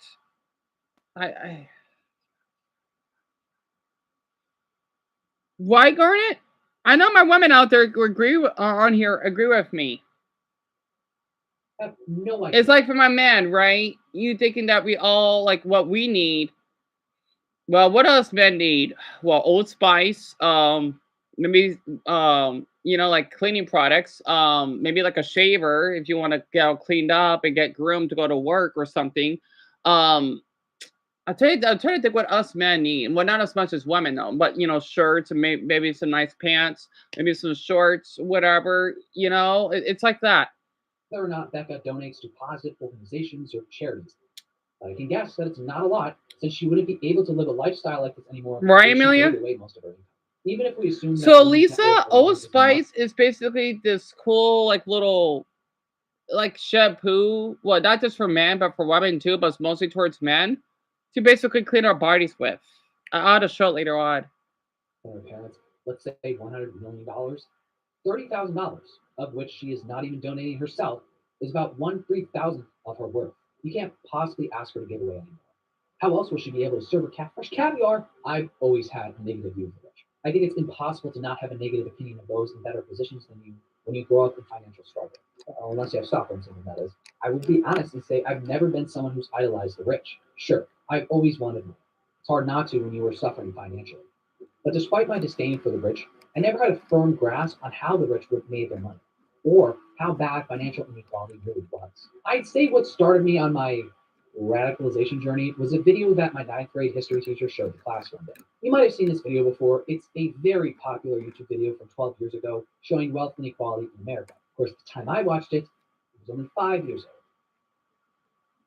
Wow. I'm getting old. Anyway, the video shows a few different graphs of wealth distribution. What socialism would look like, what Americans think that the current distribution looks like. And How old is he? Huh? I'm getting old. Anyway, popular YouTube video from 12 years ago showing wealth inequality in America. Of course, at the time I watched it, it was only 5 years old. Oh, it was 5 years old. Got it. Anyway, okay. The video shows a few different graphs of wealth distribution. What socialism would look like, what Americans think that the current distribution looks like, and what they would prefer it looked like. Then, the creator reveals what it actually looks like. It was a powerful video and a pivotal moment in my life. My jaw dropped, and as soon as I got home from school that day, you better believe that I pulled the video up to show my mom. I literally couldn't believe it. These few people at the top have all this money while I sit in a cold house because my mom doesn't want to burn too much coal.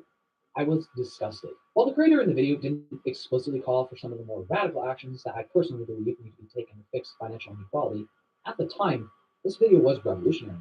Now, we're currently seeing a repeat in anti-working class policies that rival Ronald Reagan's, especially with the gluttonous, hideous bill. Reagan and his juniors, like Trump, promised tax cuts for the poor while hiding their true intentions in huge omnibus bills like the gluttonous, hideous bill. As it was with Reagan and trickle-down economics, The worst effects of this bill will be felt years down the line. Inequalities compound upon each other for decades, with presidential successors like Bush and Trump helping to spur on Reagan's initial plans for inequality even further. In discussions like this, we often compare wealth inequalities, but wealth is only a measure of the assets someone has: retirement funds, savings, property, vehicles, stocks, and so on. The concept of wealth is in itself capitalist and promotes the accumulation of wealth by people, even determining their value as individuals based on this metric alone. While wealth inequality is a useful tool to show how much money and assets the top 1% hoards, while the average people with nothing to their name can barely afford one singular place to live, metrics like income and wage inequality are also extremely important, as they show the present reality of how much capitalists are making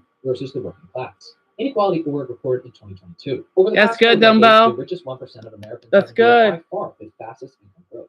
Between 1979 and 2021, the average income of the richest 0.1% of households, the group that today represents just over 12,000 households, grew nearly 27 times as fast as the income of the bottom 20% of owners. They also found that the top 1%, averaging just over $3 million a year, made about 139% more than the bottom 20%, $22,000 a year.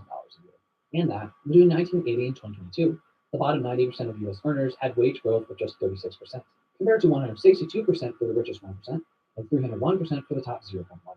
With Trump's pro-rich policies, it's likely that these gaps are only going to widen even further.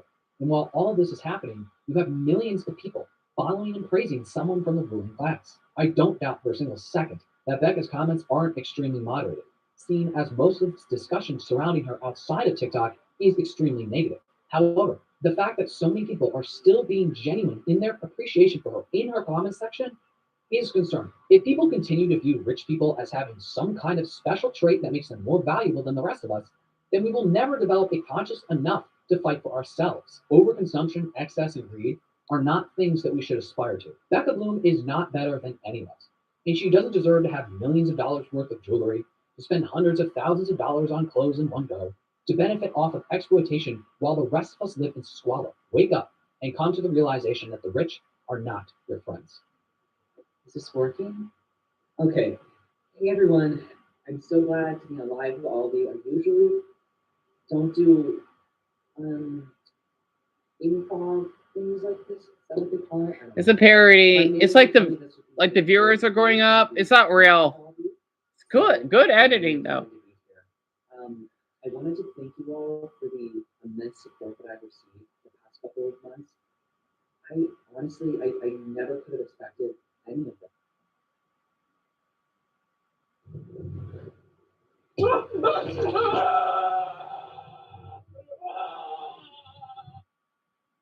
Coming here. I'm so honored. Watch. I'll take you all along for this ride. Don't worry. Oh my God, she's coming here. I'm so honored. I haven't seen a parody a lot of time. I don't know what that meant. Weird. That's it for this video. I'm curious as to what your opinions on Becca Bloom are, and I'm also curious as to what you thought about this video. So please comment down below anything you want to comment down below. If you like this video, I'm thinking about coming in their video, but I'll come on to later because I want to get my comment read. I just want it buried. I probably, if I have the courage, I'll probably just say apologize or something. Kind of like they talking crap in a hat. So Eric, sorry, I had to be quiet so if you could hear it. I read it, Eric. I'm sorry. So basically, rich people, right? The reason why there are great rich people. One of my friends, my best friend growing up is not one of these people. The reason why people don't like them, right, is because they kind of bully and take advantage of people that have less than them because they're seen as above them when they're like everyone else. But the thing is, they have like a lot of control over the money that they have. And basically for them, just to have money, right? It doesn't make them it doesn't make them have the right to do that because of their earnings. Because depending on some of these people that are rich, they didn't work hard for it. Like my friend, for example, he basically worked hard because he was homeschooled and he didn't really had any close friends. Also, his only friend, and he's not part of this. And for a lot of rich people, though, let's just say they like to buy expensive stuff. and take stuff for granted. That's why they're not really great people. At least most of them aren't. Oh, celebrities are not your friends? Is that Oprah Winfrey? Huh.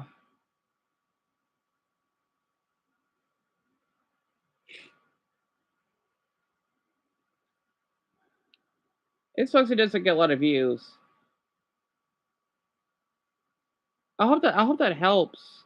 And Lisa, son, Malik, it's my pleasure. Right, Ben? You can hear it, huh? And let's see. I hope I didn't miss any comments. You never view rich people as a friend? Yeah, Jerry. I want to see what, because if that was the case, I would see Joshua as one, but no. I see Joshua. Man, I do miss him though. I hope he's doing well. I know he is.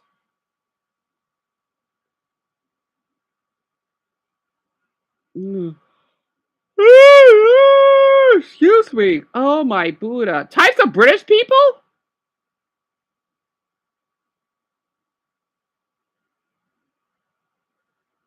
Wait, hold on. Was originally built, but you booked it anyway because you can no longer take your. I want to see this. Types of British people? Sure.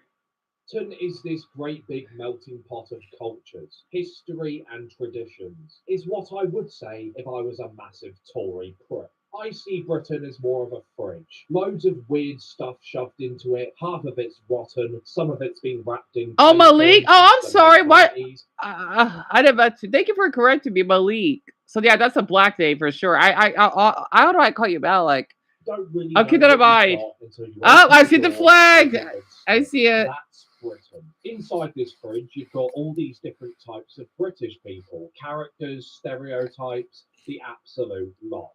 And once you start spotting them, you cannot unsee them. It's almost like Pokemon, but instead of trying to catch them all, you're doing everything in your power to try not catch something. Take the Tories. Ah, yes, the Tories. They're easy to spot. They've always got that faint look like they've smelt something ghastly. Usually it's the stench of poor people. They're the ones who wear barber jackets and tweed flat caps in the summer, talking about the market or Waitrose like it's some divine being. Their favourite hobby, making sure you're absolutely miserable while I see riding 2 a minutes horse. flags. You could tell a Tory you've just won the lottery, and they'd smile politely and say, well, get too excited, inheritance tax will sort that out. But Tories aren't just politicians. No, no, no. You find them everywhere. They're the bloke in the pub who says, I'm not racist, I've got loads of mates who are black, and then spends 20 minutes and 3 pints of IPA proving he definitely is in fact racist. They're the woman who says, I've worked hard for everything I've got,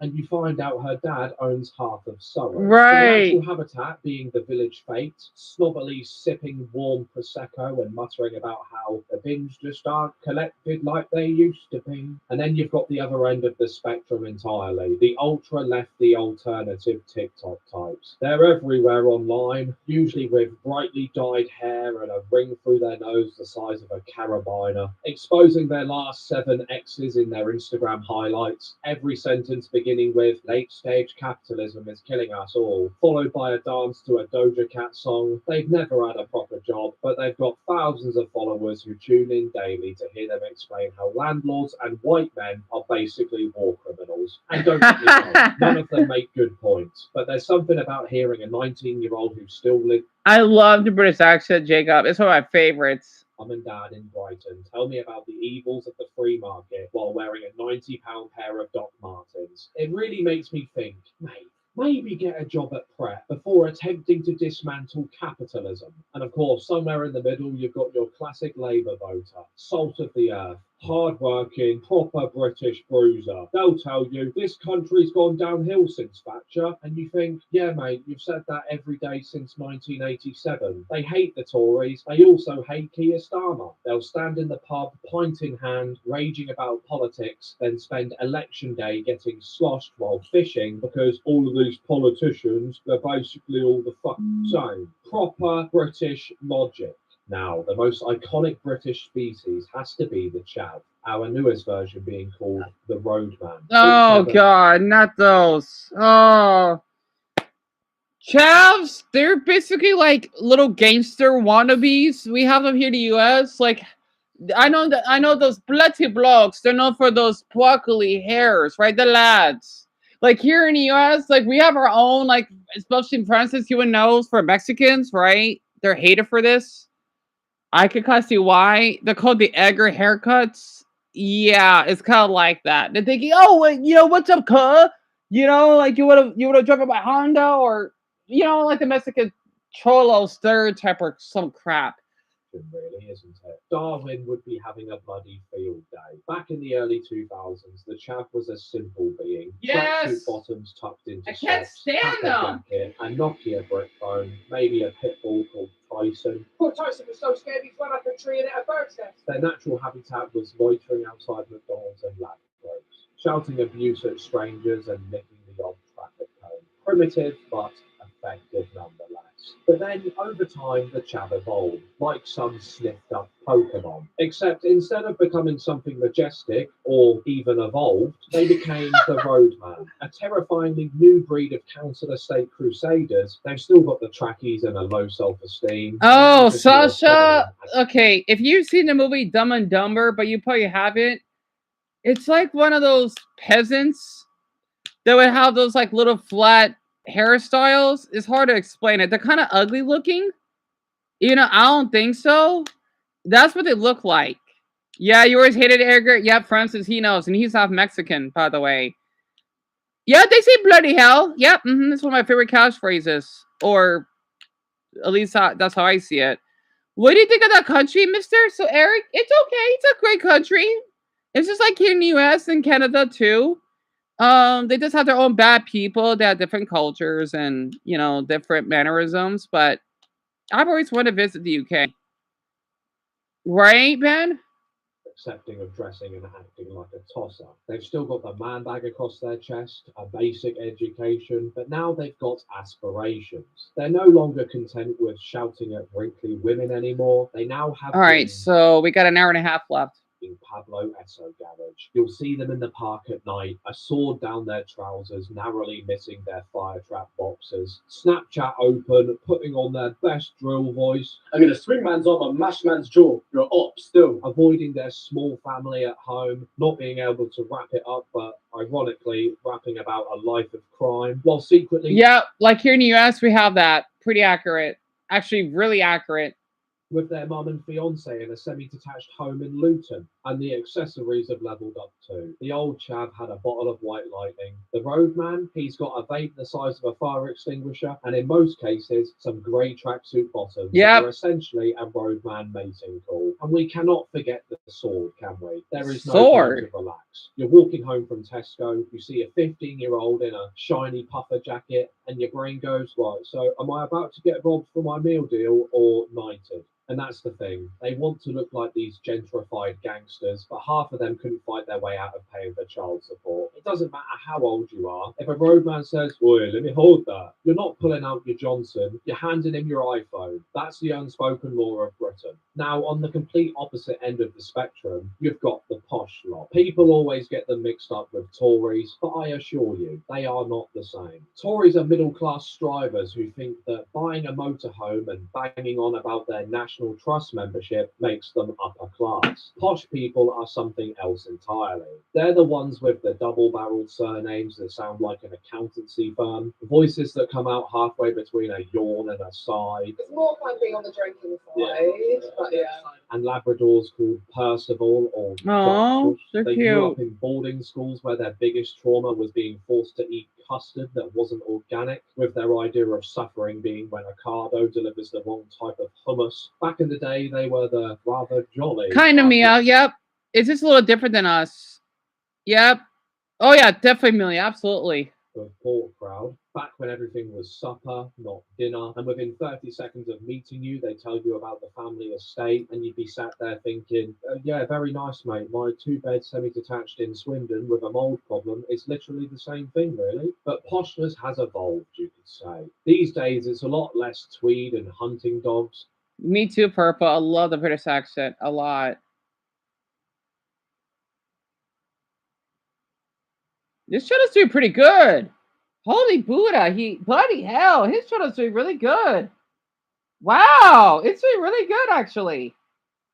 But I subbed because why not? I'm glad this show's doing pretty good. He only has 11,000 subs. Usually I get jealous though, but I like this channel.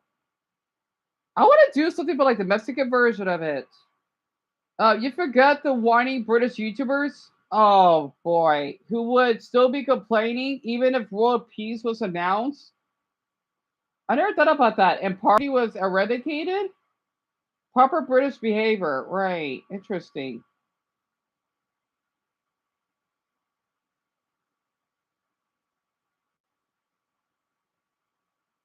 So, okay, let me show the Mexican version of this. Or like a Mexican stereotype. Steam Monopoly. Interesting. Oh, Brittany uploaded. Nice. So here it is. The Edgar haircut. Let me share it.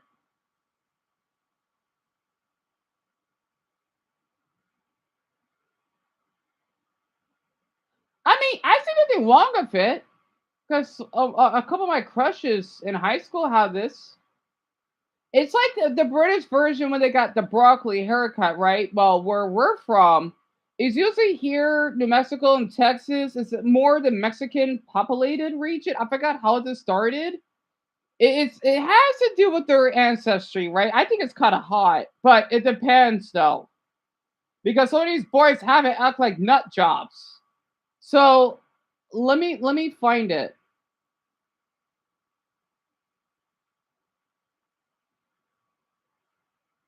Oh, shoot.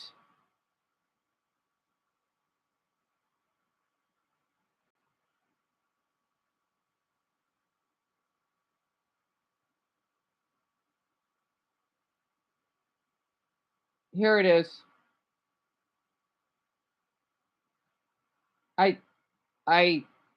I hold on.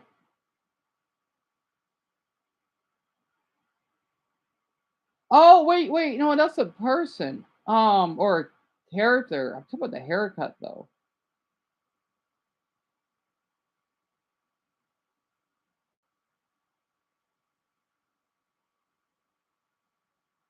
Um, yeah. Let's see.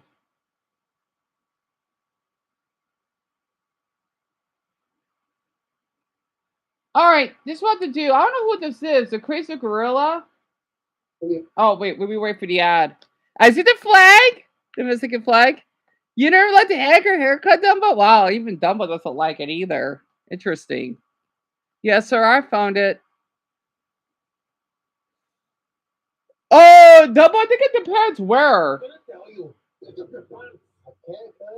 This is style. That is not style. You look like a cholo, and I will not accept that in my house. Hey, yo, chill.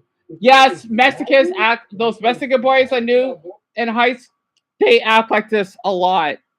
I'm not kidding. This is really normal. I'm used to it. I grew up with it, right? I think it's cute. I don't know why. It's hard to explain it. Hijo de tu madre. I've had enough. Oh, he tripping. Hey, where'd she go? There she is. I found you. Hey, cuz, I put this Selena throughout the whole video. And the first person to comment the correct number of times she appears gets a free taco shirt. Yeah. Stupid!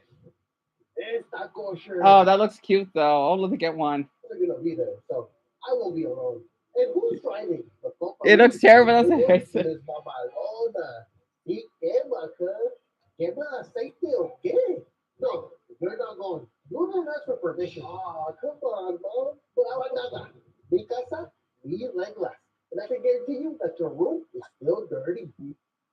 I gotta say this. This is so accurate because Mexican moms, right? The reason why they like this because they're caring.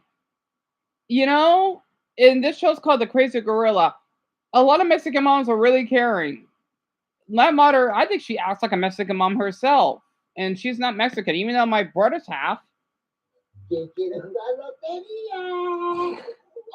he's pretty cute. Who wants to help me build a shed? Accurate. Accurate. Put your shoes on and come help me. Ahorita.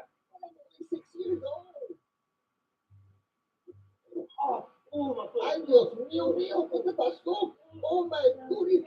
Brother, fuck. Sana, sana, colita de rana. Eso te dijo, yo te digo que don't worry, no. It's okay. Oh my goodness. Ah, my toe, my toe. Ah, no pasa nada. Get up. Get up right now. Are you fine? Are you actually fine? I'll really give you some of the fire, though, huh? Get up. Ahorita. Get that for. Thank you, mijo, for helping your mama make some tortillas, eh? You're very good. Mira nomás. Yeah, very good. Yes, Mexican moms do talk like this. I know, because I was around that. Okay, you know, like how I talk to my pups, right? Yes, I kind of talk like that. We got an hour and a half left. Hey, what are you doing? Pay attention. I need them right here. Right here. You told me to hold it. Right here. Pay attention. Are you on your phone? I'm holding it. Mijo, aquí. Aquí. No, aquí no. Get closer. Man, he's cute, though. Anyway. Dad. Whatever, Mom. I'm gonna do what I want. Okay. Vamos a ver. The belt or the chocolate. Yep. Whatever, Dad. I'm gonna do what I want. ¿Te crees muy okay? Vamos a ver. Come here. Yep, that comes too. Oh my gosh, I knew it was that brother the whole time. I knew it. Why would you do it? Again. So, Eric, basically, this is 6 hours? These are basically Mexican stereotypes, right? Which means people like where I grew up, the parents, this is not always true, but it is somewhat true depending on the family. They would act like this, right? So that's why these are called Mexican stereotypes. You like it, Rachel? I'm glad to hear that. Because I know Francis can relate to this. I'll play a couple more minutes. Oh, yeah, Mexican dads being, yep. Let's go.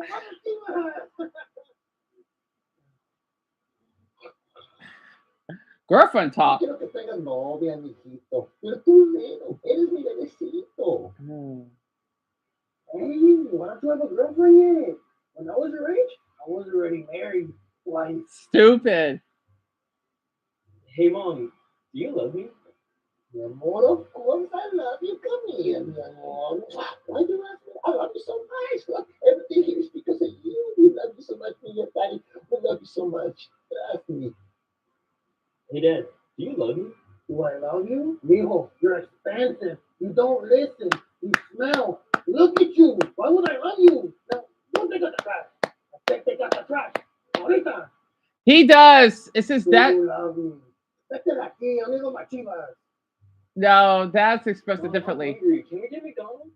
No, hombre, ¿qué McDonald's? ¿Qué nada, mijo? La casa de comida. Hay frijoles, tu favorito. Dad, I'm hungry. Can we get McDonald's? I'm hungry too. Okay, vámonos. Let's go get some McDonald's. See? Don't tell your mom. Going out. Hey, ¿a dónde vas? I'm going to a party. ¿A fiesta? No, I saw the noticias and on Facebook. And my commander told me that 2 or 3 kids are dying every party. No, you can't go, mijo. No. This is relatable because my mother is like this too. So this is so relatable. Oh, Darren, and Brady has to go to sleep already? Crud. Oh, yeah, she's right because she's Puerto Rican. So this is accurate. I don't know what's the population, Richard. I actually forgot. I forgot the number of it. Wait, Amelia, this like in Brazil too? Really? Hey, on the line. I'm going to a party.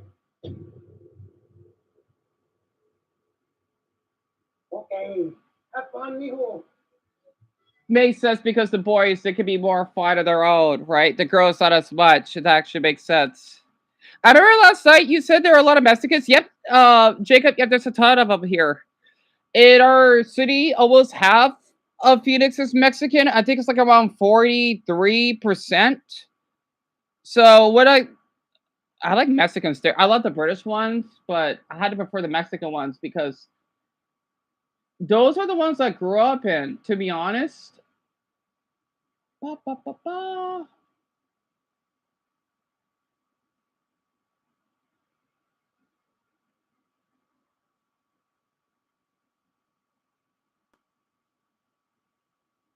Oh yeah, yep. Francis is right. You know what? I will look this up very quick. Let's see.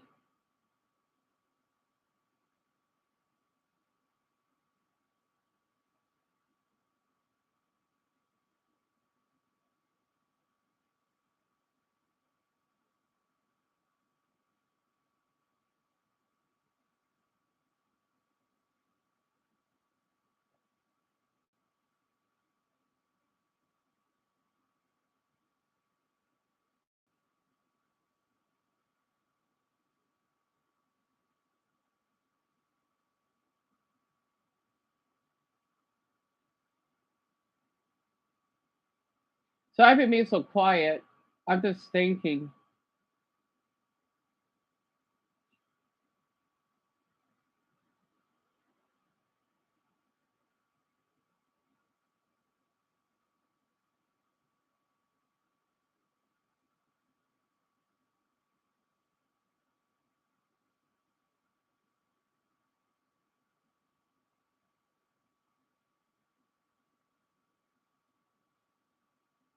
Okay, I think Richard and Bobby are gonna love this, but I've got to wait.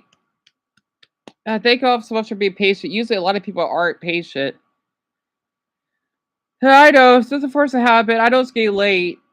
I'm definitely gonna make sure to comment all that tonight about those two jerks.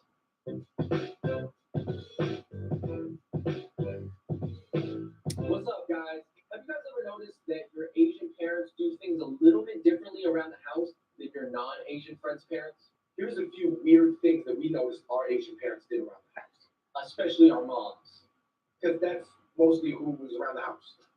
Dad was always at work. Here's a list of weird things that our parents did. Every time they go on vacation, they would always come back with a bag full of little shampoo bottles. Wait, what? Really? I have new shampoo. Really? Asian moms never use the dishwasher. Nope. I'll believe that. No way.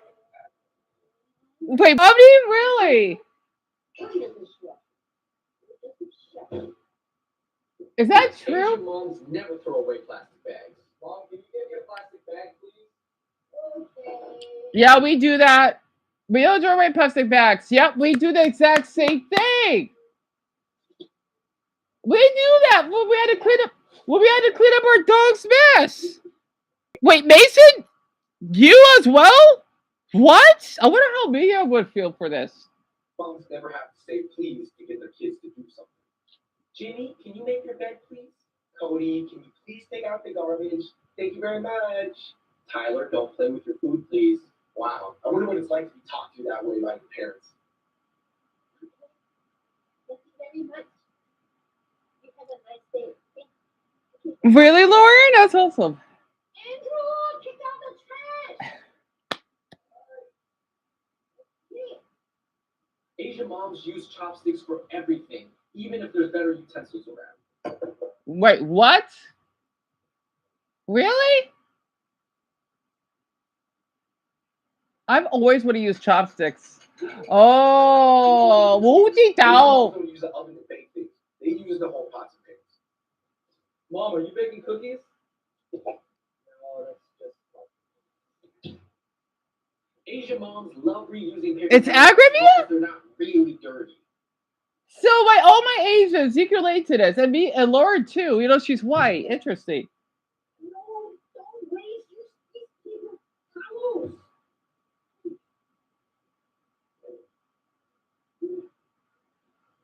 To Asian moms, there's no such thing as turning up the heat in the house. What's that thermostat?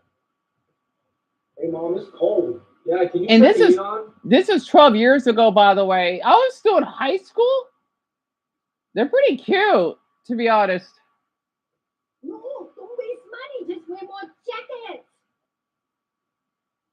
And last but not least, Asian moms love keeping things looking as new as possible, even if that means keeping the little plastic wrapper on. I'm kind of like that. I'm kind of like that. Yeah, pretty much, Violet, for Mason, Mia, and Richard and Pomni. I kind of like that, to be honest. I don't like anything scratched. Well, depends. Thanks for watching this video. If you think we missed anything, I can't believe this is 12 years ago. Really, Richard? I knew it. You two makes it all cute. I didn't do that. Here, I'll do one more. Your mama's like that, Mason? Ah. Man, I need to do some Asian videos. I gotta try at some point.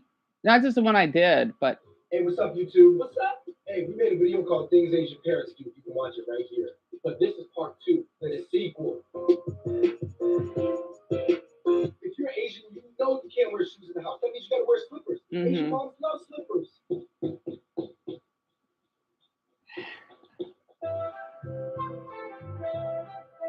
Asian moms love bringing back extra sauce packets from different restaurants and using them at home. So accurate. And Brian, this was 12 years ago. Okay. Asian moms, Tiger Balm. Everything. I'm really sore. Tiger Balm. What's Tiger Bomb? Tiger Balm. 2. My stomach hurts. Oh. Mom, I got a mosquito bite. Yes. Tiger Balm. Mom, I got diarrhea. Ass. Tiger Balm. Cindy dumped me. Oh, Tiger Balm. Really, You Malik? never run out of soap at an Asian house because Asian moms somehow Tiger Bomb? Purple? Like Mom? Mom, we're almost out of soap.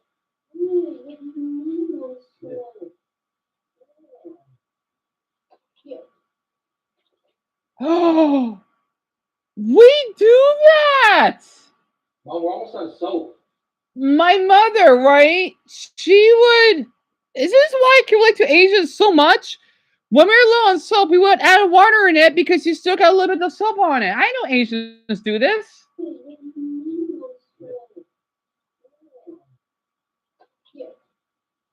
Are you serious? No, you're kidding, right? Water, though. Yeah, you got what you have. Asian moms always know how to get their money's worth out of buffet.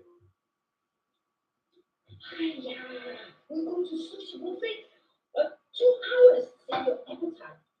Have you ever been looking for pickles in your house and then you open up the jar and it's totally not pickles? Yeah, that's the Asian mom work. Okay. You did that too, Dumbo? You too, Joseph? So it's not just a Chinese thing. You know, it's common for Chinese or for Asians. Hey, Mom, is this cold medicine? Oh. This is cold medicine. Ew. What's that? This is the Asian mom's favorite question to ask their kids. Did you eat yet? Huh? Did you eat yet? Huh? Did you eat yet? Did you eat lunch yet? She's adorable. Did you eat yet? Did you eat yet? Eat. Eat. Thank you for watching, guys. I hope that you related to some of the things. Even though we're low on food, my mother's like that too. Honestly, man, you Asians are something else. I know I got Asian DNA, but darn it. All right, how about this? Black parents. Yeah, those guys, get off my feed. Anyway, black parents.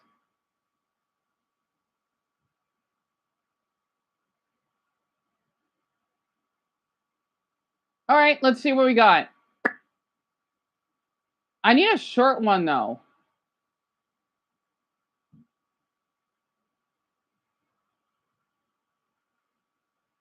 Something that's not, like, heartbreaking.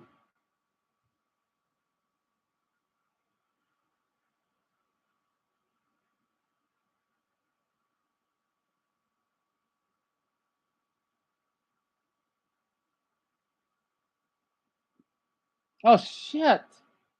Hold on. What time is it? We got an hour? Okay. Oh, I need to show you about Bangladesh. Crud.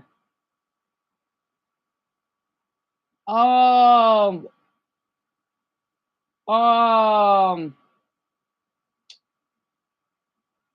know what? Let me see this. How white parents discipline versus. Let me see this.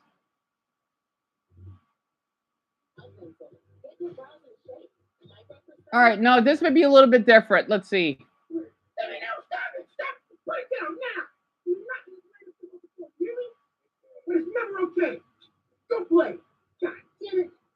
Give me the try to eat mulch. The part is going to Aunt LaBarbara house. God damn it. Put that shit down, David. Now wrong with you eat that shit. Because it looks like mama cooking. Don't mean it's mama cooking. We don't eat mulch, boy. What is David? You got out there brain. No, the goddamn car, boy. This is more like silver and black households, so it's a little different than where I'm from because this is like where Dumbo lives and where Trevor lives, so to speak. I knew that boy was stupid. 65 in math, 45 in history, 23 in English, 12 in Spanish. Come on, Timmy. You're only failing every class. Thanks to it, but give me the phone. Give me the phone. Accurate. You're never back when you get your grades up. Well, not the phone took it away, but this is pretty accurate. Kind of accurate, Jerry? 65 in math. 45. Oh, that's the father. 23 in science. Oh, 13 in Spanish.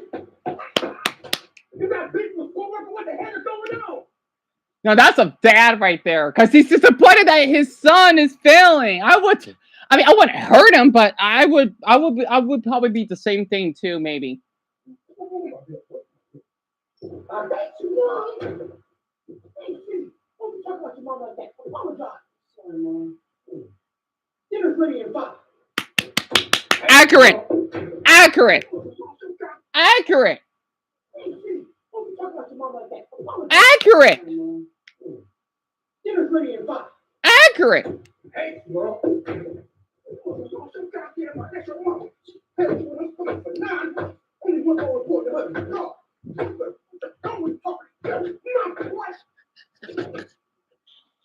Oh my gosh. No, Timmy, we just got groceries. You can eat some of the groceries we got. What those groceries? Hey, pick that up. Make the money for that. No. No, it's fine. Don't pick it up. No, we don't get you when we get home. Right. Accurate. Get back in the car. Accurate. Boy, you heard these other groceries. We get the groceries when we get home. I will probably do that too, because like you better not be wasting any darn. Sorry, my black side's kicking in. Really, Jerry? I know, Malik. It's pretty inaccurate, isn't it? And they're thinking us blacks are abusive. No. Pick my shit up, bro. Pick my shit up. Pick my shit up. Pick my shit up. Really, Timmy? Boxing in school? What's the matter with you, son? Look at you. He's pretty cute. This is just unacceptable. When we get home, we can live. We're gonna have a chat. Yeah, we were just intolerable, Timmy. Get in the car. Get in the car, Timmy. God. If my nephews were in a fight, I'll be doing the same. Because like, why did you do this? Why? Because you could get expelled, right? This is so accurate. Oh, that's the mutters. You like to box in school. I said you just go to get an education. All you going to get is knocked up. Yeah. Open up one here. Don't box in school, but if you do, you better win. Did you win? No. Nah. Felt like a butterfly thing. I like this one a lot. Because if he started the fight, he got at least basically went over that. Yes. Hands can't hit with his eyes can't see. Yep. You all can't see shit. Yep. Look at what you got there. Yep. Yep. This is such a good video, though.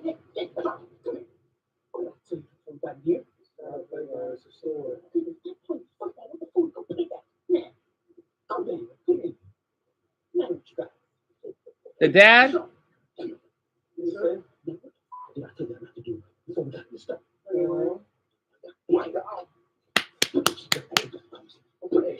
I would do that. Are you kidding me? If I call my nephews and nieces, I'm thinking like, you better,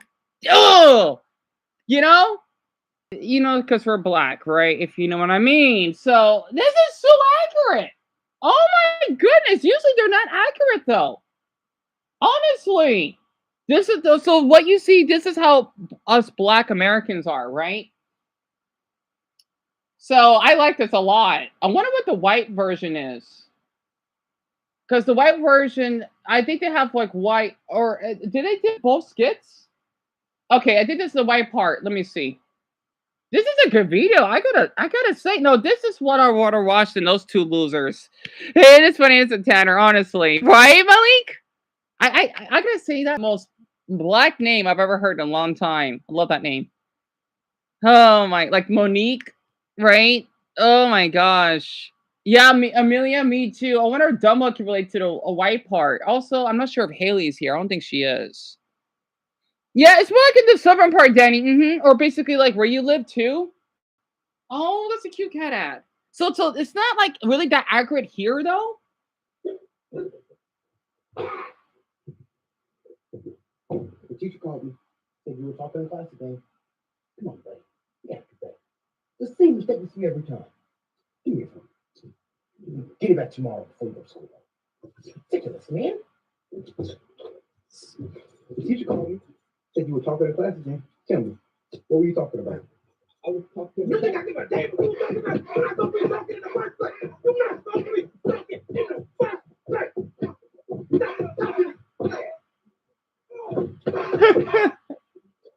What?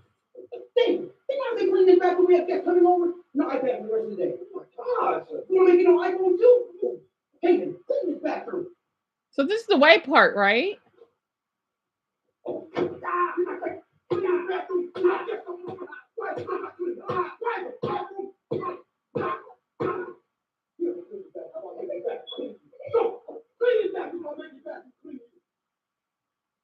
Wait, no, is this still the black side? Hold on. I can't tell what's the difference between the two. Unless they did both skits, right? I think they did all of this. I try to find the difference. Say that to a teacher.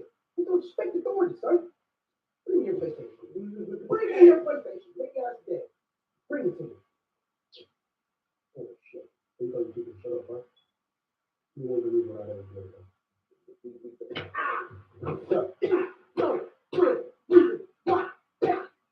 Wait, hold on. Let me find a better one. This is still a good video, though. I love it. Let me find a better one. Hold on.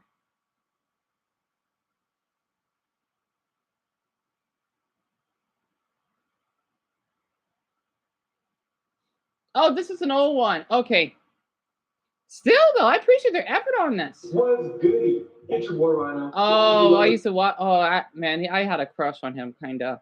Well, I didn't know he's been on YouTube this long. You know, because I know that may be a little controversial. I thought he was kind of hot. In a way, and with his friends, too. Cody Miller.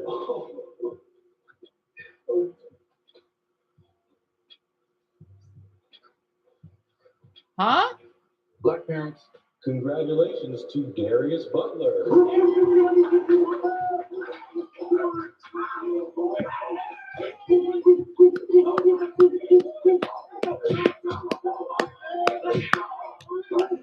Oh my goodness.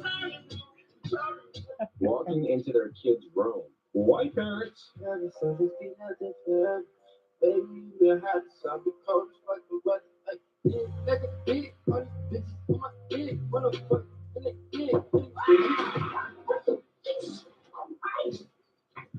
Dinner's ready? Jesus Christ!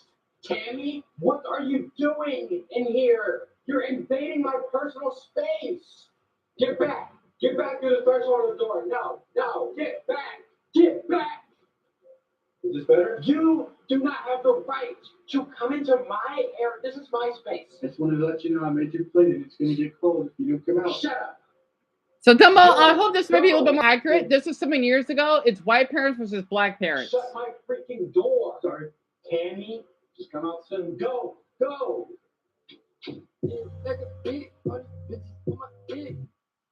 Sorry. Parents.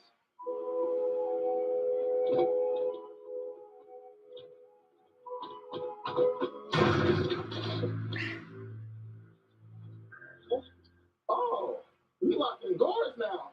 What? No, this isn't really accurate, though, but I'm guessing some households are. Cleaning the house. White birds. JT, your room is trash, just like every other room around this house. Can you clean it for once? Wait, do you hear that? Sounds like some bullshit. Hey, watch your language. Can you just clean your room? So the white one's accurate, Danny? It is?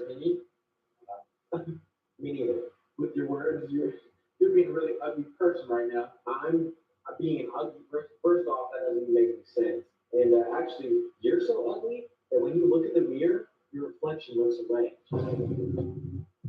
Pitiful. I'm gonna have a talk with your mother about this. We're gonna have some changes around here. I'm sorry, bro. But in what chapter do you shut them? Oh. I'm tired of being in my area right now, my space. How about you shut your trap and go clean the room yourself?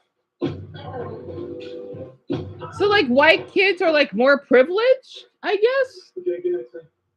That's all. More cars.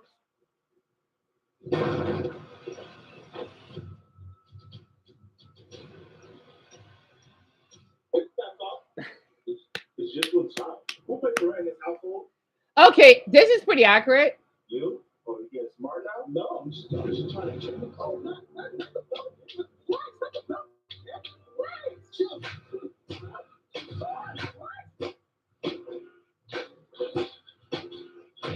Yeah, but you never talk to your parents like that? So wait, Lisa, that's accurate? You're kidding me. Family dinner.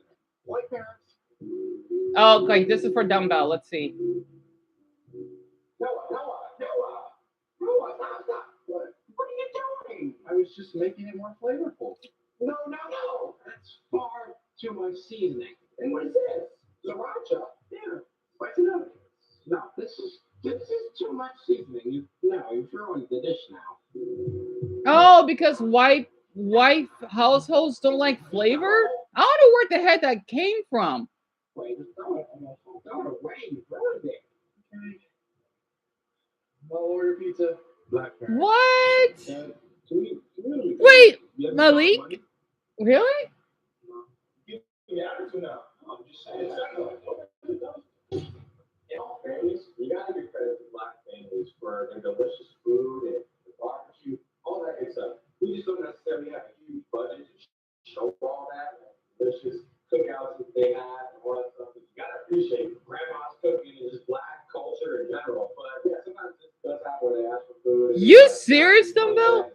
No. So yeah, just all credit to black families, black barbecue, black culture, soul food. Love you. But yeah. Huh.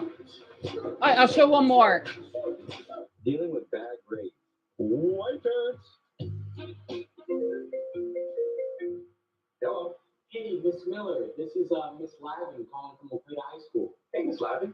How's it going? Yes, so I wanted to call you and inform you. I don't know if you know about this, but your son, JT, has not been in class for about 2.5 months. And he was also just caught selling crack cocaine and black tar heroin out of his locker. So I was calling to see if you knew anything about that. Oh, I did not know that. I can relay the message to him. So, Lisa, you can relate to that too? Oh, sorry, we got an ad. So that's how white people are. Like, they don't... I don't believe that. That is a lie. That's because what? You come from... That's a total lie. I don't believe that. That is prickly crud. You serious? That is a straight up lie. I don't believe that. I do not believe that. So, Danny, that's kind of accurate as well. I don't believe this. That's weird. I don't believe this. I don't know why. I just don't. And yet they're not white themselves. And wow, their acting must be that good. That's how they say white people don't have culture. Yes, they do. Italians, British, French, Irish. That's insane to me. Wow, I don't believe that. I don't believe that. Of the whites that I know, I don't believe that. I guess it depends on the region. I guess it's not like that out here. I don't know.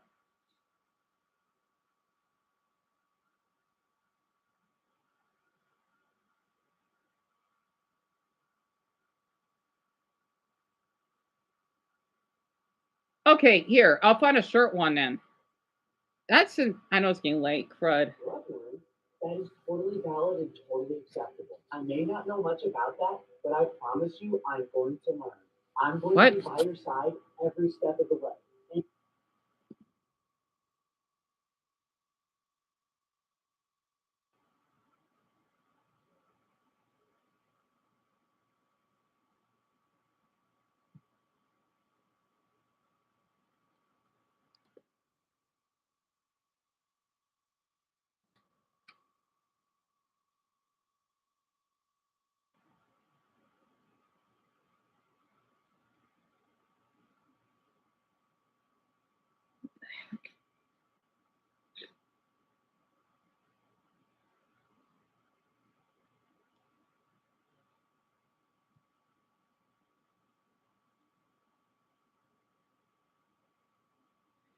And What just happened?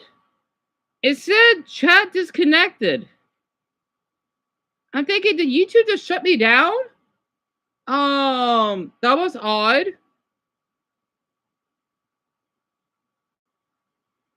What the heck was that? Let me check my Gmail.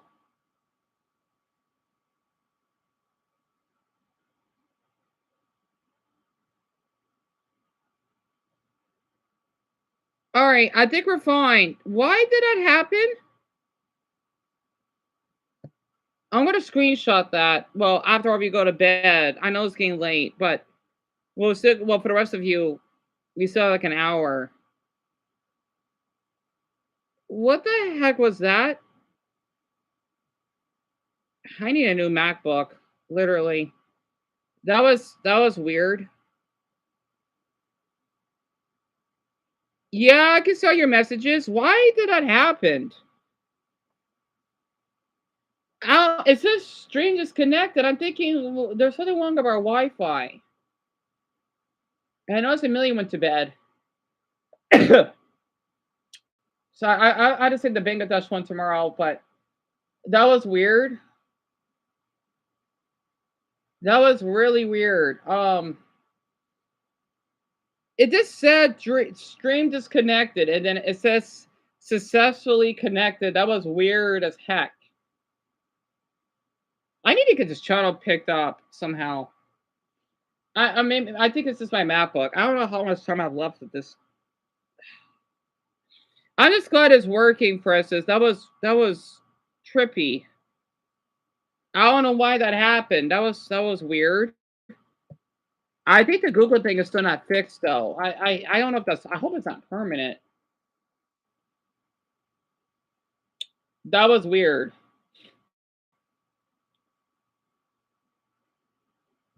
Wait, I see the weather symbol. Wait. Hold on.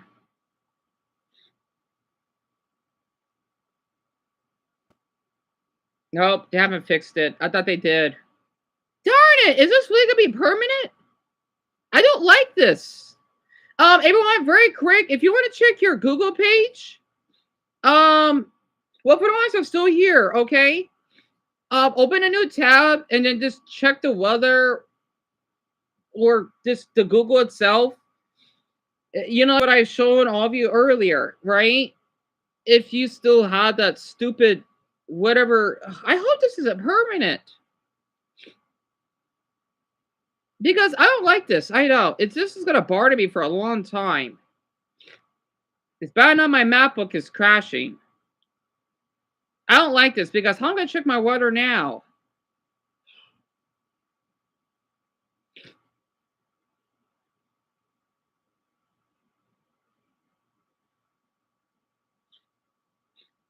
Okay, wait, it shows up what? I'm sorry.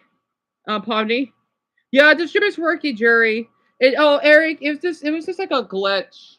You know that I told you. It's just like some error or mistake on the Google thing. It's something serious. Don't worry, you're fine. Mason, it's still the same for you? I don't know what the heck is going on. On the list of very vile things. Big time, including attacking your dad, which was the most viral of all. Yeah. I mean, I personally have watched videos of him questioning the Holocaust, likening it to fake. Yeah. He's There's no way you could have gotten the 6 million. Seems to be his theory. He thinks that was way overstated. The number of Jews killed in the Holocaust. He's ripped on poor Usha Vance in the most offensive terms. So what do you say to those people? So why do you raise everything? Do you interview Vladimir Putin? I mean, isn't Vladimir Putin worse than Trump? I feel like he's at least a little bit. Yeah, do your own interview. Yeah, son, go ahead. You want to do it? You're not my editor. Go ahead. Buzz off. I mean, I don't know. You want to go yell it? Absolutely base fucking response. I'm not accountable to you. And Joseph, hope you sleep well.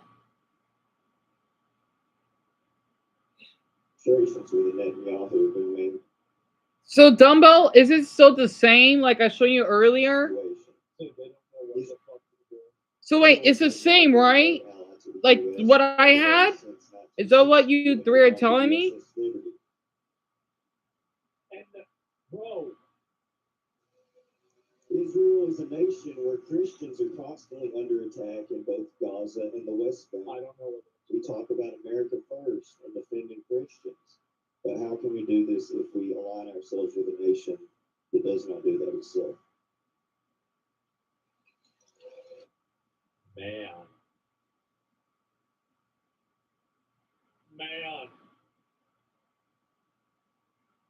People waking up to this real quick. Okay, so yes, all right. I hope they get that fixed. Yeah, it's a cactus.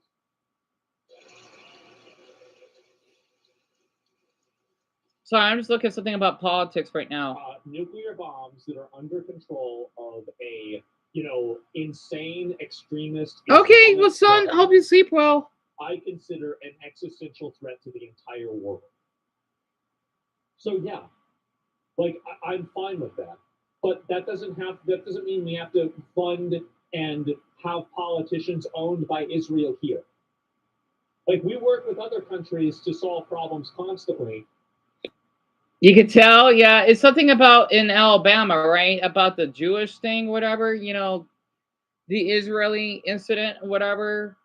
It looked interesting. Also, the guy that's speaking with the sunglasses is kind of cute. The white guy or the white boy on the right, you can't really see him. These other countries having the flag of that country next to the American flag. We do this all the time. I'm gonna get some chicken nuggets, Israel's okay? not saying that's America in the streets. Wait, where's Listen, a lot of Iranians don't even like the Iranian government either. Yeah? You have to remember that Iran before 1979, there's a lot of people that are alive now that were still dead. It's not like every Iranian hates Americans either. A lot of them are under an oppressive, religious, extremist government that is militaristic. It's basically a terrorist government. And they're not even able. Do you know the reason why we didn't get a lot of footage out of Iran whenever Israel was bombing them? It's because Iran turned off the internet. They just turned it off. They're awful. The government there is terrible. Not the Iranian people. I'm sure some of them are assholes, for sure. Of course they are. But when you actually really look at the individuals there, I'm not going to go and blame them. What the fuck? No, and also none of this has to do with Israel. Okay, I'm back. We don't have to pick Israel just because we don't like Iran. Who made these rules? Oh, that's right, Israel. A nation that will use proxies around the world, whether it's Yemen, whether there's a lot of other ones, to inflict serious harm on the station, and they don't hide it. They don't hide it. In fact, it's really interesting. About a year ago, maybe a little over a year ago, they put out the Ayatollah in Iran, put out an emoji, a little short video clip of a drone hovering over my father's head as he played golf. What? It was literally posted on the Ayatollah's, Twitter page, following my father around a golf course with a crosshair right on top. What the fuck does this have to do with Israel? Oh. Just because Israel attacks Iran sometimes, we have to immediately...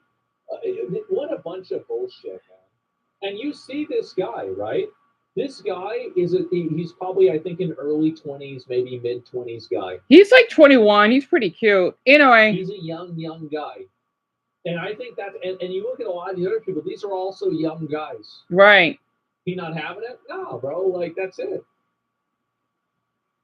And so wait, it's something about like what's going on in both of our countries, right? That I've been hearing for quite a while. Sorry. Anyway, I'm getting so distracted. Well, for the ones that go to sleep, I hope you sleep well. It's on time to respond. But I think I've seen this guy before. Oh yeah. So Tanner, his name is Asmongold. He's known for not really bathing or whatever. I don't really care because I can relate to that. I don't know.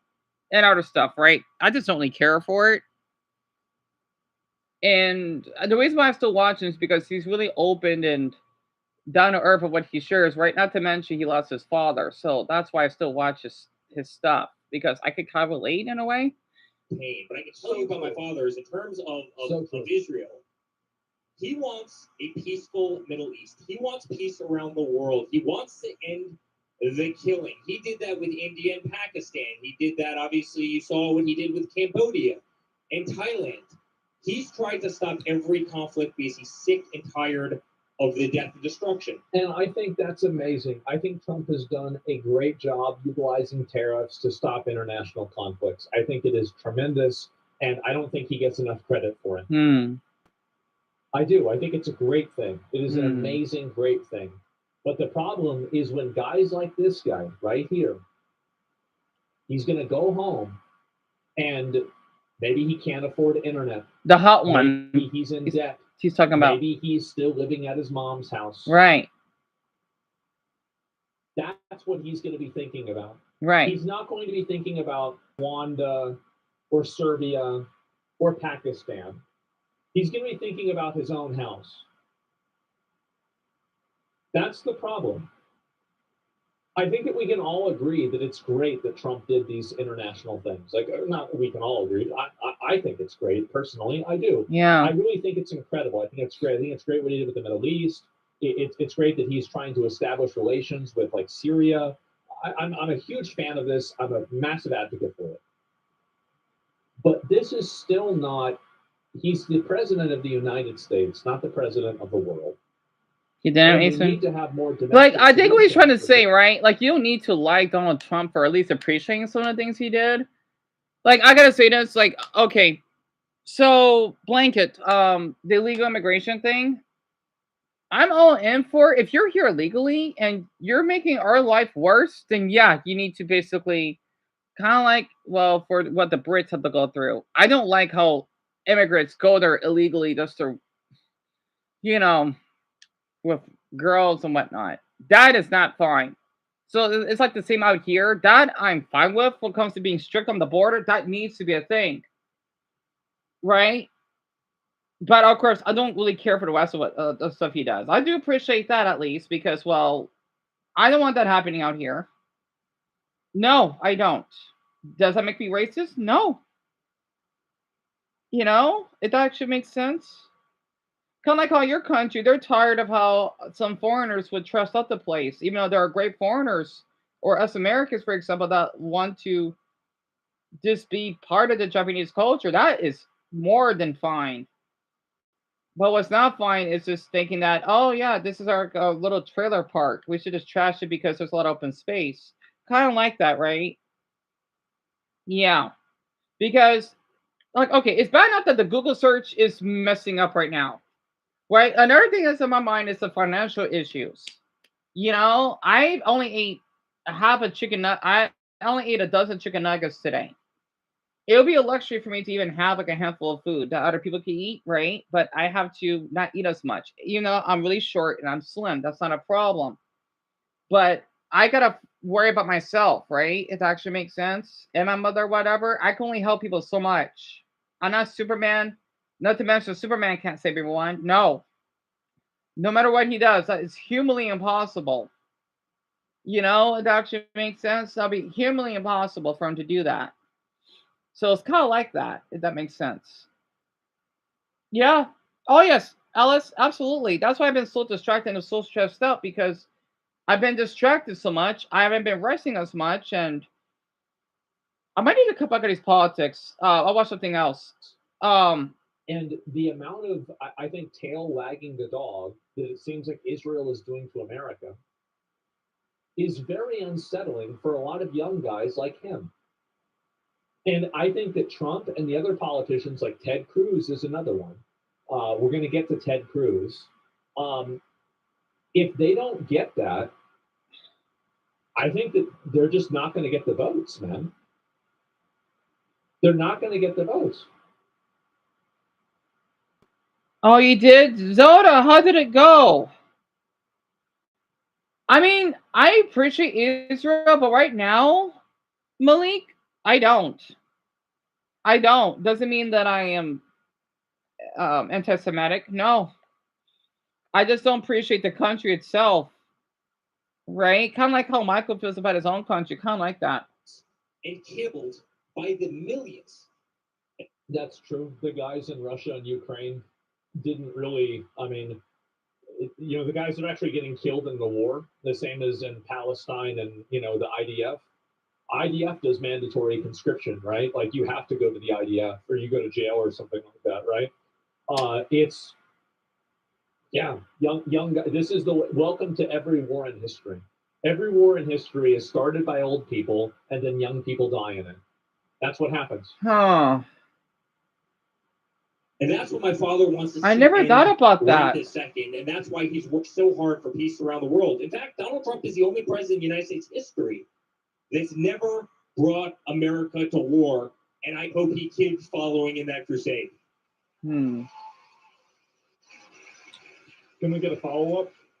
In response to the nukes from Iran, Israel has nuclear weapons and is not a part of the IAEA, unlike our...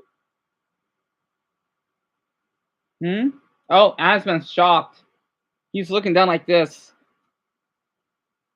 Huh?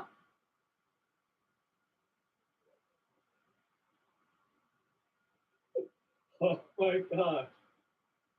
So the IEA, by the way, is, I forgot what the acronym stands for, but it's basically, do you know how like people are saying that Iran has like enriched uranium at like 60% or 80% or something like that? He did? Check that. I knew about that, dumbbell. Really? Really? See, this is why I want into politics. I don't know what's going on, to be honest. In response to the nukes from Iran, Israel has nuclear weapons and is not a part of the IAEA, unlike Iran. And it's just sad to see because I've never seen the American president get treated the way he does by the Israeli government. Here's what I'll add. Do we or do we not have phase one of a peace agreement in the Middle East right now? Where's phase one of the House agreement in the United States? Look at his face. I agree with you, Sarah. I agree. See, you know what? Let me say something, right? I mean, I'm 30. I'm autistic. I don't even work, right? And maybe this is why I prefer dating younger adult college boys, because at least I'll have that experience with them. Because, well, I don't know any about this stuff. And the other ones, well, they may not know anyway. My opinion, you know what's really ironic, though? Let me be honest, right? It's like how we ban porn. I watch porn. I even watched Filipino porn on Twitter this yesterday. Because, hey, I think Filipino porns are really hot, especially tall ones. Because it's not common. Right? Now, the problem is, okay, like, we got other things to worry about than banning porn, right? Like, we need to take care of our country. Yes, we should still have treaty and caring for others, right? The thing is, okay, as someone that's in Phoenix, right, I like to just care about the countries that we have connections with. Mexico, for example, they got their own issues. Israel, right? Even though I don't like what they're doing over there, because we actually have sister cities with them. Tel Aviv, which is the gay capital, right? And not to mention, we got one in Japan, one in Italy, one in China, one in Ireland. We don't have one in Great Britain, which is really interesting, but we got one in France. I'm thinking, like, honestly, my opinion, blanket, that we need to just worry about the ones, like, it's as though, as they say, I don't believe this, right? For people that are religious, you gotta understand this. God doesn't come first. No. Okay? You gotta understand. He does not come first. Your children, if you're a parent, comes first. Or your mother, your father, your siblings. Okay? They come first. I'm tired of this. I'm sorry. Some Christians are really stupid this way. The ones that gave birth. I'm gonna be honest. I grew up Baptist, right? God is not real. Sorry, you're offended. You gotta get over it. Sorry, call me at that South Park episode. I want us to have a war over a word than a war of killing gay people. Like those South Park episode, right? Yes, just because we're atheists or agnostic, yes, we can be problematic like everyone else. Okay, and I don't like what that Buddhist monk did to that 8-year-old, licking his tongue. Oh, Buddha forbid. What I'm just trying to say is this: we're not equal. Okay, life doesn't go that way. That's ridiculous. Some people are just treated more than others. Okay, we need to treat each other equally, but we don't. Okay, that's never going to happen. I'm sorry. That's how life is, right? I treat people that are poor or ugly with way more respect than someone that's wealthy or hot. I'm sorry. I know Mr. Rogers himself, you know, I need to learn more about him. You know, there's stuff I may not agree. Well, he's a great man, but he's not perfect. There's also stink. And perfectly perfect, if I like to say that, right? Okay, we got a half hour. I just this is why I don't like watching all this news stuff, because it's hurting my brain. If I was okay, for me personally, I think, you know what, gay marriage, for example, it doesn't always have to be legal. However, it should be illegal to basically assault or fire someone that's gay. Right? Just because you live someone that's gay friendly, it doesn't mean it's always safe. That's a lie. Look at San Francisco. They're one of the gayest. They're basically the gayest city besides DC in our country, right? Their crime rate is bad. Just because they're gay doesn't mean you're gonna be safe. No. Out here, we're not as gay. We are, but we're nowhere near as gay opened as those two cities. But I don't get shot. I don't get robbed. Right? No. Plus, we got other stuff we gotta worry about. First, I want the Google search thing to be fixed.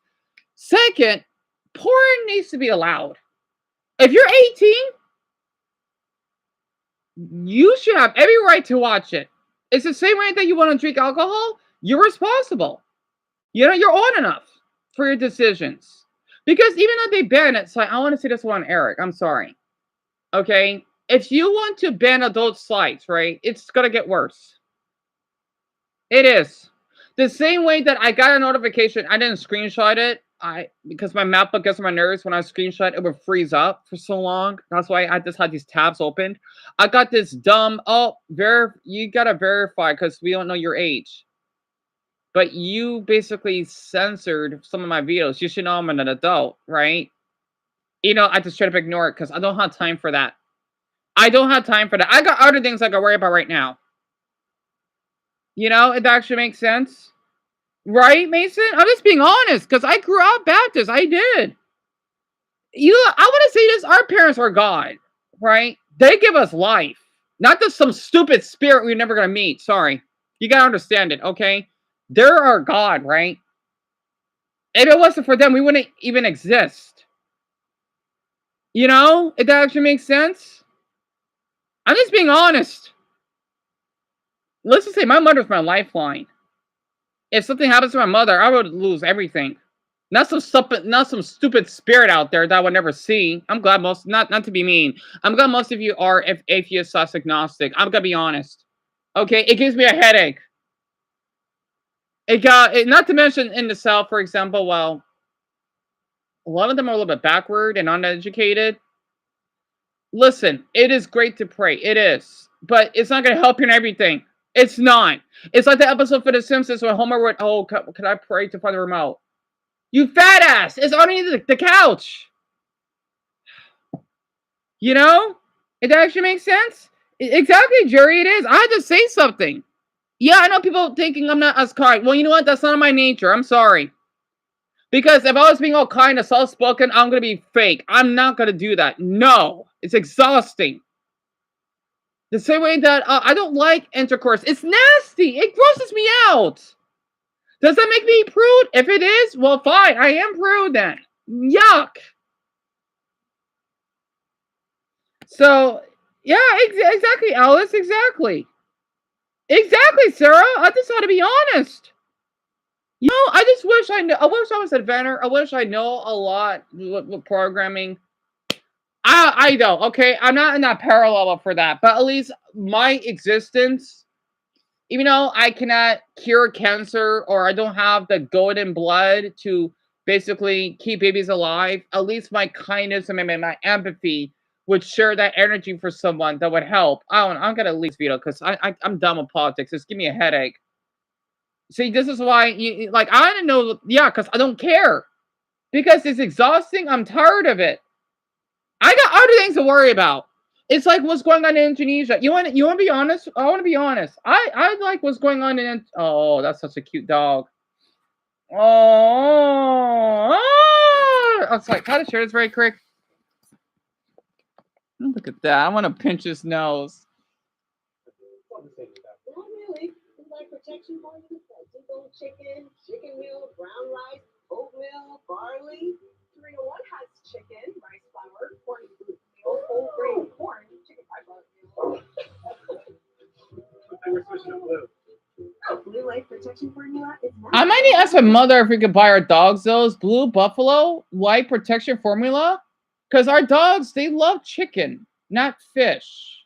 I think. I gotta ask my mother. Yeah, they don't like fish as much. They like chicken. Salmon recipe, but it might be a little expensive. Anyway, I had to share that. I needed that. I needed that right now. Yeah, this time Francine. Yep, Francine the mother. Back here! Straight out the gate. Straight out the gate. Well, didn't hear that. Burying this guy in the woods. I can't believe you guys didn't let me smash his teeth out and cut off his hands. What?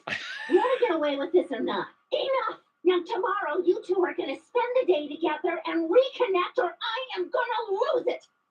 Oh God, I will cut your pretty faces. Sorry, Eric's too young for this, but Yeah. Wow, look at you ready for a run. A regular sneaker. Black guy from Kenya. Yep, I guess. I'm sorry. All right, so I think like one of the first reactions I did, I mistyped. You remember her dumbbell? Yeah, she's my favorite. She's adorable. She's a mother, right? And she's 37. And I just found her channel, my suggestions a little while ago, and I just love her Family Guy and American Dad reactions because she never seen this before, and I just had to I had to share it. I had to. So Sarah, her name is Brit Reacts, right? She does she's like a reaction channel. You know, she doesn't get a lot of views because that's how reaction channels are. And she just reacts to random stuff. I don't know. I just love her voice.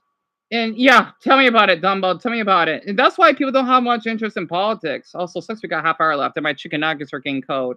You remember Mia? And also, wait, where's Shelby? She's still here, right? Because I wanna play something for her. Because this is my suggestions.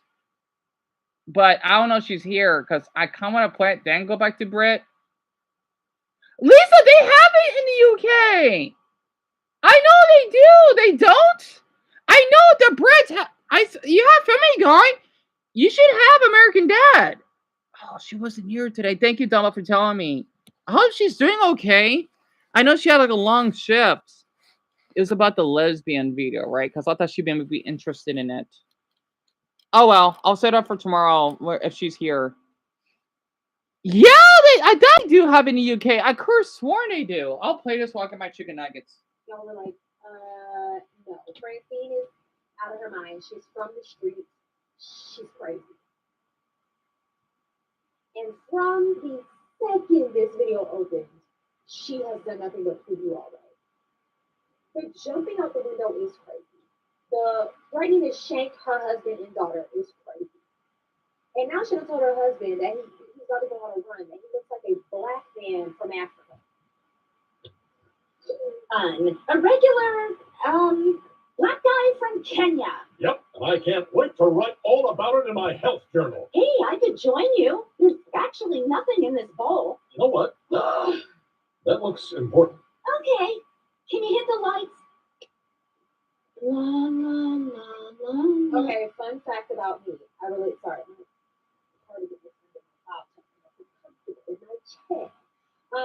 My family refers to me as a vampire. I like my house. Like I love the natural sunlight, but specifically in the kitchen with overhead lights.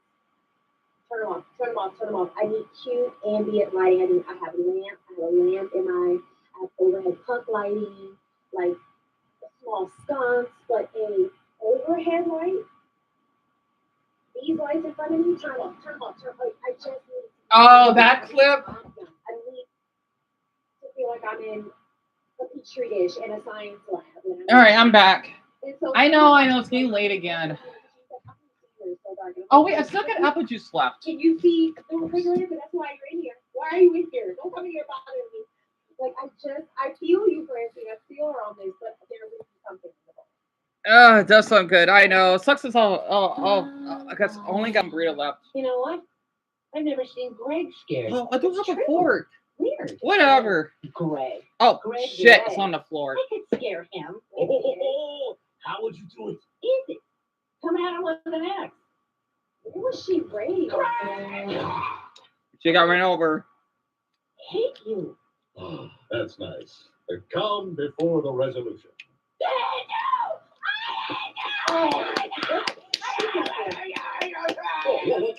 She's been discharged.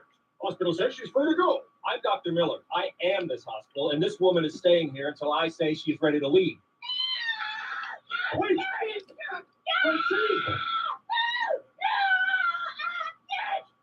You are.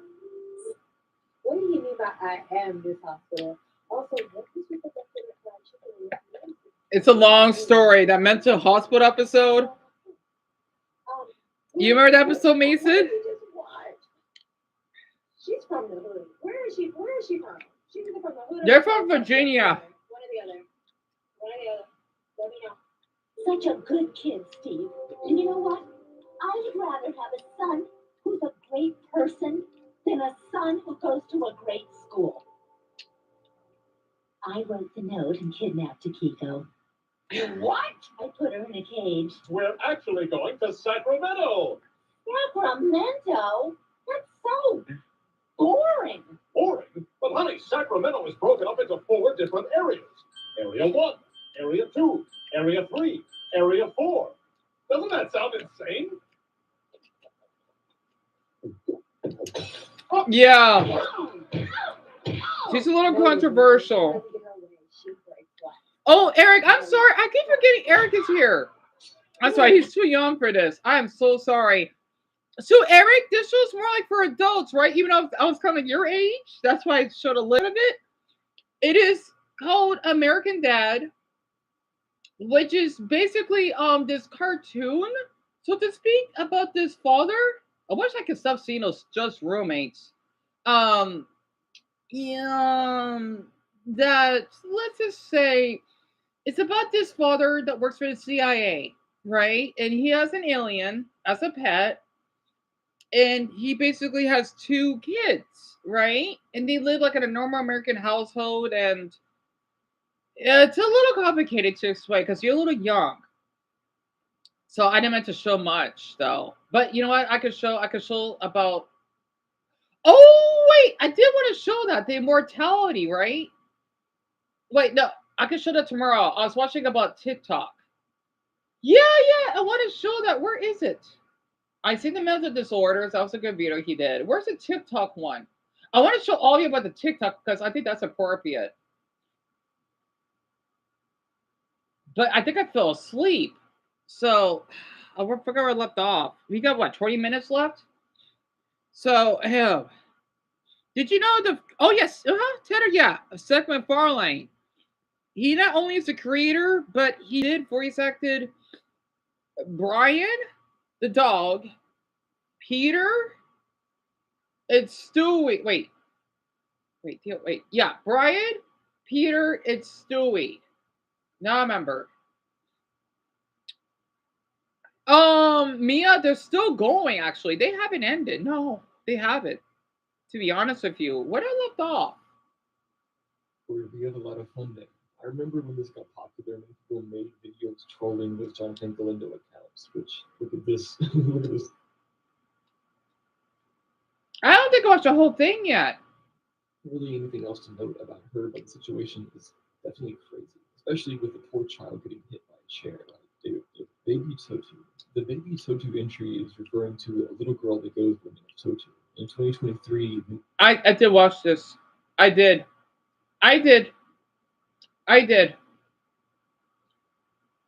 But yet again, I want to do something appropriate. I want Eric. Like, I mean, something that's not scary. Okay, hold on. Let me think, because Eric is still here, right? Let me do something a little more appropriate. I mean, play. Perfect. I know just the person. I'm scared that this new generation of kids will grow up to be genuinely insufferable. But it's not even going to be their fault. Their parents and their teachers are going to be to blame for it. Eeevee, you own a luxury backpack brand, and this is what my toddler chooses. Oh, only if you want, Eric. My plain, only if you want. Backpack. How dare she? What, you don't want your 5-year-old daughter to wear a backpack that says... Oh, I know, Eric. You want to draw a cat? Like a little kitty cat? Only if you want. You ever hearing me yet? Yeah, she uploaded this an hour ago. Perfect timing. So this is about millennials are giving Generation Alpha boring childhoods. Oh, no. My mom did not care whatsoever about what color my bag was or what patterns and designs I wanted on it because it's my bag I have to take to school. Kind on it. That's weird. You don't want your daughter to express herself with rainbows and flowers? That's weird. You're judging your daughter based off of her backpack choice because it's cheap and not luxurious? Again, that is weird. You may not like the backpack, and that's fine. But that's because it wasn't right, made Danny? for you. Wow. Just like your luxury backpacks were made for her. Different things are made for different age groups. I can't believe that. Your bags, of course, they're neutral and beige, are literally $90, not including shipping. So that's asking. I'm sorry. I love the sound effects she added. It makes me laugh. She loves wrestling, by the way. Nothing wrong with that. My nieces love wrestling. $90? My Pokemon backpack was only $5. Imagine paying this much for your child, right? That's it. $90, and I love the little dollar sign. $90 for a darn dull backpack with no meaning behind. No, thank you. $90, Lisa. Yes. That does not affect their child's education in the slightest. Especially when their 5-year-old will most likely want something colorful to take to school. Dude, you can buy a backpack for a kid at Kmart for like $80 less. And if you put it next to one of your kids' a unicorn school one? bags, it's not difficult to know which one a child would pick because kids don't care about aesthetics. This is the one you want. Yeah.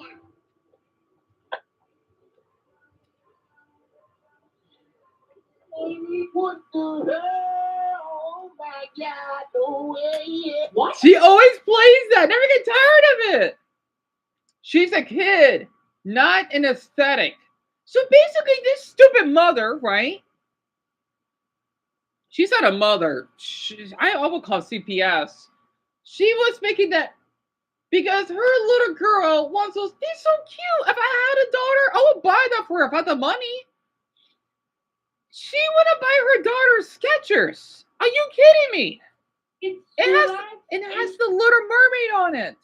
Not difficult to know which one a child would pick because kids don't care about aesthetics. This is the one you want.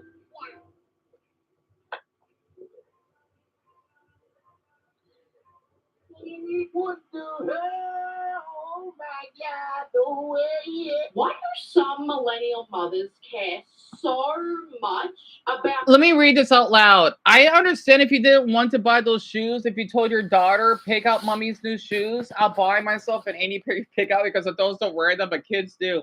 So, Eric, an aesthetic, right? I know it's a tough word, isn't it? An aesthetic, it's AESTHETIC.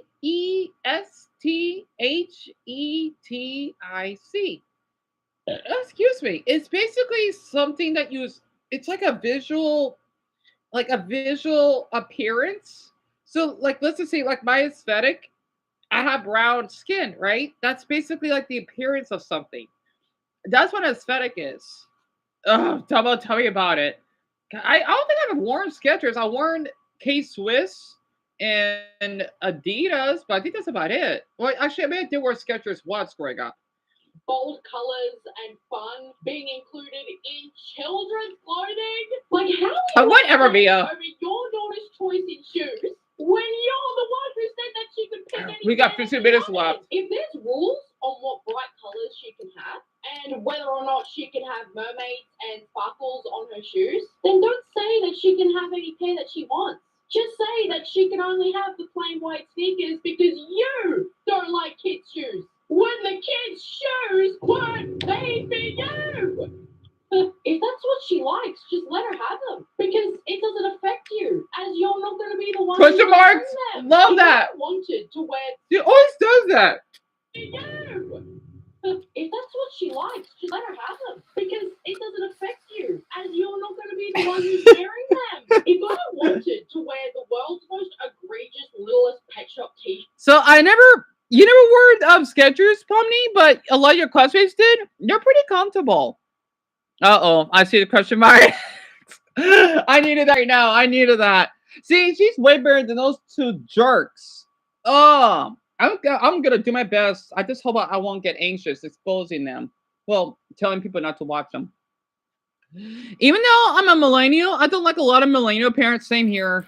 Same here, Tanner. When I was a kid, then my mom happily let me because kids are just kids. You will literally regret not letting her get the colored clothing that she wants when she's older and no longer want to wear the cute things with bright colors and unicorns and rainbows and teddy bears on them. So just enjoy that while you still can. Just like let her enjoy that while she still can. Wait, for the love of God, stop putting random things on boys' clothes like dinosaurs and sharks. What? Or tractors. I just really want a basic cute outfit, and every single time I pick something up, it has something on it, like a random stitched shark. I don't understand it. Lady, you call yourself a mother? Kids supposed to have clappers under t-shirts. Are you insane? Oh my god. Are you immaturely? I thought that the reason those random things like sharks, tractors, and dinosaurs are on boys' clothes is simply just because they're boys. Boys like random things. We like do. Sharks, tractors, and dinosaurs. You know what? Like When I was 5 or 4, I still got that picture. Well, my mother probably put it up when I was unpackaging my Batman outfit, is pajamas. Because, well, that's what it was back then, right? If I basically... I see it, Mia. If I basically didn't have this is why. I'm gonna be honest. Parents that do this, they're gonna raise serial killers or criminals. I don't want to think about it because imagine if they don't have a good childhood, surprised what they're gonna be doing when they get older. And I'm going to blame not only the kid themselves, but the mother for it. People wonder why the school shootings keep happening. Well, it's been like that, but you know what I mean, right? And I won't be surprised because it's starting to get worse. Oh. those are their interests. Sorry it isn't basic enough for you, aka the person who isn't wearing the clothes. Like, oh my god, you are the target audience. You're not the target demographic. You know, Exactly, Lauren. Right, Jerry? Around in the dirt. They're gonna be wiping paint and spilling chocolate milk all over these clothes. Who gives a crap about how aesthetic they look when they're just trying to learn about the world and how to live and function as a human being? Why do parents nowadays insist on having their children wear the most uninspired clothing imaginable? Let them wear the silly and the tacky outfits. Because they have a lifetime ahead of them to wear the plain clothes when they're older and they're an adult and they no longer choose the sharks, the tractors, and the dinosaurs and pick something a little bit more subdued. Like, I'm actually fuming. I've just had to bring George out of school and bring him home because school won't let him have crackers with cheese on for his snack. Right, this is George's lunchbox. He's got a jam sandwich today. He has a chicken. So she's British.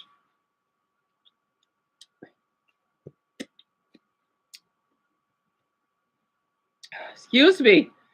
Okay. Yes, Eric. Are you kidding me? Of course it's a dad. Because of the way he raised you. Especially how adorable and sweet that you've been towards me. Of course he's a good dad. He's way better than these stupid parents. These are poo-poo parents. Right? Sorry, no, because he's not 5. But these parents suck. They don't treat their children right. Compared to how your dad treats you. But yeah, jumped it. And we went to So this is what she fed her child. Let me see. let him have crackers. Right, Lisa? Snack. Right, this is George's lunch box. He's got a jam sandwich today. He hasn't chicken this week, but he had jam sandwich. We went for chicken. Got some little chips, ready salted. They're just the Tesco ones. And they are actually just potato and sunflower oil. I've checked what's in those. Got a flapjack. He has cucumber with hummus to snack on. There. And then he's got natural yogurt, Greek yogurt mixed with honey. So it's not even a bought yogurt. I make that myself in the morning. And then he has his crackers here, which are for his snack at break time. Okay, so we've got a new head teacher. She's brought in lots of new rules, which is absolutely fine. And I mean, I'm with her on a lot of it. You know, when kids coming in with like packs of Lunchables and stuff like that, I get it. I wouldn't send George in that. Right, Malik? It's just not very good, is it? However, George is a fussy eater. So this is his snack. I've had this snack for forever. And he has 3 crackers with a little bit of cheese on and butter. And that's it. It's not even work pack. That is proper butter. That's his snack there. They won't let him eat his snack. He's coming home, he's starving, right? Because he's not allowed to eat his snack because it's got cheese on. Like, why do schools think they can just control everything? I'm with her with the healthy eating. I am with her. I wouldn't send him in with chocolate or like loads of. I wouldn't do that. I don't want him to eat that. However, I want him to eat, and I know what he will and won't eat. And why did he get so much control over like that? You cannot win with these. I'm sorry. It's amazing how British people talk. I'm sorry. Not to offend Lisa. I just find it, man, is this how, like, when I speak Mexican Spanish and I had to understand in Argentine? Wow. I didn't know that accents would work on, excuse me, like that. Ex-Deputy here by Jonathan Williams. Parents need to start standing up to these ridiculous rules. It's parents who should decide what their children should eat. So basically, she's not letting her child eat properly. I try to understand a little bit here. Right, Garnet? Honestly, the way that British people talk is funny. It is. In a cute way, of course. Oh, tell me about it, Sarah. Plus, we got 10 minutes left. I'll hurry up. She was literally following these rules because she literally agreed with the teacher, and yet that still wasn't enough for them. They still had to find another problem. This is infuriating to me because schools nowadays are on such a power trip for absolutely. Yeah, I want to say something. Okay, when I was in kindergarten, or no, first grade, I got detention because I didn't like cheeseburgers. That's where my phobia comes from. Cheeseburgers is nasty. I didn't want to eat it. I just looked at it and I got pouty. Of course, I'm 6. That's normal. But I had to go to my darn homeroom because, oh yeah, Deon doesn't want to eat his lunch. Well, you're not my mother. That's child abuse. So I went to child abuse. Back out, man, the police, man, they could have been called because you can't force me to eat something I want to eat. Honestly, you know what my mother did? She basically told like my teachers about this, and I got what I wanted because I wasn't that hungry, and I just want peanut butter crackers. I'm 6. I don't need to eat a lot, right? She's my mother, not them. So I had to share this because it bothers me a lot. That's where my full cheese is disgusting. I'm sorry. Well, I like Parmesan, you know what I mean, right? But actual melted cheese, yuck. It looks like expired milk. It's nasty. So yeah, that's why I don't like dairy that much. I don't like dairy. It depends what dairy it is. I just don't like much of it. Yep, I got detention because I want to eat a cheeseburger that we have for lunch. They had like this little cute like plastic things on it. but I didn't want to eat it, right? And I got in trouble for it. Yeah, Malik, tell me about it. It was a nice school, by the way. It's not like a poor school. This is look like it's a rich school because it's up in the hills. It was called the school I went to is Madison Heights, right? I was there from the 1st to the 3rd grade. So it's a big school. So big they even have an elevator. But I didn't like the way I was treated though. Yeah, tell me about it, Dumbo. I think that's ridiculous. It did happen. It did. Exactly, Zelda. I'm glad you're still here, by the way. That literally happened. And my mother, she was complaining. My mother doesn't play around for stuff like this, for schools or whatever. You know, you'd be surprised. This is like on my way things. Well, not because I'm spoiled. But the thing is, I want to be coming up. Oh, yeah, even if it's like an officer or someone that has a hard job, I'm still going to respect them. I'm not going to be, oh, you know what? I'm better than you. Or, no. Because I've been through all this stuff, right? That's why I'm still here for some interesting reason. To the point where a child can't eat cheese on a cracker in school. What? I literally had that as a snack when I was a kid at school. You're telling me that's illegal now? She has the point. Schools do you plan to make for these poor kids? That's a plain enough snack as is. Why do you require something even plainer than that? Can they have any joy within their lives? Teachers should not have a say on what a child eats in the classroom. Sorry, but they don't have the right. The only person who deserves to have a say in that matter is the parent. Mm-hmm. This poor child was made to go hungry and wasn't allowed to eat his snack because the school didn't approve cheese. Oh.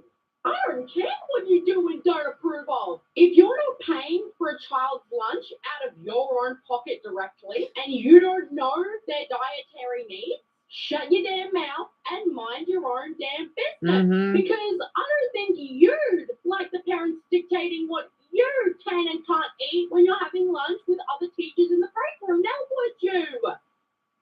It's absurd. It really is. Then, to make matters even worse, this mother uploaded a letter from her child's school to TikTok. And this is a try not to get angry challenge because it says, your child's snack of pretzels today did not meet our 4K classroom snack policy. Please make sure to send only fruits, vegetables, meat, cheese, or yogurt for their snack. Goldfish, popcorn, and pretzels are not allowed for 4K students. So if your child was without another snack, they were offered a class snack in place of this non-approved snack. Thank you for helping keep our 4K students safe due to severe classroom allergies. Oh, give me a break! Yeah, they did, Garnet. In my life. It's amazing that they can draw for this because when I was at Eric's age, a little older, we would have a lot of snacks in our classroom. If we did good, right? We do this every day. Our teacher would use her own money off of to feed us. There's not that many of us. Still, you know, we would have Capri Sun, Nutty Bars, Zebra Cakes, Goldfish Crackers, right? Fruit Roll-Ups. Yeah, who cares if the little fatty? We're children, right? This is why. You see, look at me, right? I'm skinny. I'm still healthy, right? I had a really great childhood because of her, right? This is how I came out.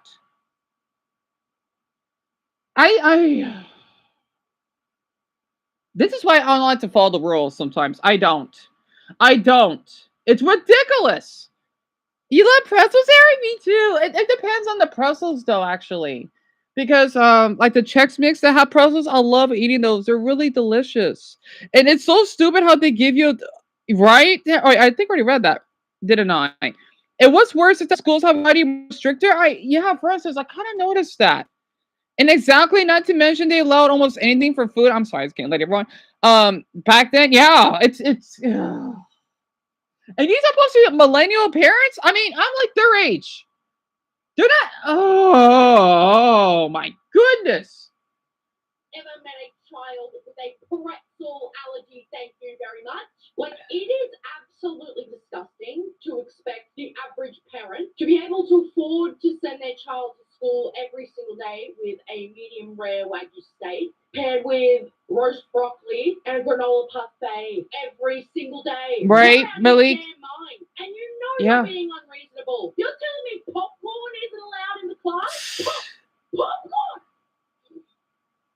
If you freshly pop popcorn and there's no salt and butter, there is literally nothing wrong with that. Are you kidding? Not only is a 5-star 3-course meal completely and totally unnecessary for a child, and a small child at that, but why do they expect parents to send their child to school, who will be at school for over 8 hours, mind you? How do they expect parents to send kids to school for that long without sending dry and perishable snacks?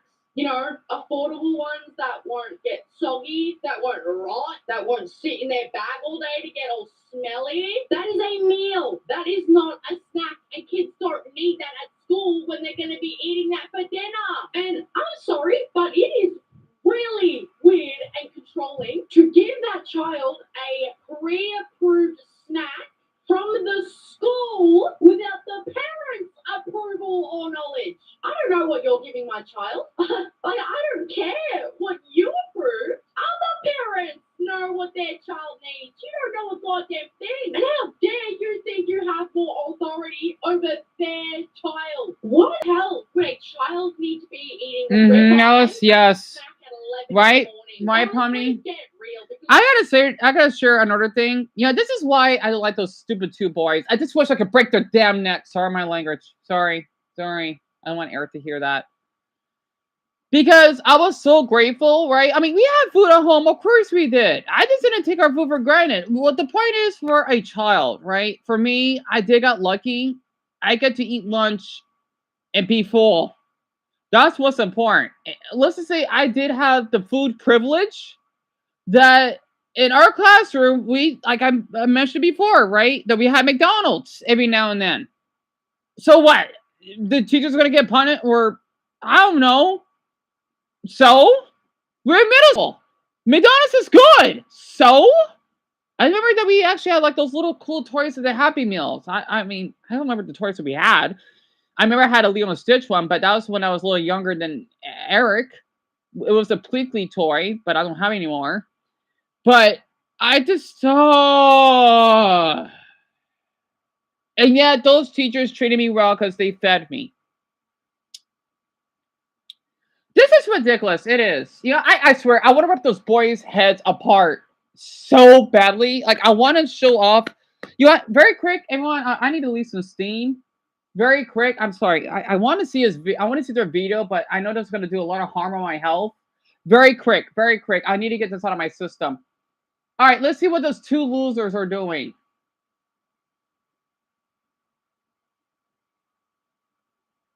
All right, so they got 10,000 views in 3 hours. I would love to get that much. Let's see what these weirdos, Pedal Bear and Arab Freak, are doing. I swear, I think he looks like a rapist. I bet he is. He is. I'm getting my blood is getting poured out. Let me read the comments very quick. They got almost 800 comments. I'm telling everyone, don't watch them. I bet some of these are like homophobes. I don't want them near us at all. Who cares to quiet something good? I won't forget what you said. And for the attractive women on there, I hope you don't have kids because I will press charges on you. Sorry. I'm just so upset what they said, you know? Oh. She's a predator. Hey. Eeveeines. Hey, girl. Change your hair. Honestly, you weird white bitch. Sorry. Pardon my language. She said cutest couple. I'm tired of women doing this. Okay, they're straight. Stop it. It's fucking gross. Sorry. It's gross. It's disgusting. It's weird. I'm gonna say this on my shorts tonight. They are terrible. Also, for my Arabs, don't feel offended, but don't dress like this because you look like a pedophile if you do that. Sorry. Eric, it's okay. It's okay. I'm just having adult talk. I don't want these 2 weirdos near me. I don't care if that's one thing. I had enough, right? I don't feel comfortable. I don't. And they're feeling out of goodwill. They're weird as heck. So, all right, I think we had enough. I got a little, But the women, though, they're women. I'm not straight. I'm not bi. Thank God I'm not. Sorry. Oh, my neck. I'm just so sick of these weird girls. I don't want to be near them. I'm thinking, what? You're going to force me to be in the... Don't you dare. Plus, I don't want to date anyone. I'm tired of reading comments, oh, cutest couple, or they're hot. They're not gay. They're straight. It's nasty. Oh, but if a guy's ugly, you're going to bully him, saying, oh, yeah, get away from me before I call the cops. I swear, those women should feel ashamed of themselves. They should be. Tonight, after I go to bed, I'm going to comment on many shorts to tell people, get away from them. Don't report them. Just don't support them. I'm going to put in YouTube is harder than motherhood. I'm going to do that in the shorts. I'll dare for people in those shorts to upload them and to complain on me. That's why we got 3 new people here today, right? I'm going to continue doing that even if I'm tired because I'm upset. I'm so upset. I'm sorry. This hearing that, it bugs me because my mother has to work, right? I'm sorry, everyone. I know it's late. I'm so sorry. I know that Mia, Mason, well, Eric, maybe you go to bed. I hope you sleep with a little one. And Dumbledore will be here, but it just, so, can I play it again? I'm so upset when they said that. I need to get this out of my system. Because the thing is, I've always thought that, oh, Deon, you're not, no, I'm not, I want to break this is like a chain. This is like a little chain. I don't like these 2 freaks. I don't like them. They're so gross looking. And for my straight guys, don't act like them, please. I would get away from you. And I would act heterophobic as much as possible if you act like those 2 dorks. Just being honest. Excuse me. I'm just so upset. I am. Yeah. And you know what's so funny? I know exactly the minute mark it is. So the video that I uploaded, right? At the 3.5 minute mark. Oh, the funny thing is I kind of could see where I left off. I wish I could break his glass if it was legal. Nerd! So let me play this line again. Let me turn it up. I feel like a mother and like I can't choose which one's my favorite kid. That's true. You don't need to choose. That's another thing I should add it. You don't need to choose. You love your children equally. Like they're all like different ways. They're good in their each way in the way. And I feel like a mother and like I can't choose which one's my favorite kid. That's true. Except the mother doesn't even have to choose her favorite kid, and we do. So it's even harder than motherhood. YouTube is harder than motherhood. You know what? I swear, and this is probably why people hate Muslims sometimes. Oh, what's that smell? It smells smoke. Sorry. Damn, you're good. You're good. Yeah. It's probably just the kitchen. What's that smell? Hold on.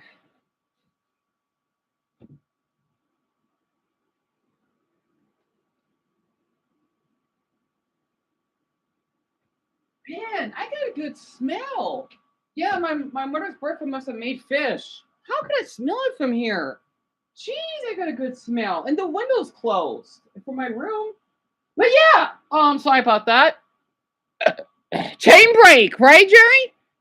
Oh, we had 3 today? Yeah, that's good that we did. I don't think they're here, though, but that's fine. I don't want to feel I'm ignoring them. I'm just going to do a lot. But you see why? And let me share how many likes they have. So they got 38,000 likes and 5,600 comments. And you know what? Maybe this is why TikTok should have been banned. Because of their stupid TikTok, right? They got 5,600 comments, right? I would dream to get that many. You know? I swear, these people like them because they're attractive. I'm telling people, I don't care how, like that golf guy said, just because their heart may be in a friendly place, it doesn't mean that they are. You know? So I would love to get something like this. But because they're good looking, right? They're treated more. I'm sorry. Just because someone's hot doesn't mean that they should get abused or beaten. No. No, no, no, no, no. Absolutely not. That's barbaric. It's just I want to call them out because I'm sorry. I know more. I'm probably exaggerating, but again, like what my mother did, maybe because since she had to work 28 hours one time, that was my bowling point. If my mother wasn't working as much, I may not care. But hearing that and them just laughing about it, I'm thinking, wow, these people don't care. I wish all of his viewers could get away from me. I bet they probably would assault me because, oh, I'm not good looking. Well, I hope they get life in prison and I hope they get the lethal injection. And it will, because lethal injections, it hurts. I hope that happens to some of them. I'm sorry, bro. I had to get this on my sister because I don't know. Because I will plan on that tonight. I know I'm not going to do much. I know this channel doesn't even take off. I would love to be in their position. That's because they're good looking, right? It got them 70,000 subs. That's because of their bone structure. It's amazing how us humans, right? Compared to the other guy, right? The one that I showed all of you yesterday, right? This one, right? I want to be friends with him. The one that made the video of him being ugly. I don't care about that Zach guy. I'm not interested. But the being ugly, right? He has way more subs than those two freaks do. And what does bother me though, his view count isn't as high. Right? The one that he did with the baby video last month, they only got 71,000. I want more people like him. I really do. I don't want seeing any hot people. I'm not saying no, you're not allowed. That's just I don't want to discriminate, but sometimes I feel like I have to. Because they're giving me a really healthy reason why. You know, this is why, like, when I sometimes see a hot guy that gets beaten up, like, yeah, you deserve it. Like, yes, I wish your bone was just broken and you're bleeding to death. No. Those are bad thoughts, right? I don't want to ever think that. That's because is that guy back? Ooh, that's kind of hot. He's backbending? Anyway, it's an Asian guy. Excuse me. But I just had to just get this. I know it's late. You remember him, Danny? He's so good. Honestly. Oh, it's a kid. Oh, I thought it was an older guy. Hey, they ever want to watch some kids who are just on another Whoops. level? Kids. I thought it was an adult at first. I remember when I was able to do this at 5 months. Wait. It looks like that baby's like 2 or 3 playing the piano. Why can't we just have stuff like this? You know, cute videos of kids that are really talented, right? You know, that care for their parents. I want to watch this stuff.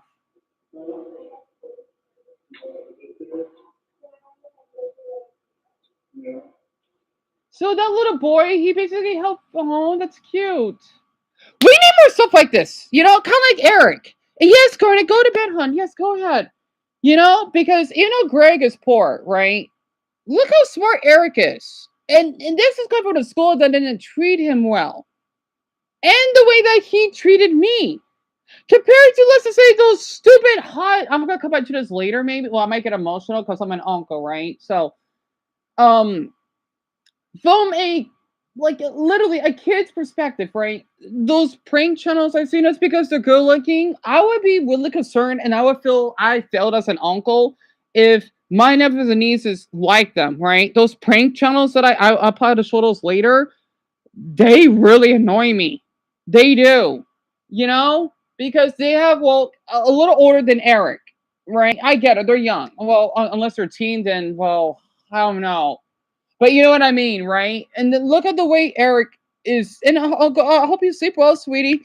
Look how the way Eric is raised, right? Look, he's gnawing, by the way.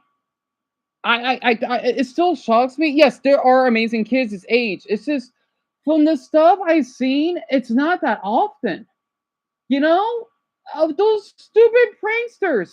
It bothers me. Not to mention that Luffy guy. That's because he's good looking. They don't care. Just because you're good looking, it doesn't give you a pass to be a jerk. And not to mention being into bestiality. Oh no, that makes it even worse. In fact, I think this is one thing I want to do. If you're really attractive, I'm gonna judge you even more. If you would say something inappropriate, oh yes, I will. Because when ours are less than attractive, I won't be surprised. But the ones are hot, you don't have to pass for that. You know what you're doing. He's so ugly now. Just the way that he acted. And oh, by the way, everyone, you know it's really heartbreaking. He has another channel that's even worse. And hope you sleep well, hon. Unless you said my hero. Basically, he has this one. I should have shared this. It's called Lofi Live. So basically, this is even worse. He has 2 channels, right? This one does pretty well. He has almost 100,000 subscribers, and his view count is really good for each one. I would sacrifice, except for like a couple, I would sacrifice just my sleep if I had to go further. Just to be in his position, right, Daniel? He is a creep. Literally, he asked 2 men if he basically want to, or they do something with their dog. It'd be like if I would ask a father, "Hey, did you have sex with your 6-year-old?" Oh, you know he's gonna arrest me immediately, right? And me, vice versa. If like someone did that to my nephew, you bet I would. So what makes it? Well, just because what there are 1, dogs can't give consent. 2, they're animals, and 3, well, they're basically little furry creatures that we take care of. So basically, that's even more concerning for me. So that's why I'm so upset. I want to rip his head in half. If it's legal, I want to rip his head in half for what he said. That it still bugs me. You see the way I treat my dogs, right? I don't know why these people on the earth. This is why so many people that are ugly like me or poor, we do not get treated well in life. I want to change that. Even people bully me, they're gonna look back on it, and I'm gonna bully them back. Now you know how it's like. You want to you want to treat me like that? I'm gonna treat you the same way then, so you know how it feels. As whomever invented that quote, you treat how others you would be treated on how you treat others. Well, vice versa, right? And Purple, hope you sleep well. Sorry about that. I got a little carried away. And oh, they're in Canada? Oh. I'm glad Greg is not here to see this. This was last month, and the video is titled Security Pressed Us, right? This has not as many comments as those 2 doofuses, but still, because it's a live stream channel. So you heard that, Kurt Mason and Violet. I hope you sleep well, hon. And I'm glad you agree with me. Even if you don't, that's fine. You know? I mean, well, not the dog part, but you need to fire whoever is doing audio and get an upgrade. He has the money. Who cares? He has the money. Anyway.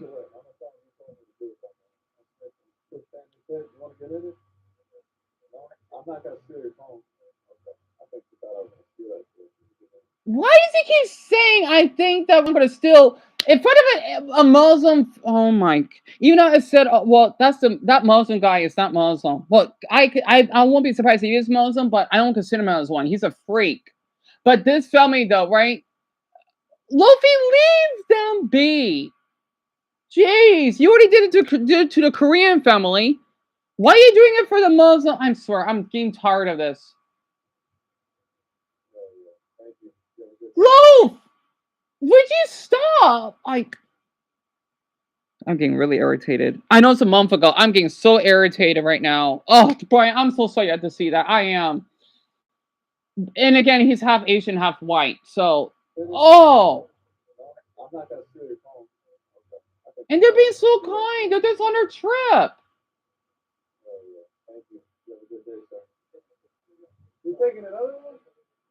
Luffy, leave them alone. I swear, I want to. Ow. Ow, ow, ow, ow, ow, ow, ow, ow, ow, ow, ow.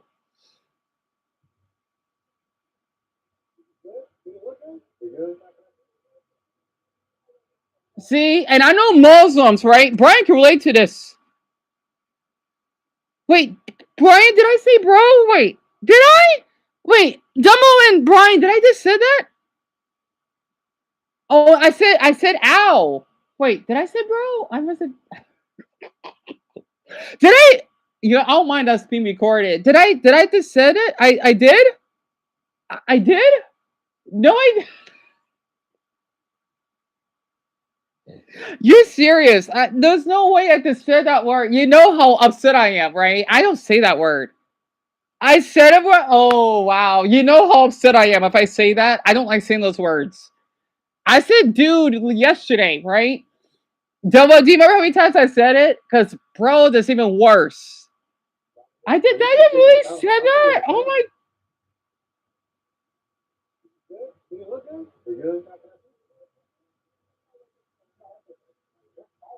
like that. They're Luffy, bro. Oh, okay, that was on purpose. See, the reason why I know about this because Muslims are pretty private. Like, I mean, as long as you're public, it's fine. But if it's like family, like leave them alone. Luffy, would you shut up? Facebook Live. Luffy! Dude, you gotta stop.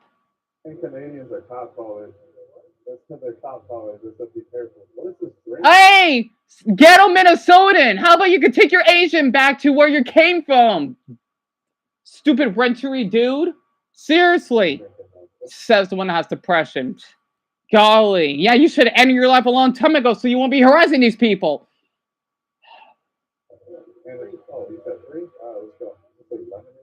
Mia, I'm so sorry I had to see this. He's making Koreans look bad. And whites. So double the payment. I said it 2 times? Oh my gosh. Right, Dumbo and Malik? I don't say that. I don't. Yeah, I'm telling you, he's one. I know just roommates are really bad, but Lofi though, I think it's a little bit worse. You don't reach into it? Oh, I thought you had it open just to. Oh, thanks.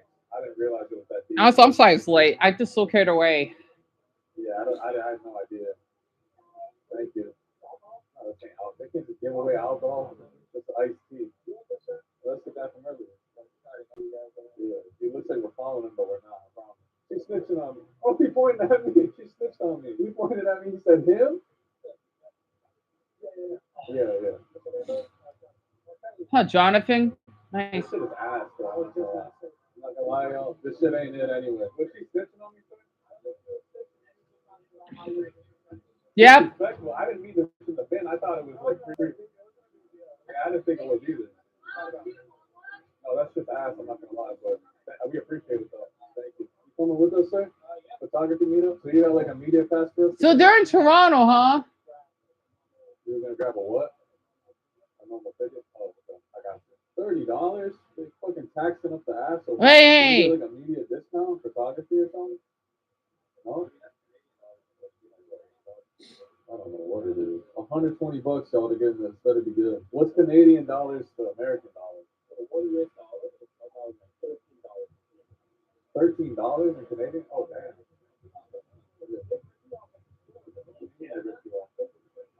Oh really? Is there a lot of people of Asian descent around here? Because I'm Asian too. I'm Korean. Yeah, he's half Korean. Well, he's not a good Korean. That's one thing. He was walking the other way. How did you get in here? I thought you were going the other way. Oh, yeah, you had to spark out. I got you. Okay, so Brian had to go to bed, Francis had to go to bed, and Jerry had to go to bed. Damn, why you yelling, bro? God damn. He rushed it. I'm pulling his dog. Almost ran me over in that goddamn. Bro! Come on, bro. This shit's not for you, man. At least I Jeez. Yeah, not all of us got a fucking vehicle to go fast like that. Bro, would you be quiet? What's a 50-50 ticket? Trying to make a sales pitch? Oh, picture? Yeah, man. Good to see you, man. What's there to do in Toronto besides food? I don't know. You're good, bro. Just relax. Take a breath. Take a breath. Yeah. Show me your face. Show me your face.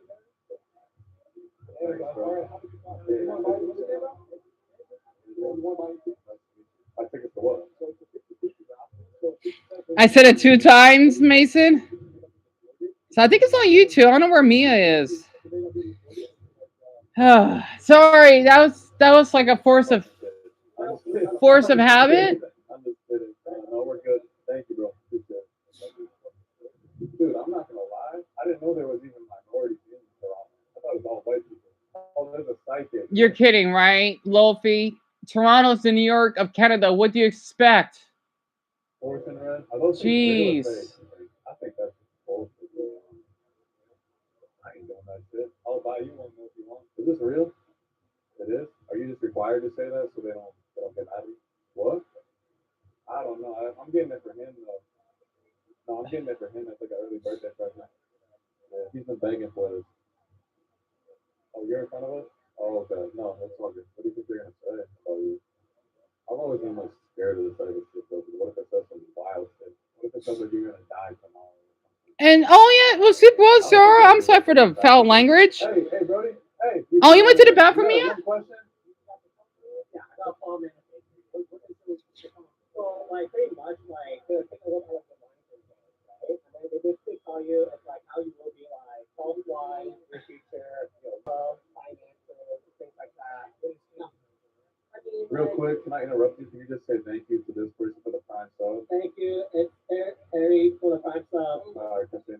Yeah, I mean, if you're interested, just go ahead, go for it, try it out. I was curious my first time. What did they tell you though about your future? I prefer kind of like not to like share that, but it's just stuff like things like maybe like experience. A lot of there's so many, like there's Indians, there's like Italians, you know, Arabs, blacks. Man, I love the diversity.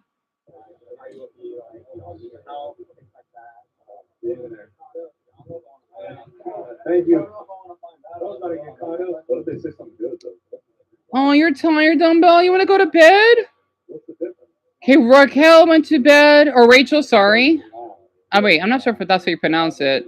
And then I hope you sleep well, Pomni. I think Richard went to bed. You know what Reddit is? Look at the back of my hand. Look how fucked up my hands are. I think Eric went to bed, right? Because it's pretty late. They said, Ryan, don't be a pussy in all caps. Now you got to. Some guy on the internet just called you a pussy, so now you have to do it. What up? How are you, bro? You trying to get your palm read? Not by me. I think it's like $20. I'm about to pay for him. I'm his sugar daddy, so. Oh, what up? We're getting his palm read. I'm his sugar daddy, so.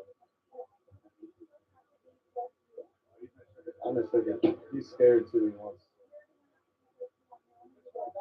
Yeah. That's for a documentary. Yeah. Please. His girl just broke up with him. Bro, would you shut up? It's a private rating, okay? That's their business. They're allowed to basically. I swear, he's getting on my nerves. He always does this. Oh no, why can we court? Why can we court? Take the L like a man and get your Asian butt out of their business and go somewhere else. He always does this. Oh, Eric! Oh my gosh, I'm so sorry. I'm so sorry. I'm surprised you're still up, Eric. I guess your dad's tired, huh? And Alice, I hope you sleep well, hon.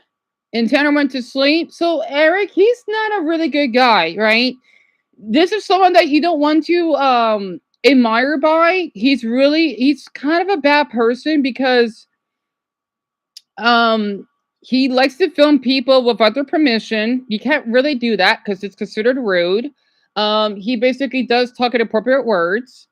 And he just thinks like he is, let's just say, better than a lot of people. That's because he's popular and, you know, he's good looking.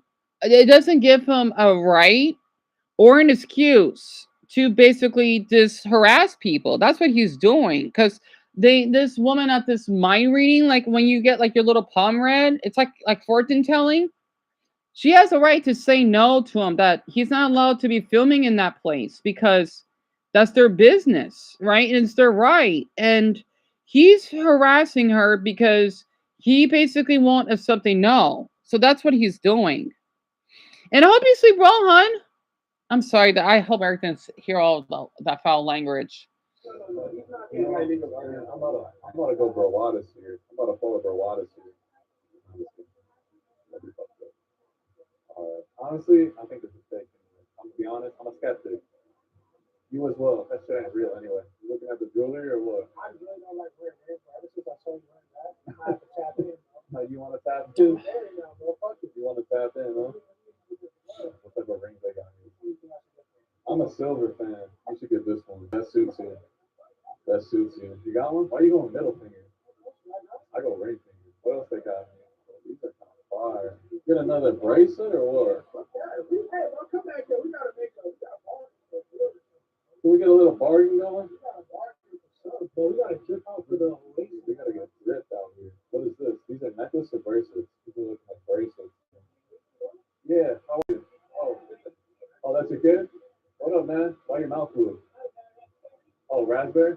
That's cool. The dad's pointing out, they don't give a shit. The kids don't give a shit. They don't fuck with me, it's all good. The dad's like pointing at them like, you want a picture of the kid? Is this a bracelet? This thing's too Says the small. one that basically, well, filmed on that Muslim family. Ha! All the boys gotta get dripped out. Oh, this shit is hard to fucking on. Like, And Eric, I hope you sleep well, and I hope you have a good day at school. I'm sorry, I know you're a little young, but I thought this was educational. Your dad has to, oh, darn it. Well, thank you for calling me Uncle Deon, Eric. That's so sweet. Sleep well, Eric. Sleep well, and do not let the bed bugs bite. He just called me that, didn't he? oh, you want me to get one of those too? You just trying to rip us off.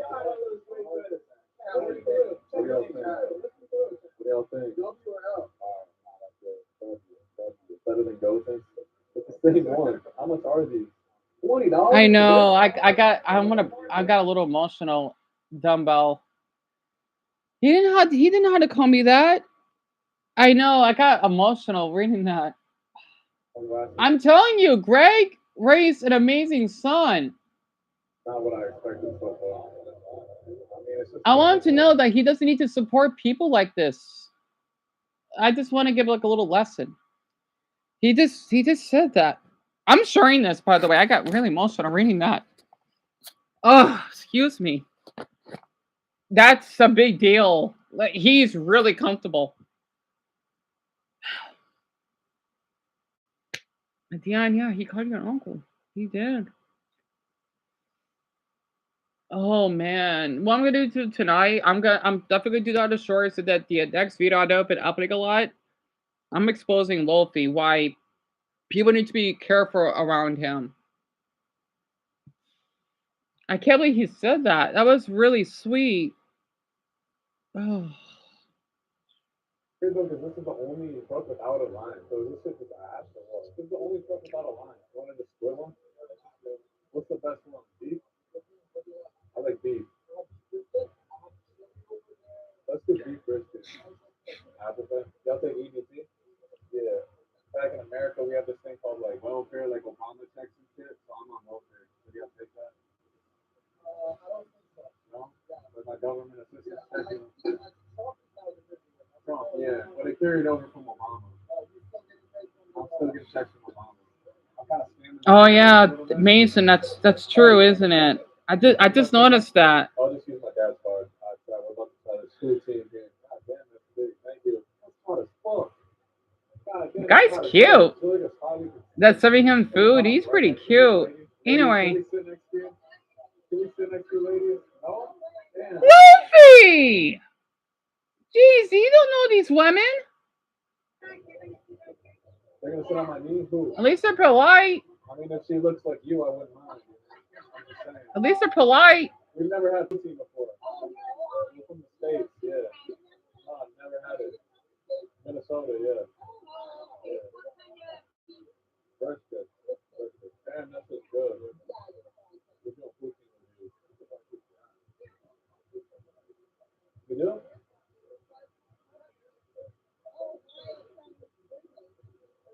Oh, really? These women are sweet, though. They're really giving the Canadian stereotype really well. You know the band Oasis? And me, I hope you sleep well. Sorry I didn't respond back so quick.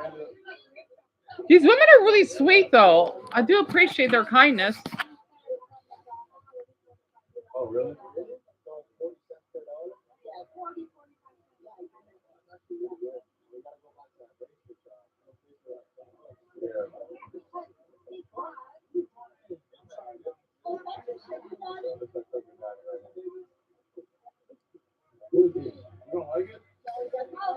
So poutine, that's right. I know Greg knows what that is.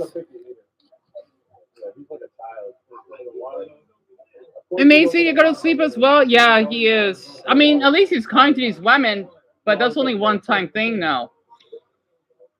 Oh, you have to work tomorrow?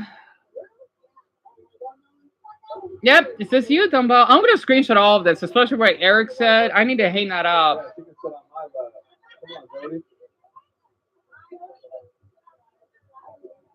Come on, Jody. Hop on in. Jody's welcome on my life anytime.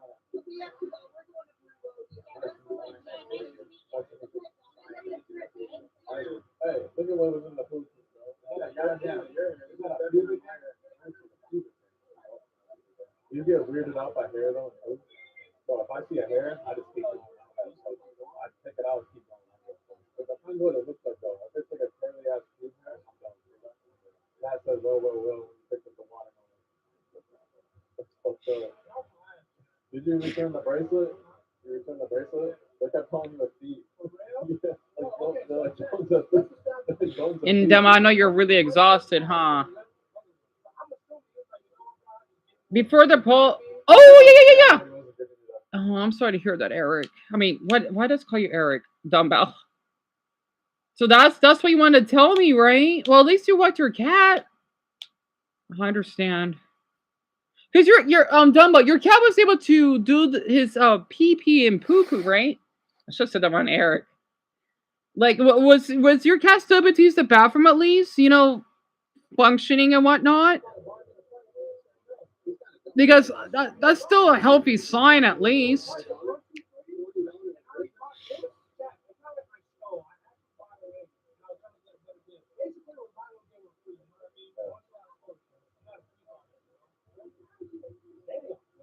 Oh. Oh, you were sniping our ass? Oh, thank you. How are you? Toronto, we're here for Oasis. Yeah, let's do it. Stream snipe us, huh? Thank you so much. Yeah, good to meet you. It's good, yeah, it's good. Oh, yeah, of course. There you go. Thank you. Fucking works. Respect the hustle. Thank you. Nice to meet you.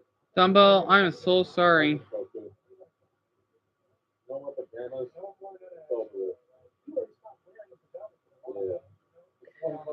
Dumbo, Shamrock, okay.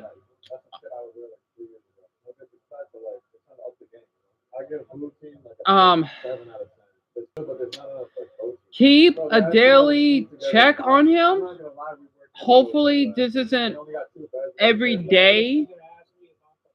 You were in the bed with him. I looked over, all I heard was just moaning. Y'all were like, I understand. Hopefully this isn't every day. Is this that one period that basically happened? That was you. You were leaning over. You were like, come here, Jay Money. You don't remember that? Look at this dude, Ryan. Look at this dude, Ryan. In the bed next to me. Bro, he's some squeaky boxers. Look at this one.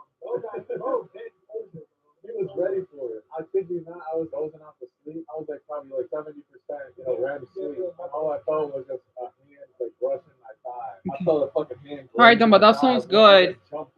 Just make sure that he does get plenty of water and put ice as well, because we do that for our dogs. Hopefully that might help his You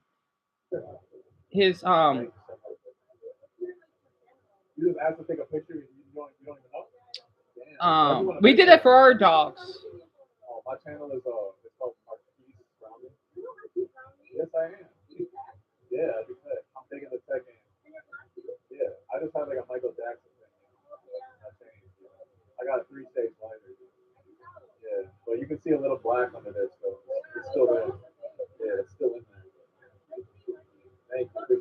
Thank you. Nice to meet you. How you would you want to picture it? Oh, is this like the back area? Don't snitch, guys. God damn. Why are you squatting like that? Dumbo, that's her opinion. That's her guess. Okay. She's not the doctor. And even the doctor can be wrong. So that's what she thinks. Okay? That's what she thinks. $20 is passing out. $20? I'll give $100.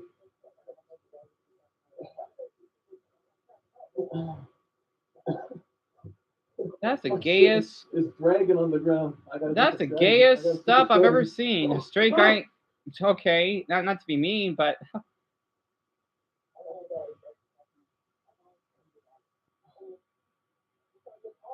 Why are they tapping in the middle? Why are they doing this in public? Why? It's the gayest stuff I've ever seen. Weird as hell. You're doing it at a public place. Do it inside of a fucking hotel, you two. I know they're straight, but they're acting gayer than the gay man I've ever met. Why are they doing this in public? You're calling me supervisor? Yeah, you're doing it in public. You're making a fucking fool of yourself. It's fucking weird. Sir, I'm back on top though. Sir, I'm back on top though. I got good position. You can't just end the match now.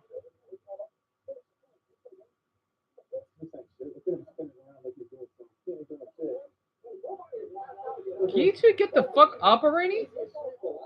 He ain't doing shit. Look at him spinning. Hey, where the guy go?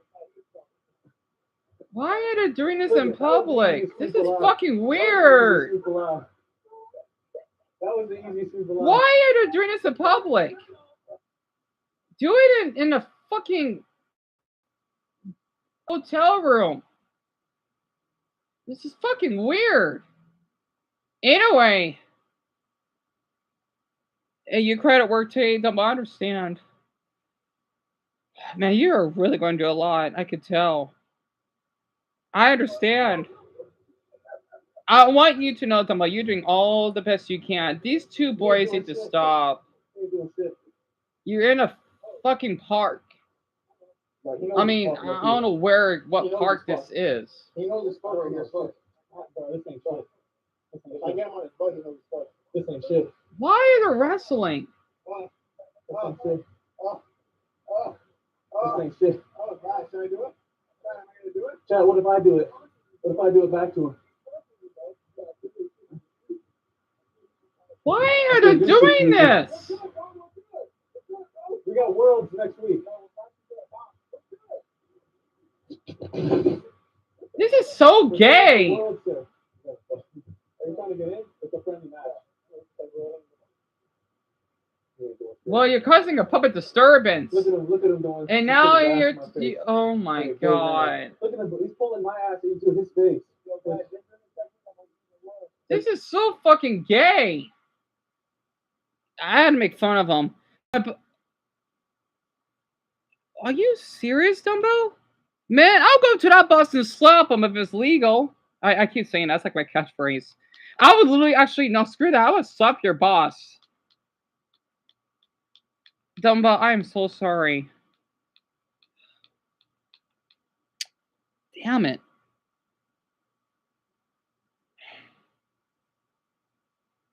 It's not your mistake either, Dumbo. Your boss is just...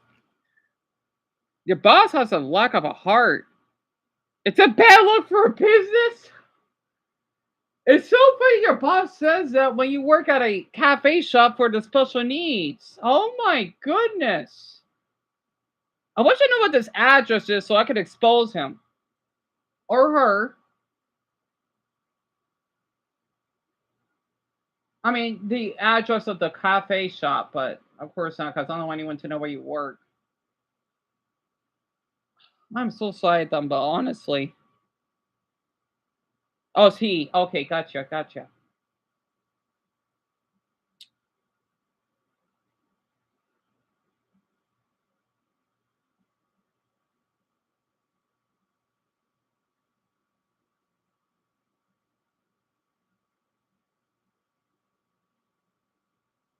Yeah, Dumbo, I understand.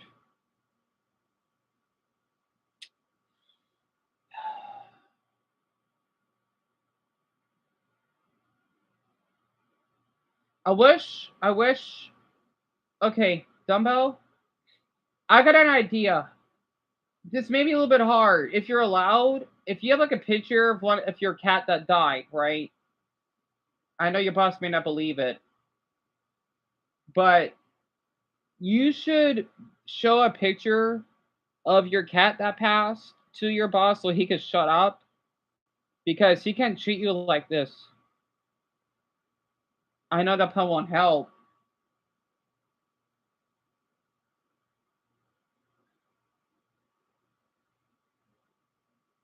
Darn it. But that might be a bad idea.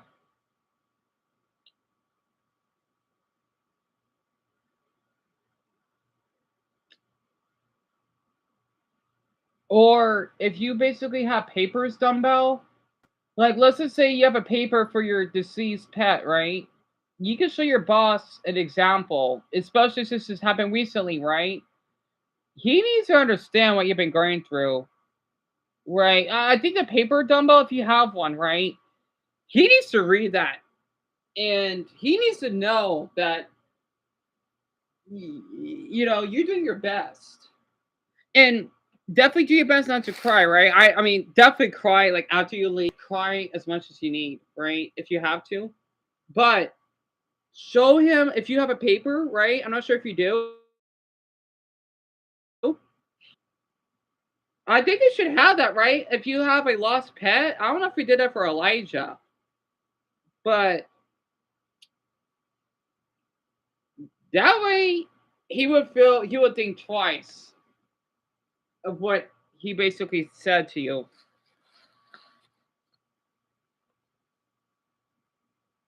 The cat's on your lap.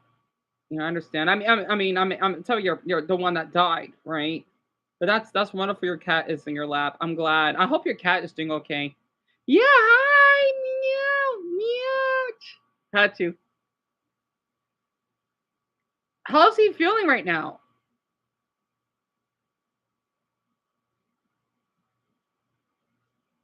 He's calm, right, Dumbbell? That's what matters right now. Oh no, no, you did it! You did it! You did it! Hey, these guys are gay as hell.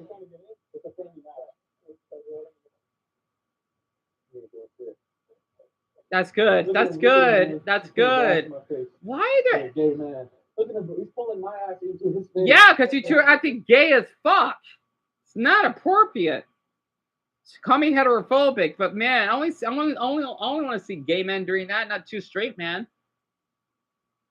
Jeez. Anyway. Look at gay man. Yeah, speak for yourself, you two. You're causing a scene. He ain't on shit. He ain't on shit. He ain't on shit. These guys are weird as hell.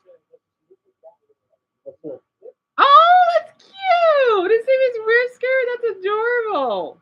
I love that name, Risker. Because our cat Dumbo. Oh yeah, I forgot to tell you. I gotta do that tomorrow. But the dogs I told you about. Because our first and only cat, well, the mother, her name is Blackjack, right? It was a black cat that's all black. And I don't know what the two little ones are, because we did give them like a little funeral. But of course, I think I was only 2 or 3. So I knew that we even had cats. Oh, Tiger. Oh, Tiger and Whisker. Oh, I'm sorry to hear that, Dumbbell. I'm sorry to hear that. No. I understand. Okay. You kind of cockblocked me though. I got on top behind you and cockblocked me. Okay. Thank you, sir. His physique, look, okay, let's compare physiques real quick. Who looks better? You look better? His physique, look, okay, let's compare physiques real quick. Who looks better? You look better? Let's say the physique. Come on. It's not fair though. You're more tan. It's not fair. Oh yeah, we're pushing. Thank you, sir. Look, it's not getting market. Now you're finished. You gotta take me over there like you're my bitch. Why do straight people act like this? It's fucking weird. Anyway, yes, Dumbo, go ahead. Also, I'm sorry, Dumbo. I just shared this. Like, do you think it's weird when straight guys act like this and yet people act homophobic? I think this is gay as, you know? Because they were like doing some weird wrestling and one of them showing their ass. I know straight guys act like this. It's weird. I mean, I'm just making fun of them because it's fucking odd. But yeah, go ahead. I'm sorry. Yeah, tell me about it. And they're doing this in public. Like, do it inside. No one wants to see any of that. Even if it's two gay guys, I still want to do it privately.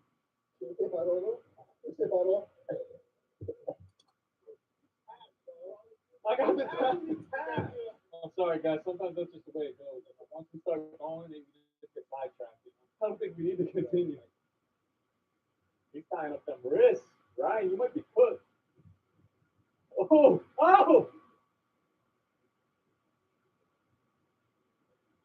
Oh, he's going for the... Oh, good sprawl. Why are they still doing it? Get to his back. Get to his back. Get to his back. Why are they still doing it? You're gonna hit one of their damn trucks. Their food trucks, sorry. Oh! This is fucking weird. I thought you were a master at this. What are you doing? Here, let me put you in the time for this. No, try to pick me up like that. Try to pick me up. Oh shit! Oh! It works! Well, how is he doing that? Motherfucker's got some gorilla strength or something. See that? Wait, try it again. I think it's because it wasn't locked up. Try it again.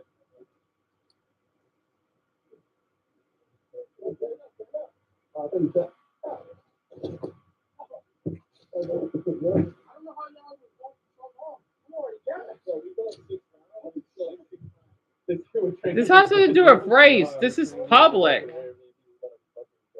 damn, this shit broke? Just now? God damn. Well, that's what you get. That's what you get for resting on the damn grass. Yeah, fucking weirdos. Anyway, is there... Oh, I'm sorry. There won't be a poll tonight. Tomorrow, I hope I could do it all at the same time. It's so weird. It's like we're living like in the same loop.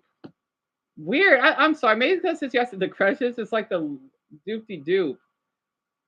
Oh, I always want to try that. I put my number over New York to see who called. I've always want to try. I should have thought about that. Oh man, putting my phone number out in public. I should have tried that. Oh well. I should have thought about that. Why not thought about that challenge? And I would try to live stream like around 2:30ish, Dumbbell. Okay, what's your name? Okay, I'm Parker. I'll meet you there. Okay. Wait. Question number one. I need to try this. Putting my phone number in public. I've always wanted to try something like that.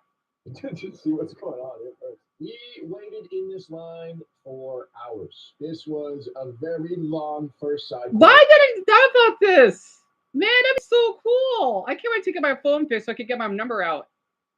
Oh, Dumbo, I'm gonna use the bathroom. So he's lonely, that's what someone said. Man, why didn't I put this eons ago?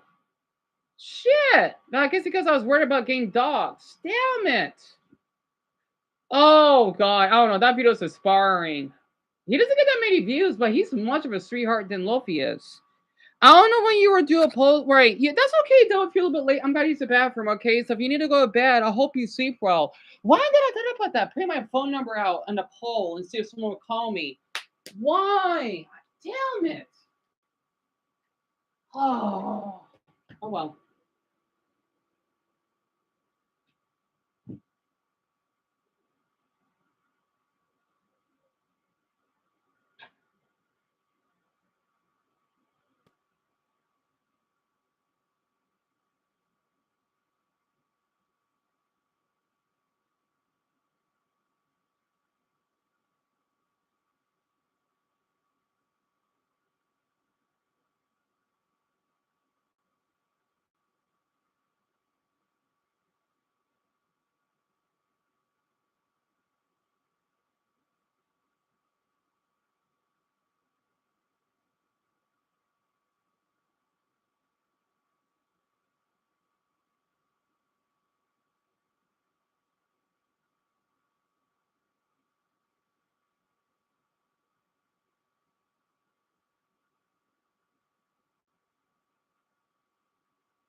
Oh.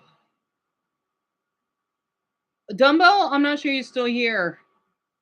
No, okay, yeah, I think he left. Okay.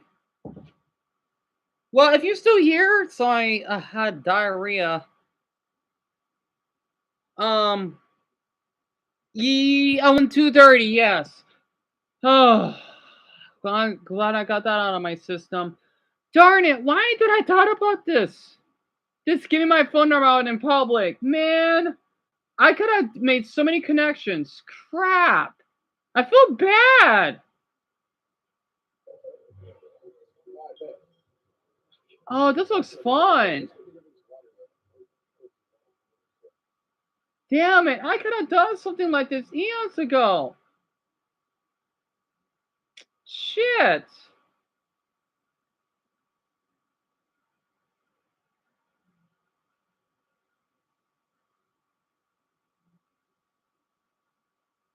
Oh, well. Man, I could have done this in the neighborhood. Fuck. Just gave my phone number out. Man, to see who would call. You know, I need to have my Instagram on the shorts, and I gotta try to comment like 40 comments or something. You still here? Yeah, swipe at the dumbbell. Oh, that diarrhea though. Oh my. I'm good. I'm fine now. Why did I do about that? Just putting my phone number out.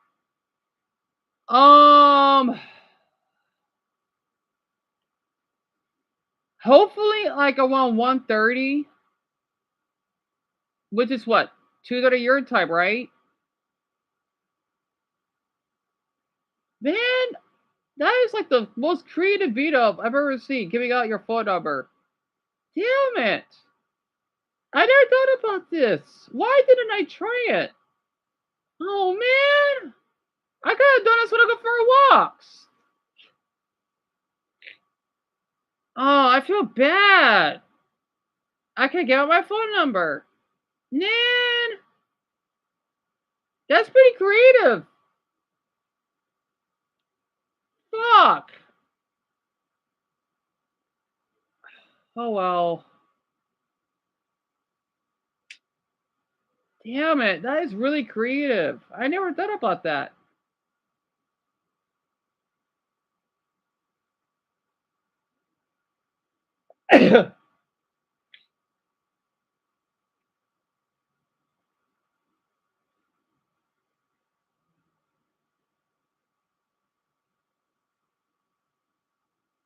Man, I could post my phone number online. I do that all the time. You know, it didn't end well for me. Damn it. Fuck. I didn't thought about that. It's really creative. I mean, people know who I am anyway, so damn. That would be a really creative idea, but I want to. Sucks we got evicted. I thought that would be a really cool video idea. Man, I could get like one piece of advice, or I don't know. Fuck. I'm sorry, Dumbo. I'm just my nose. Yes, 1:30 my time, and to not worry about the votes, right? Sorry, Dumbo. Yeah, I didn't forget.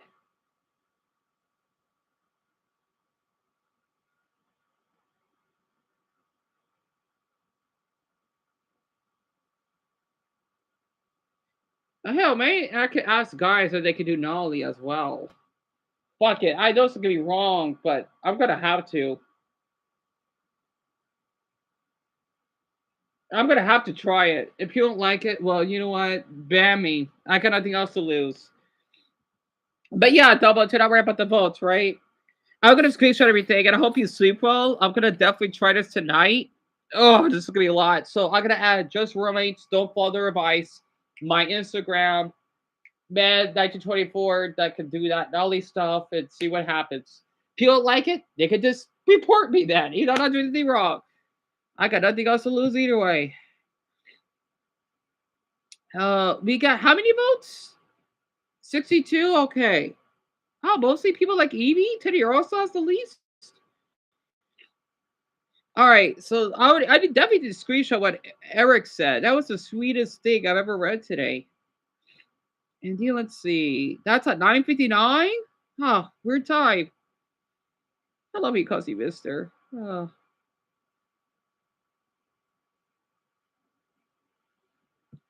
All right, so I'm gonna work on this tonight. This is kind of giving me a little bit of an energy boost. I'm gonna try it. I might just say I'm ugly, to be more precise. I don't want to treat this as a dating app. You know, whatever. All right, so I'm gonna screenshot Eric's. There we go.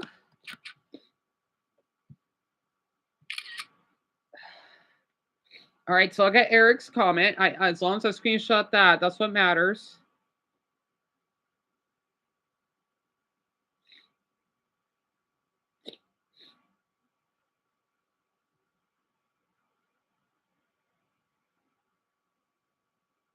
Damn it, did it fucking froze? Oh, come on.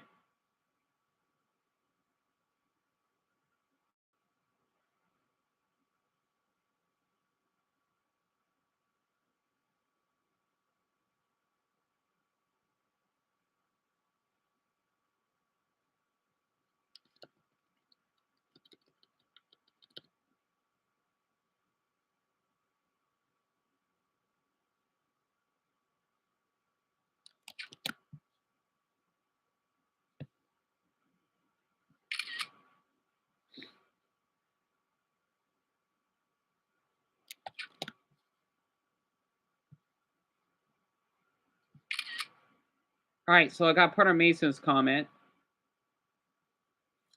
Zelda says she doesn't like. I don't blame her.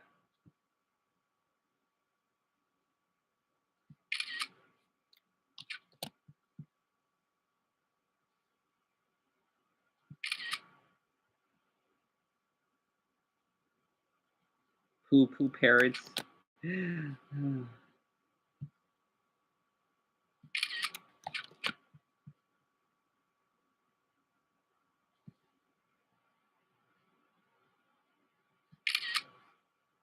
All right. Sadly, I can't screenshot everything. I tried.